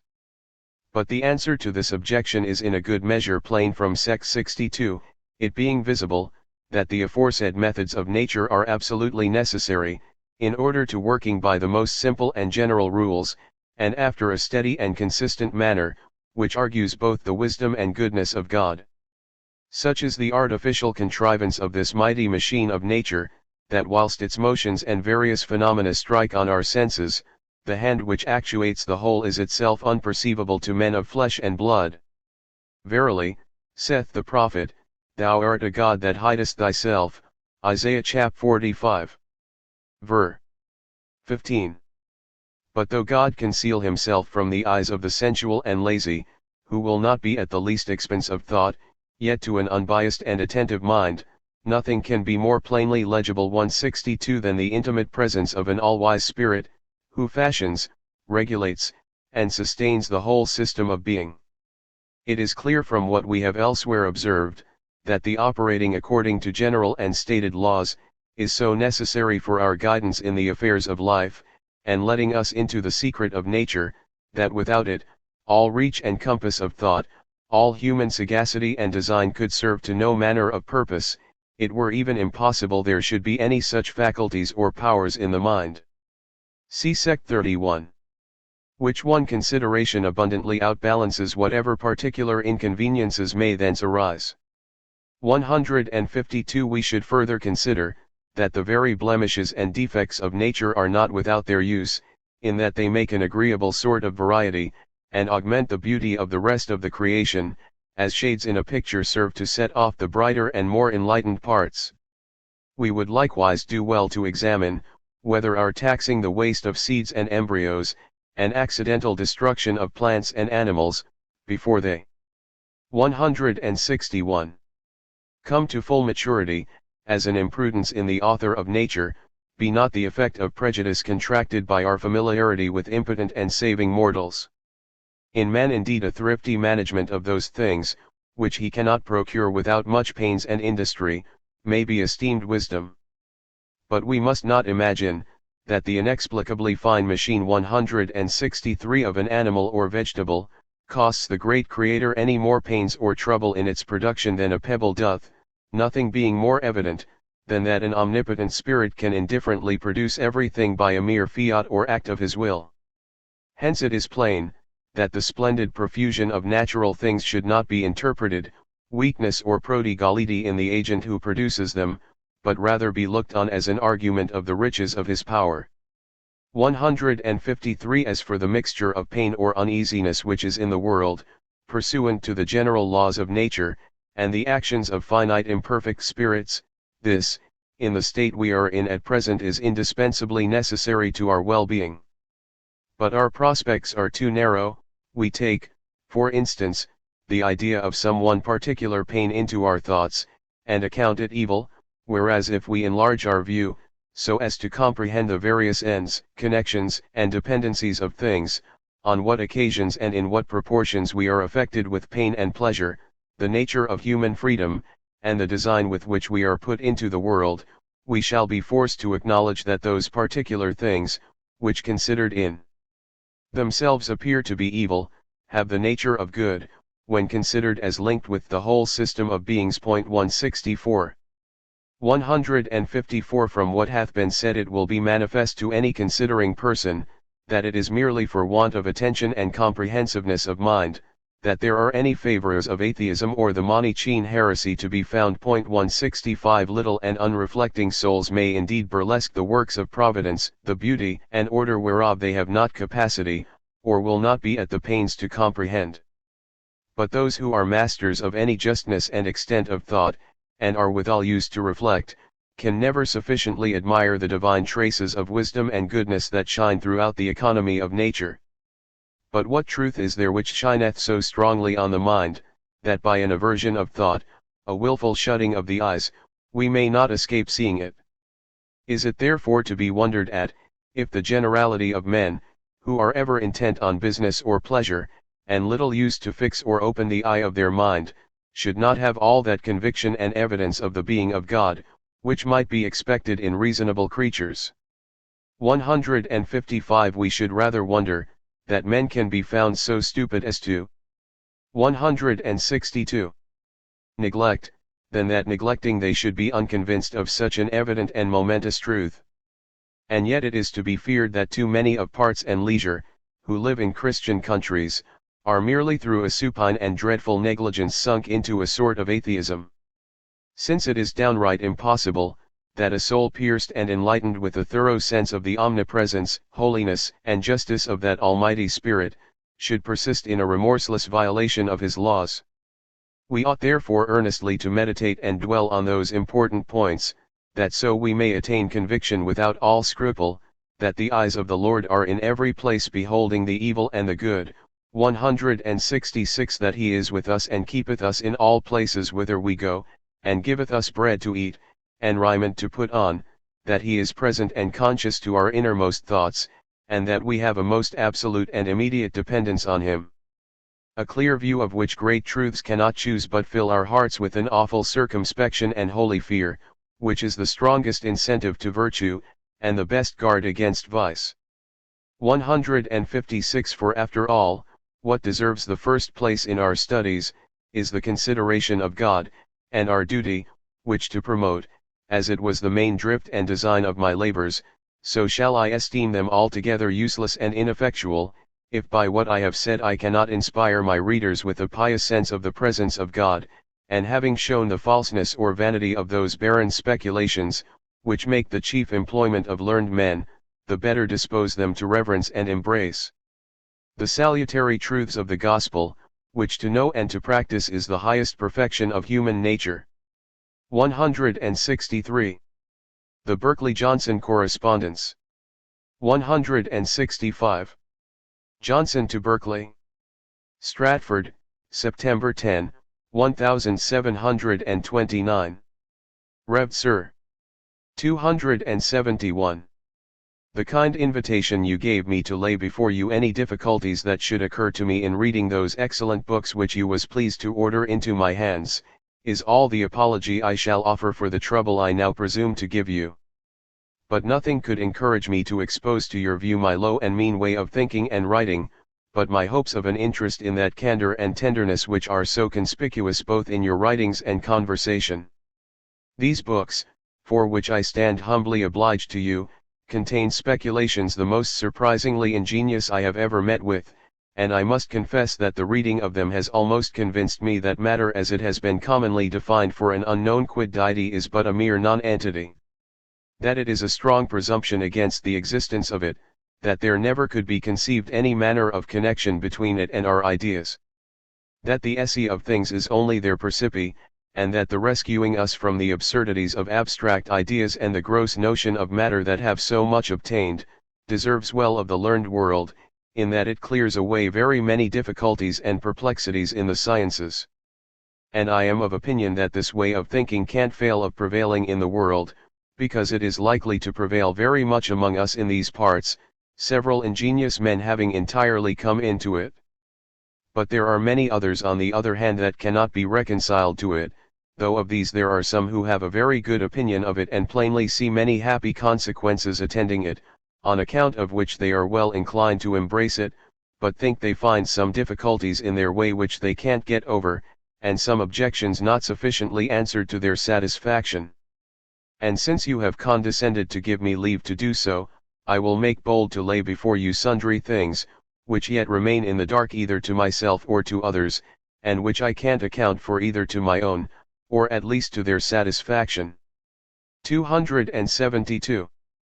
1. The great prejudice that lies against it with some is its repugnancy to and subversion of Sir I. Newton's philosophy in sundry points, to which they have been so much attached that they can't suffer themselves in the least to call it in question in any instance, but indeed it does not appear to me so inconsistent therewith as at first blush it did, for the laws of nature. 166. Which he so happily explains are the same whether matter be supposed or not. However, let Sir Isaac Newton, or any other man, be heard only so far as his opinion is supported by reason, but after all I confess I have so great a regard for the philosophy of that great man, that I would gladly see as much of it as may be, to obtain in this ideal scheme. 1. To the objection, that it takes away all subordinate natural causes to and accounts for all appearances merely by the immediate will of the Supreme Spirit, does not seem to many to be answered to their satisfaction. It is readily granted that our ideas are inert, and can't cause one another, and are truly only signs one of another. For instance, my idea of fire is not the cause of my idea of burning and of ashes. But inasmuch as these ideas are so connected as that they seem necessarily to point out to us the relations of cause and effect, we can't help thinking that our ideas are pictures of things without our minds at least, though not without the great mind, and which are their archetypes, between which these relations do obtain. I kindle a fire and leave it, no created mind beholds it, I return again and find a great alteration in the fuel. Has there not been in my absence all the while that gradual alteration making in the archetype of my idea of wood which I should have had the idea of if I had been present?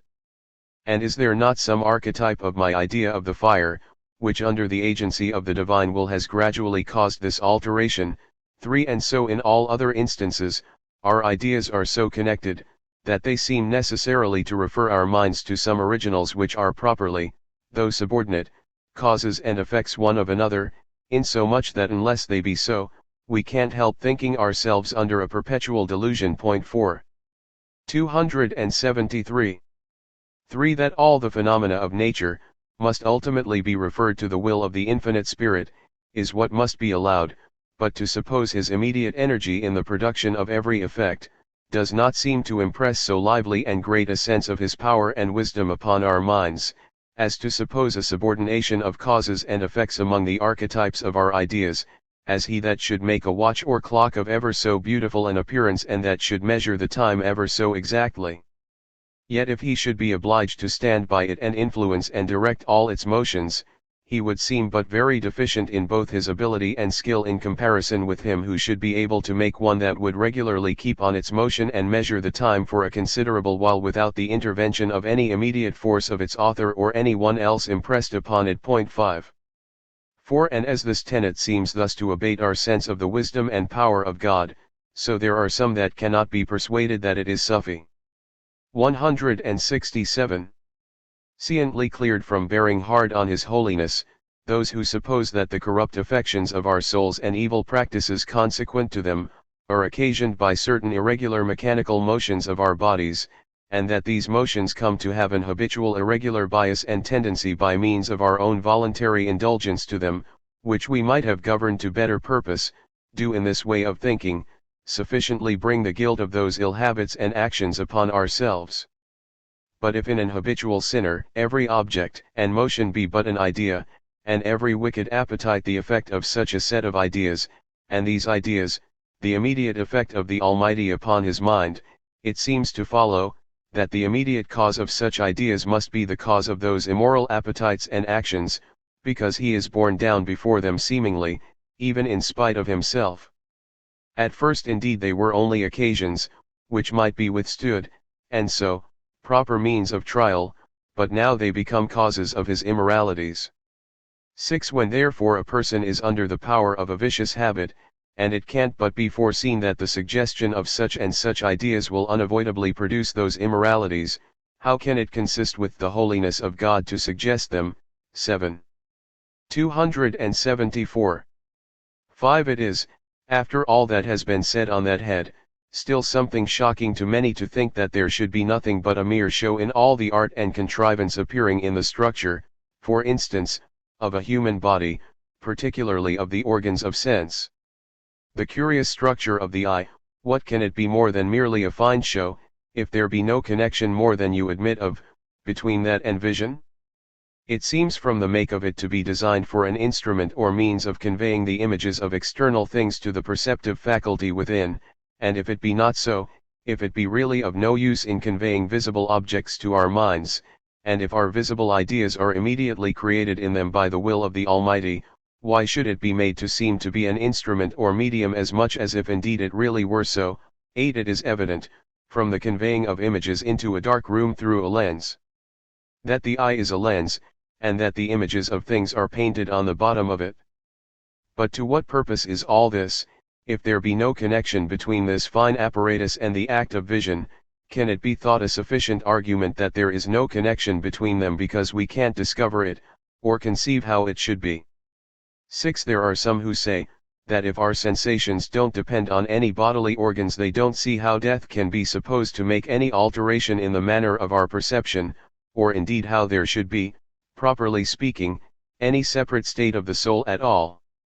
For if our bodies 168 are nothing but ideas, and if our having ideas in this present state does not depend on what are thought to be the organs of sense, and lastly, if we are supposed, as doubtless we must, to have ideas in that state, it should seem that immediately upon our remove from our present situation, we should still be attended with the same ideas of bodies as we have now, and consequently with the same bodies, or at least with bodies however different, and if so, what room is there left for any resurrection, properly so called? So that while this tenet delivers us from the embarrassments that attend the doctrine of a material resurrection, it seems to have no place for any resurrection at all, at least in the sense that word seems to bear in St. John 5, 28, 29. 9. 275. 7. Some of us are at a loss to understand your meaning when you speak of archetypes. You say the being of things consists in their being perceived, and that things are nothing but ideas, that our ideas have no unperceived archetypes, but yet you allow archetypes to our ideas when things are not perceived by our minds, they exist in, i.e. are perceived by, some other mind. Now I understand you, that there is a twofold existence of things or ideas, one in the divine mind, and the other in created minds, the one archetypal, and the other ectypal, that, therefore, the real original and permanent existence of things is archetypal, being ideas in mente divina, and that our ideas are copies of them 10 and so far forth real things as they are correspondent to their archetypes and exhibited to us, or begotten in us by the will of the Almighty, in such measure and degrees and by such stated laws and rules as He is pleased to observe, that, therefore, there is no unperceived substance intervening between the divine ideas and ours as a medium, occasion, or instrument by which He begets our ideas in us, but that which was thought to be the material existence of things is in truth only ideal in the divine mind. Do I understand you right? Is it not therefore your meaning, that the existence of our ideas, i.e. the ectypal things, depends upon our perceiving them, yet there are external to any created mind, in the all-comprehending Spirit, real and permanent archetypes, as stable and permanent as ever matter was thought to be, to which these ideas of ours are correspondent, and so that, though our visible and tangible ideas are toto silla different 11 and distinct things, yet, there may be said to be external to my mind, in the divine mind, an archetype, for instance of the candle that is before me, in which the originals of both my visible and tangible ideas, light, heat, whiteness, softness, etc., under such a particular cylindrical figure, are united, so that it may be properly said to be the same thing that I both see and feel. 12. 169. 8. If this, or something like it might be understood to be your meaning, it would seem less shocking to say that we don't see and feel the same thing. 13. Because we can't dispossess our minds of the notion of an external world, and would be allowed to conceive that, though there were no intelligent creature before Adam to be a spectator of it, yet the world was really 6 days in archetypo, gradually proceeding from an informal chaotic state into that beautiful show wherein it first appeared to his mind, and that the comet that appeared in 168,014, for instance, has now, though no created mind beholds it, a real existence in the all-comprehending Spirit, and is making its prodigious tour through the vast fields of ether, and lastly that the whole vast congeries of heaven and earth, the mighty systems of worlds with all their furniture, have a real being in the eternal mind antecedent to and independent on the perception of created spirit. 15 And that when we see and feel, etc., that almighty mind, by his immediate fiat, begets in our minds, pro nostro modulo, 16 ideas correspondent to them, and which may be imagined in some degree resemblances of them. 276. 9 But if there be archetypes to our ideas, will it not follow that there is external space, extension, figure, and motion, as being archetypes of our ideas, to which we give these names? And indeed for my part I cannot disengage my mind from the persuasion that there is external space, when I have been trying ever so much to conceive of space as being nothing but an idea in my mind. It will return upon me even in spite of my utmost efforts. Certainly there must be, there can't but be, external space. The length, breadth, and thickness of any idea, it's true, are but ideas. The distance between two trees in my mind is but an idea, but if there are archetypes to the ideas of the trees, there must be an archetype to the idea of the distance between them. 17 Nor can I see how it follows 18 that there is no external absolute height, bigness, or distance of things, because they appear greater or less to us according as we are nearer or remote from them, or see them with our naked eyes, or with glasses, any more than it follows that a man, for instance, is not really absolutely 6 foot high measured by a 2-foot rule applied to his body, because divers pictures of him may be drawn some 6, some 4, some 2 foot long according to the same measure. Nobody ever imagined that the idea of distance is without the mind, but does it therefore follow that there is no external distance to which the idea is correspondent, for instance, between Rhode Island and Stratford? Truly I wish it were not so great, that I might be so happy as to have a more easy access to you, and more nearly enjoy the advantages of your instructions. 170. 10 You allow spirits to have a real existence external to one another. Methinks, if so, there must be distance between them, and space wherein they exist, or else they must all exist in one individual spot or point, and as it were coincide one with another. 19 I can't see how external space and duration are any more abstract ideas than spirits. As we have, properly speaking, no ideas of spirits, so, indeed, neither have we of external space and duration. But it seems to me that the existence of these must unavoidably follow from the existence of those, insomuch that I can no more conceive of their not being, than I can conceive of the non-existence of the infinite and eternal mind. They seem as necessarily existent independent of any created mind as the deity himself. Or must we say there is nothing in Dr. Clarke's argument a priori, in his demonstration of the being and attributes of God, or in what Sir Isaac Newton says about the infinity and eternity of God in his Scholium Generale to his Principia? 20 I should be glad to know your sense of what those two authors say upon this subject. 277. 11 You will forgive the confusedness of my thoughts and not wonder at my writing like a man something bewildered, since I am, as it were, got into a new world amazed at everything about me. These ideas of ours, what are they? Is the substance of the mind the substratum to its ideas? Is it proper to call them modifications of our minds? Or impressions upon them? Or what? 21 Truly I can't tell what to make of them, any more than of matter itself. What is the esse of spirits? You seem to think it impossible to abstract their existence from their thinking. Prink. p. 143. Sector 98.22 Is then the esse of minds nothing else but percipere, as the esse of ideas is percipi?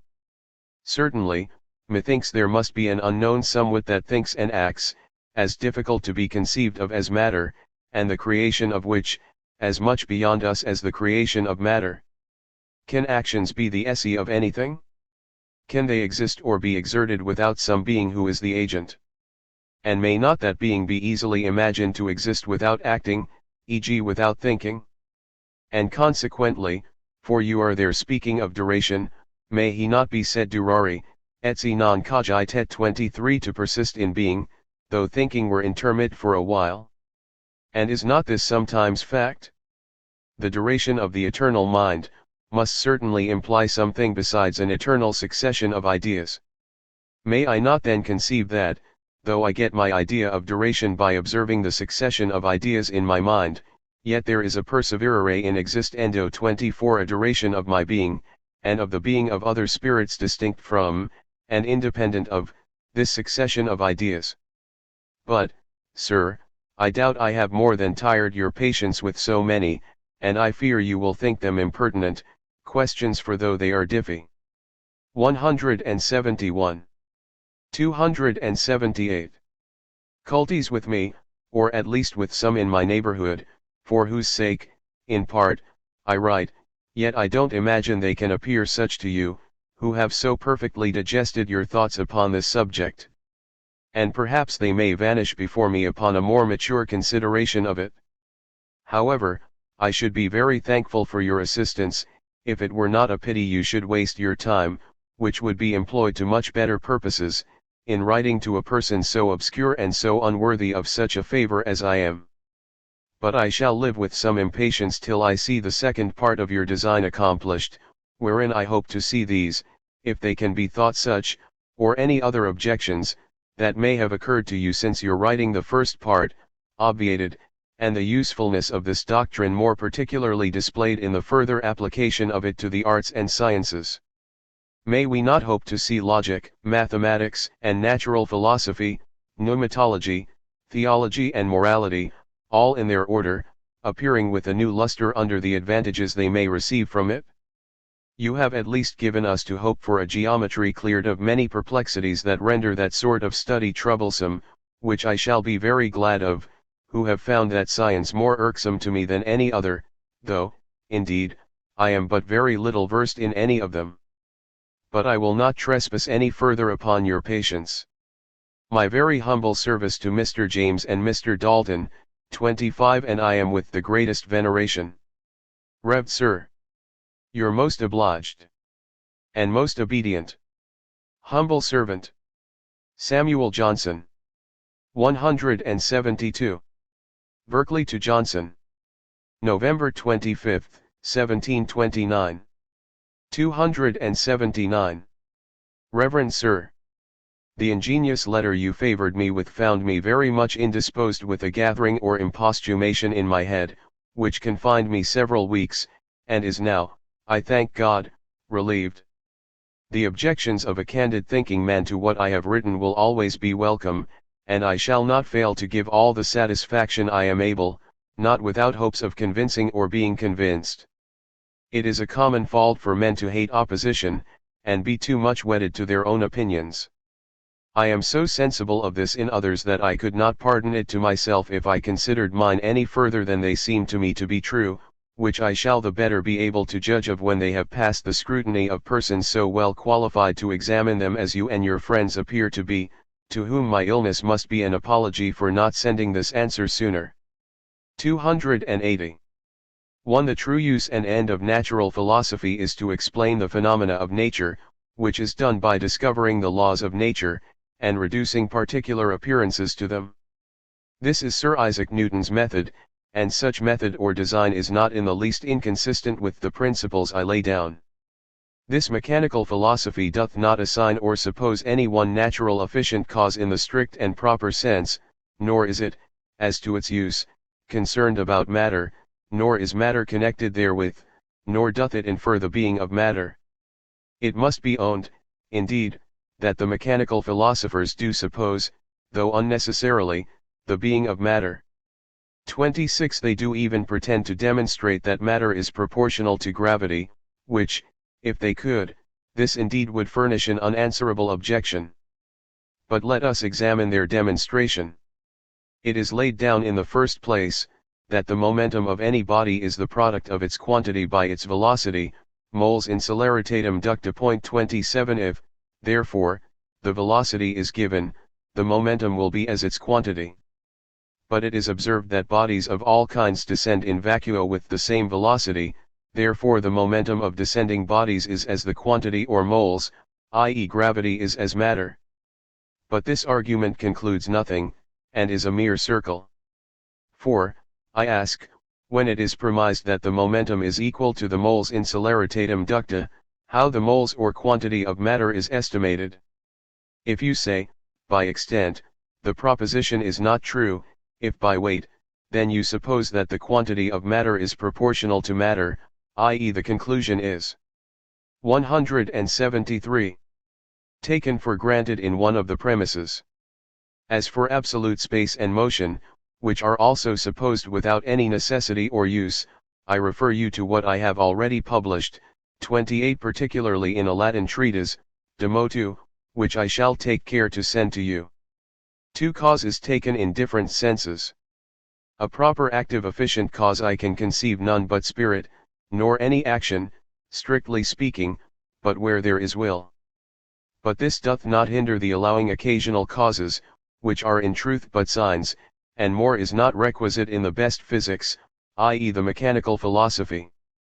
Neither doth it hinder the admitting other causes besides God, such as spirits of different orders, which may be termed active causes, as acting indeed, though by limited and derivative powers. But as for an unthinking agent, no point of physics is explained by it, nor is it conceivable. 281. 3. Those who have all along contended for a material world have yet acknowledged that natura naturans, to use the language of the schoolmen, is God, 29, and that the divine conservation 30 of things is equivalent to, and in fact the same thing with, a continued repeated creation, in a word, that conservation and creation differ only in the terminus equo. These are the common opinions of the schoolmen, and Durandus 31, who held the world to be a machine like a clock, made and put in motion by God, but afterwards continuing to go of itself, was therein particular, and had few followers. The very poets teach a doctrine not unlike the school's mens agitatmulum, Virg. Aeneid 6:32. The Stoics and Platonists are everywhere full of the same notion. I am not therefore singular in this point itself, so much as in my way of proving it. Further, it seems to me that the power and wisdom of God are as worthily set forth by supposing him to act immediately as an omnipresent infinitely active spirit, as by supposing him to act by the mediation of subordinate causes, in preserving and governing the natural world. A clock may indeed go independent of its maker or artificer, inasmuch as the gravitation of its pendulum proceeds from another cause, and that the artificer is not the adequate cause of the clock, so that the analogy would not be just to suppose a clock is in respect of its artist what the world is in respect of its creator. For aught I can see, it is no disparagement to the perfections of God to say that all things necessarily depend on him as their conservator as well as creator, and that all nature would shrink to nothing, if not upheld and preserved in being by the same force that first created it. This I am sure is agreeable to Holy Scripture, as well as to the writings of the most esteemed philosophers, and if it is to be considered that men make use of tools and machines to supply defect. 174. Of power in themselves, we shall think it no honor to the divinity to attribute such things to him. For as to guilt, it is the same thing whether I kill a man with my hands or an instrument, whether I do it myself or make use of a ruffian. The imputation therefore upon the sanctity of God is equal, whether we suppose our sensations to be produced immediately by God, or by the mediation of instruments and subordinate causes, all which are his creatures, and moved by his laws. 33. This theological consideration, therefore, may be waived, as leading beside the question, for such I hold all points to be which bear equally hard on both sides of it. Difficulties about the principle of moral actions will cease, if we consider that all guilt is in the will, and that our ideas, from whatever cause they are produced, are alike inert. 34. 282. 5. As to the art and contrivance in the parts of animals, and c.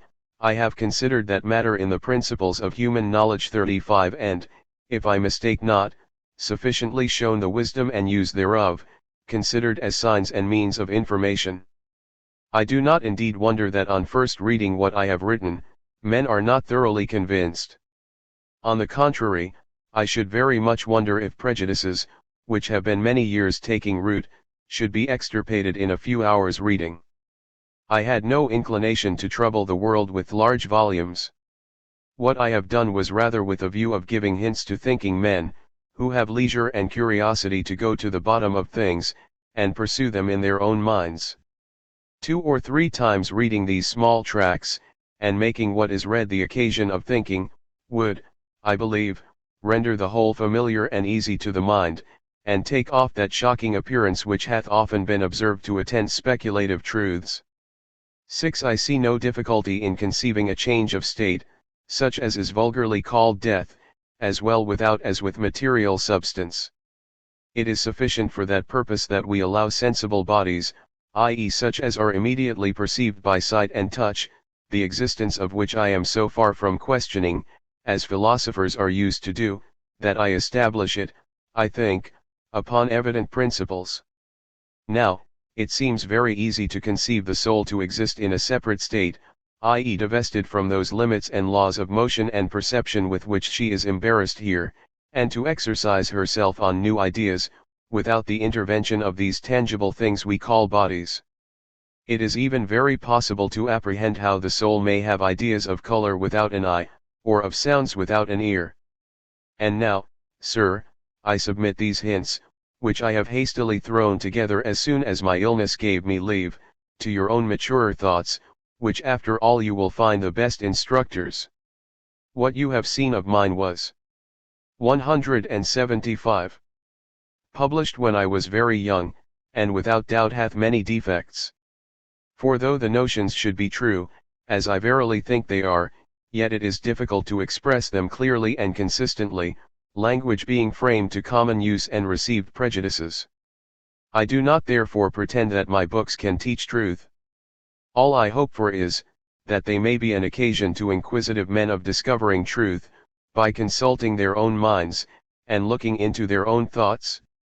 As to the second part of my treatise concerning the principles of human knowledge, the fact is that I had made a considerable progress in it, but the manuscript was lost about 14 years ago, during my travels in Italy, and I never had leisure since to do so disagreeable a thing as writing twice on the same subject. 283. Objections passing through your hands have their full force and clearness. I like them the better. This intercourse with a man of parts and philosophic genius is very agreeable. I sincerely wish we were nearer neighbors.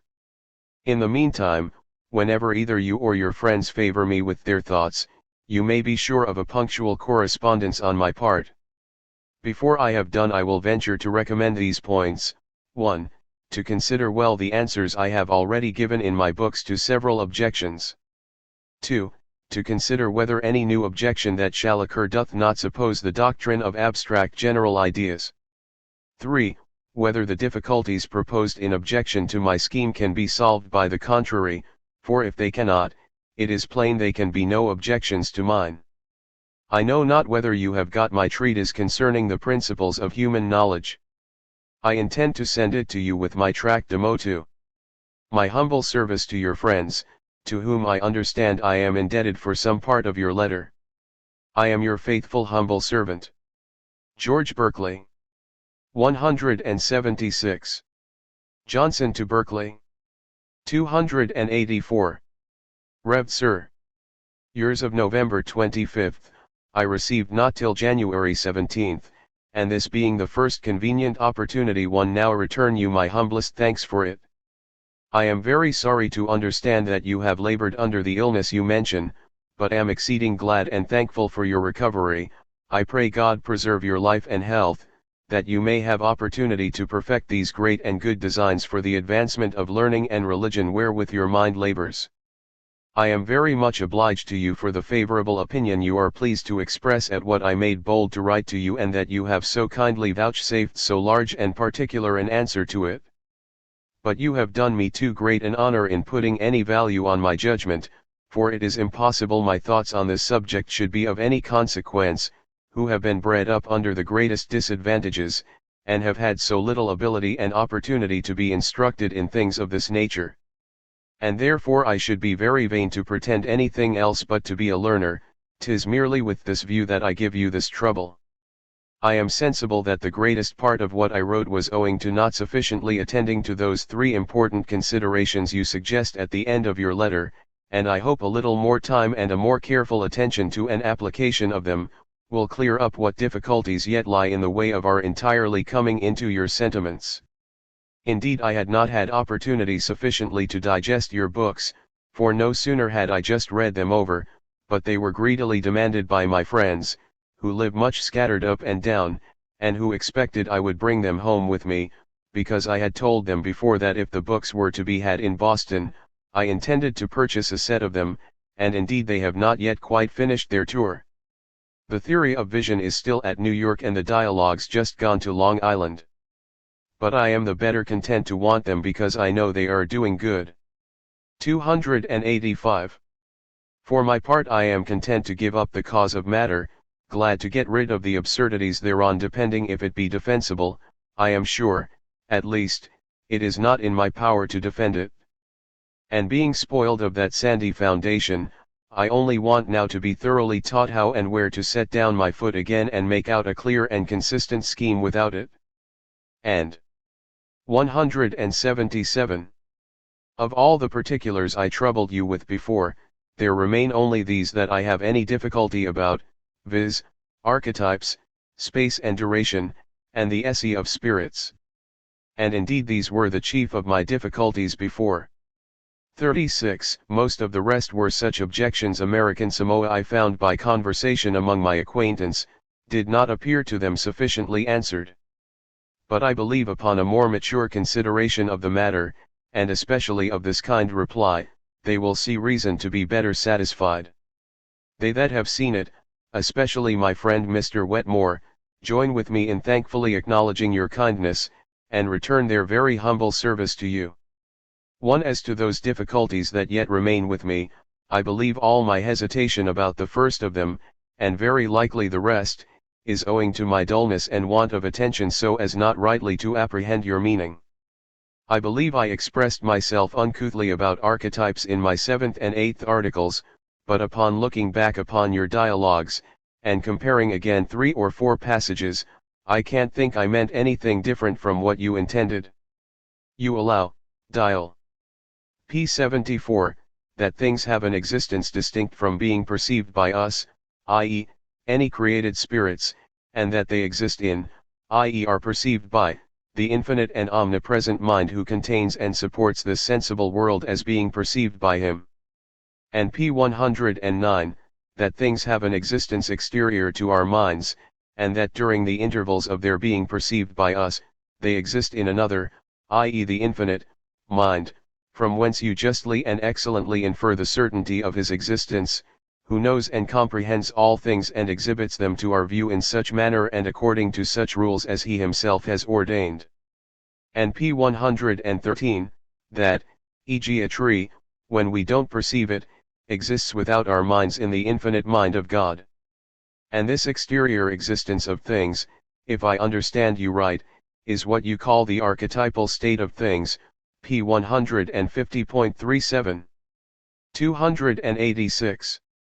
From those and the like expressions, I gathered what I said about the archetypes of our ideas, and thence inferred that there is exterior to us, in the divine mind, a system of universal nature, whereof the ideas we have are in such a degree resemblances as the Almighty is pleased to communicate to us.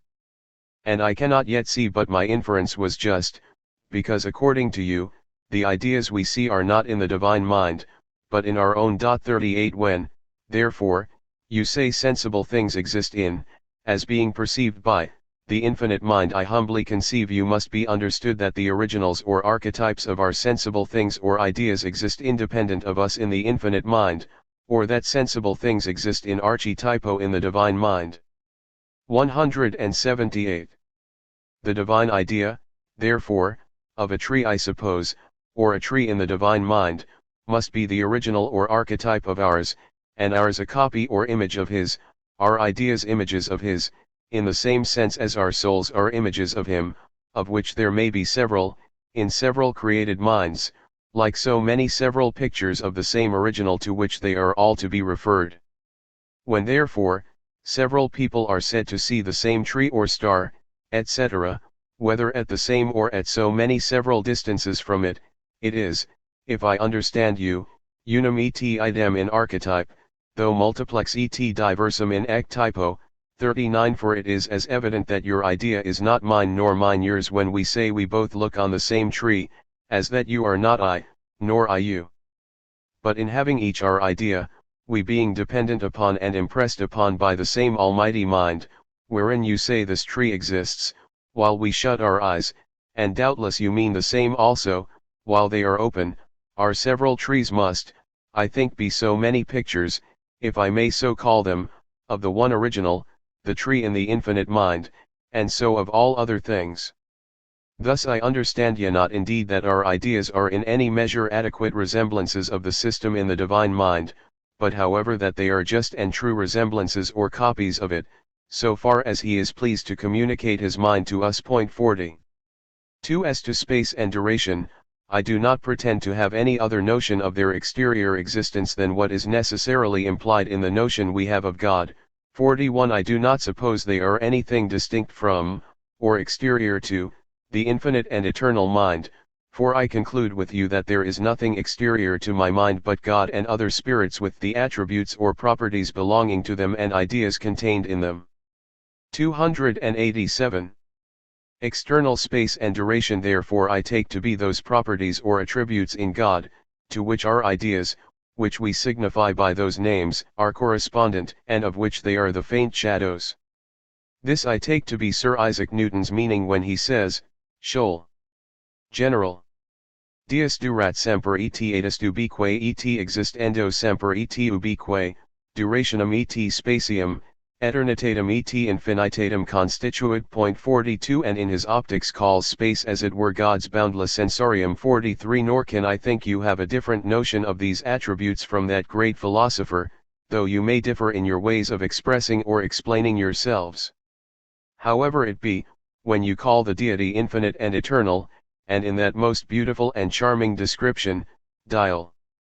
p. 71, etc., when you speak of the abyss of space and boundless extent beyond thought and imagination. 44 I don't know how to understand you any otherwise than I understood Sir Isaac, when he uses the like expressions. The truth is we have no proper ideas of God or his attributes, and conceive of them only by analogy from what we find in ourselves, and 179. So, I think we conceive his immensity and eternity to be what in him are correspondent to our space and duration. As for the punctum stands of the schools, and the of the Platonists, they are notions too fine for my gross thoughts. 45 I can't tell what to make of those words, they don't seem to convey any ideas or notions to my mind, and whatever the matter is, the longer I think of them, the more they disappear, and seem to dwindle away into nothing. Indeed they seem to me very much like abstract ideas, but I doubt the reason is because I never rightly understood them. I don't see why the term punctum stands may not as well, at least, be applied to the immensity as the eternity of God, for the word punctum is more commonly used in relation to extension or space than duration, and to say that a being is immense, and yet that it is but a point, and that its duration is perpetual without beginning or end, and yet that it is but a, looks to me like a contradiction. 288. I can't therefore understand the term unless it be designed to adumbrate the divine omnisciency or the perfection of the divine knowledge, by the more perfect notion we have of things present than of things past, and in this sense it would imply that all things past, present and to come are always at every point of duration equally perfectly known or present to God's mind, though in a manner infinitely more perfect, as the things that are known to us are present to our minds at any point of our duration which we call now. So that with respect to his equally perfect knowledge of things past, present or to come, it is in effect always now with him.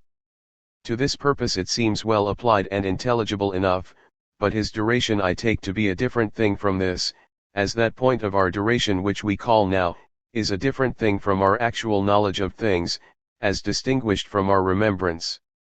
And it may as well be said that God's immensity consists in his knowing at once what is, and is transacted in all places, e.g. China, Jupiter, Saturn, all the systems of the fixed stars, etc., everywhere, however so remote from us, though in a manner infinitely more perfect, as we know what is, and is transacted in us and about us just at hand, as that his eternity consists in this tonion as above explained, i.e. in his knowing things present, past, and to come, however so remote, all at once or equally perfectly, as we know the things that are present to us now.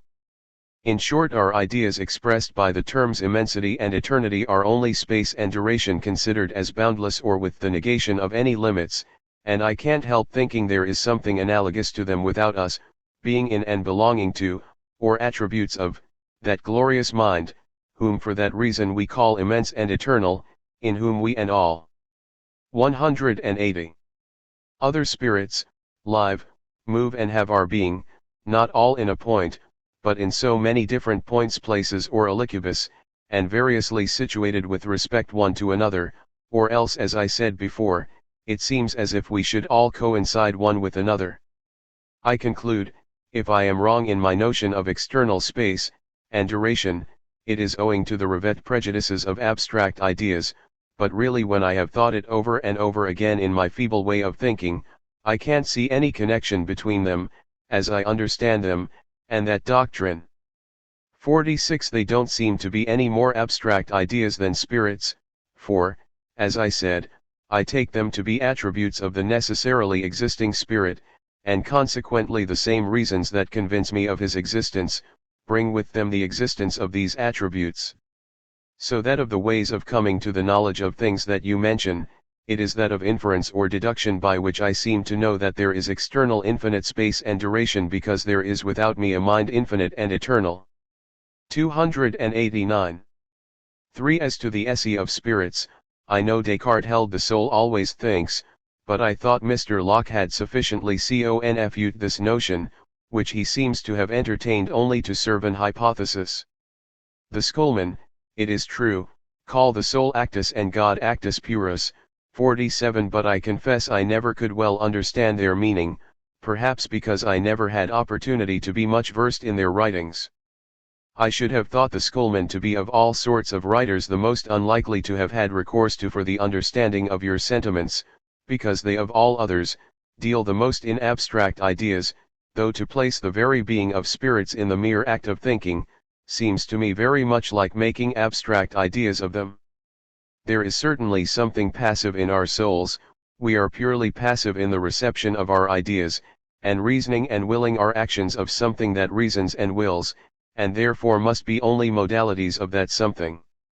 Nor does it seem to me that when I say, something, 48, I mean an abstract idea.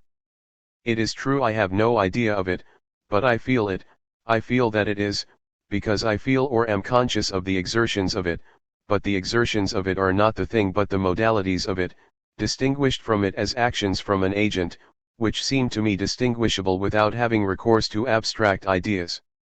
And therefore when I suppose the existence of a spirit while it does not actually think, it does not appear to me that I do it by supposing an abstract idea of existence, and another of absolute time. 49 The existence of John asleep by me, without so much as a dream, is not an abstract idea, nor is the time passing the while an abstract idea, they are only partial considerations of him.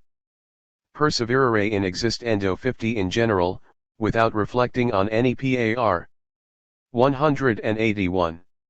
Particular thing existing, I take to be what is called an abstract idea of time or duration, but the perseverare in existendo of John is, if I mistake not, a partial consideration of him. And I think it is as easy to conceive of him as continuing to exist without thinking as without seeing. 290. Has a child no soul till it actually perceives? And is there not such a thing as sleeping without dreaming, or being in a deliquium without a thought?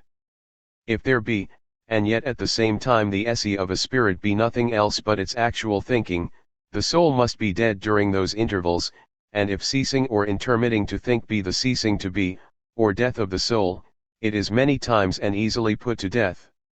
According to this tenet, it seems to me the soul may sleep on to the resurrection, or rather may wake up in the resurrection state, the next moment after death. Nay, I don't see upon what we can build any natural argument for the soul's immortality.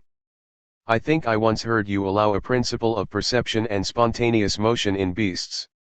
Now if their esse as well as ours consists in perceiving, upon what is the natural immortality of our souls founded that will not equally conclude in favor of them? I mention this last consideration because I am at a loss to understand how you state the argument for the soul's natural immortality, 51 for the argument from thinking to immaterial and from thence to indiscernible, and from thence to immortal don't seem to obtain in your way of thinking. If esse be only percipere, upon what is our consciousness founded? I perceived yesterday, and I perceive now, but last night between my yesterday's and today's perception there has been an intermission when I perceived nothing. It seems to me there must be some principle common to these perceptions 52 whose esse don't depend upon them, but in which they are, as it were, connected, and on which they depend, whereby I am and continue conscious of them.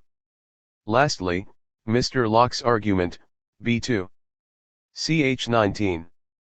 Sector 4, from the intention and remission of thought, appears to me very considerable, 53 according to which, upon this supposition, the soul must exist more or have a greater degree of being at one time than at another, according as it thinks more intensely or more remissly. I own I said very wrong when I said I did not know what to make of ideas more than of matter. My meaning was, in effect, the same as I expressed afterwards about the substance of the soul's being as somewhat as unknown as matter. And what I intended by those questions was whether our ideas are not the substance of the soul itself, under so many various modifications, according to that saying, if I understand it right, intellectus intelligendo fit omnia, 54 it is true, those expressions, modifica. 182. Impressions, etc., are metaphorical, and it seems to me to be no less so, to say that ideas exist in the mind, and I am under some doubt whether this last way of speaking don't carry us further from the thing, than to say ideas are the mind variously modified, 55 but as you observe, it is scarce possible to speak of the mind without a metaphor. 291. Thus, sir, your goodness has tempted me to presume again to trouble you once more, and I submit the whole to your correction, but I can't conclude without saying that I am so much persuaded that your books teach truth, indeed the most excellent truths, and that in the most excellent manner, that I can't but express myself again very solicitously desirous that the noble design you have begun may be yet further pursued in the second part. And everybody that has seen the first is earnestly with me in this request. In hopes of which I will not desire you to waste your time in writing to me, though otherwise I should esteem it the greatest favor, at least till I have endeavored further to gain satisfaction by another perusal of the books I have, with the other pieces you are so kind as to offer, which I will thankfully accept, for I had not the principles of my own, it was a borrowed one I used. The bearer hereof, Capt. Gorham, is a coaster bound now to Boston, which trade he constantly uses, except that it has been now long interrupted by the winter. But he always touches at Newport, and will wait on the Rev. Mr. Honeyman both going and returning, by whom you will have opportunity to send those books. I am, Rev. Sir, with the greatest gratitude, your most devoted humble servant, S. Johnson. Stratford, February 5, 1729 30 IE 1730. 183. Berkeley to Johnson. 292. Reverend Sir, yours of February 5 came not to my hands before yesterday, and this afternoon, being informed that a sloop is ready to sail towards your town, I would not let slip the opportunity of returning you an answer, though wrote in a hurry. 1. I have no objection against calling the ideas in the mind of God archetypes of ours. 56. But I object against those archetypes by philosophers supposed to be real things, and to have an absolute rational existence distinct from their being perceived by any mind whatsoever, it being the opinion of all materialists that an ideal existence in the divine mind is one thing, and the real existence of material things another. 2. As to space, I have no notion of any but that which is relative. 57. I know some late philosophers have attributed extension to God, particularly mathematicians, one of whom, in a treatise, De Spatio Reali, pretends to find out 15 of the incommunicable attributes of God in space. 58 But it seems to me that, they being all negative, he might as well have found them in nothing. 59 And that it would have been as justly inferred from space being impassive, increased, indivisible, etc., that it was nothing as that it was God. Sir Isaac Newton supposeth an absolute space, different from relative, and consequent thereto, absolute motion different from relative motion, and with all other mathematicians he supposeth the infinite divisibility of the finite parts of this absolute space. He also supposeth material bodies to drift therein. Now, though I do acknowledge Sir Isaac to have been an extraordinary man, and most profound mathematician, yet I cannot agree with him in these particulars. I make no scruple to use the word space, as well as all other words in common use, but I do not thereby mean a distinct absolute being. For my meaning I refer you to what I have published. 293. By the I suppose to be implied that all things, past and to come, are actually present to the mind of God, and that there is in him no change, variation, or succession. A succession of ideas I take to constitute time, and not to be only the sensible measure thereof, as Mr. Locke and others think. 60 But in these matters every man is to think for himself, and speak as he finds. One of my earliest inquiries was about time, which led me into several paradoxes that I did not think fit or necessary to publish, particularly the notion that the resurrection follows the next moment to 184. Death. We are confounded and perplexed about time. 1. Supposing a succession in God. 2. Conceiving that we have an abstract idea of time. 3. Supposing that the time in one mind is to be measured by the succession of ideas in another. 4. Not considering the true use and end of words, which as often terminate in the will as in the understanding, being employed rather to excite, influence, and direct action, than to produce clear and distinct ideas. 3. That the soul of man is passive as well as active, I make no doubt. Abstract general ideas was a notion that Mr. Locke held in common with the schoolmen, and I think all other philosophers. It runs through his whole book of human understanding. He holds an abstract idea of existence, exclusive of perceiving and being perceived. I cannot find I have any such idea, and this is my reason against it. 61 Descartes proceeds upon other principles. 1 square foot of snow is as white as 1,000 yards, one single perception is as truly a perception as 100.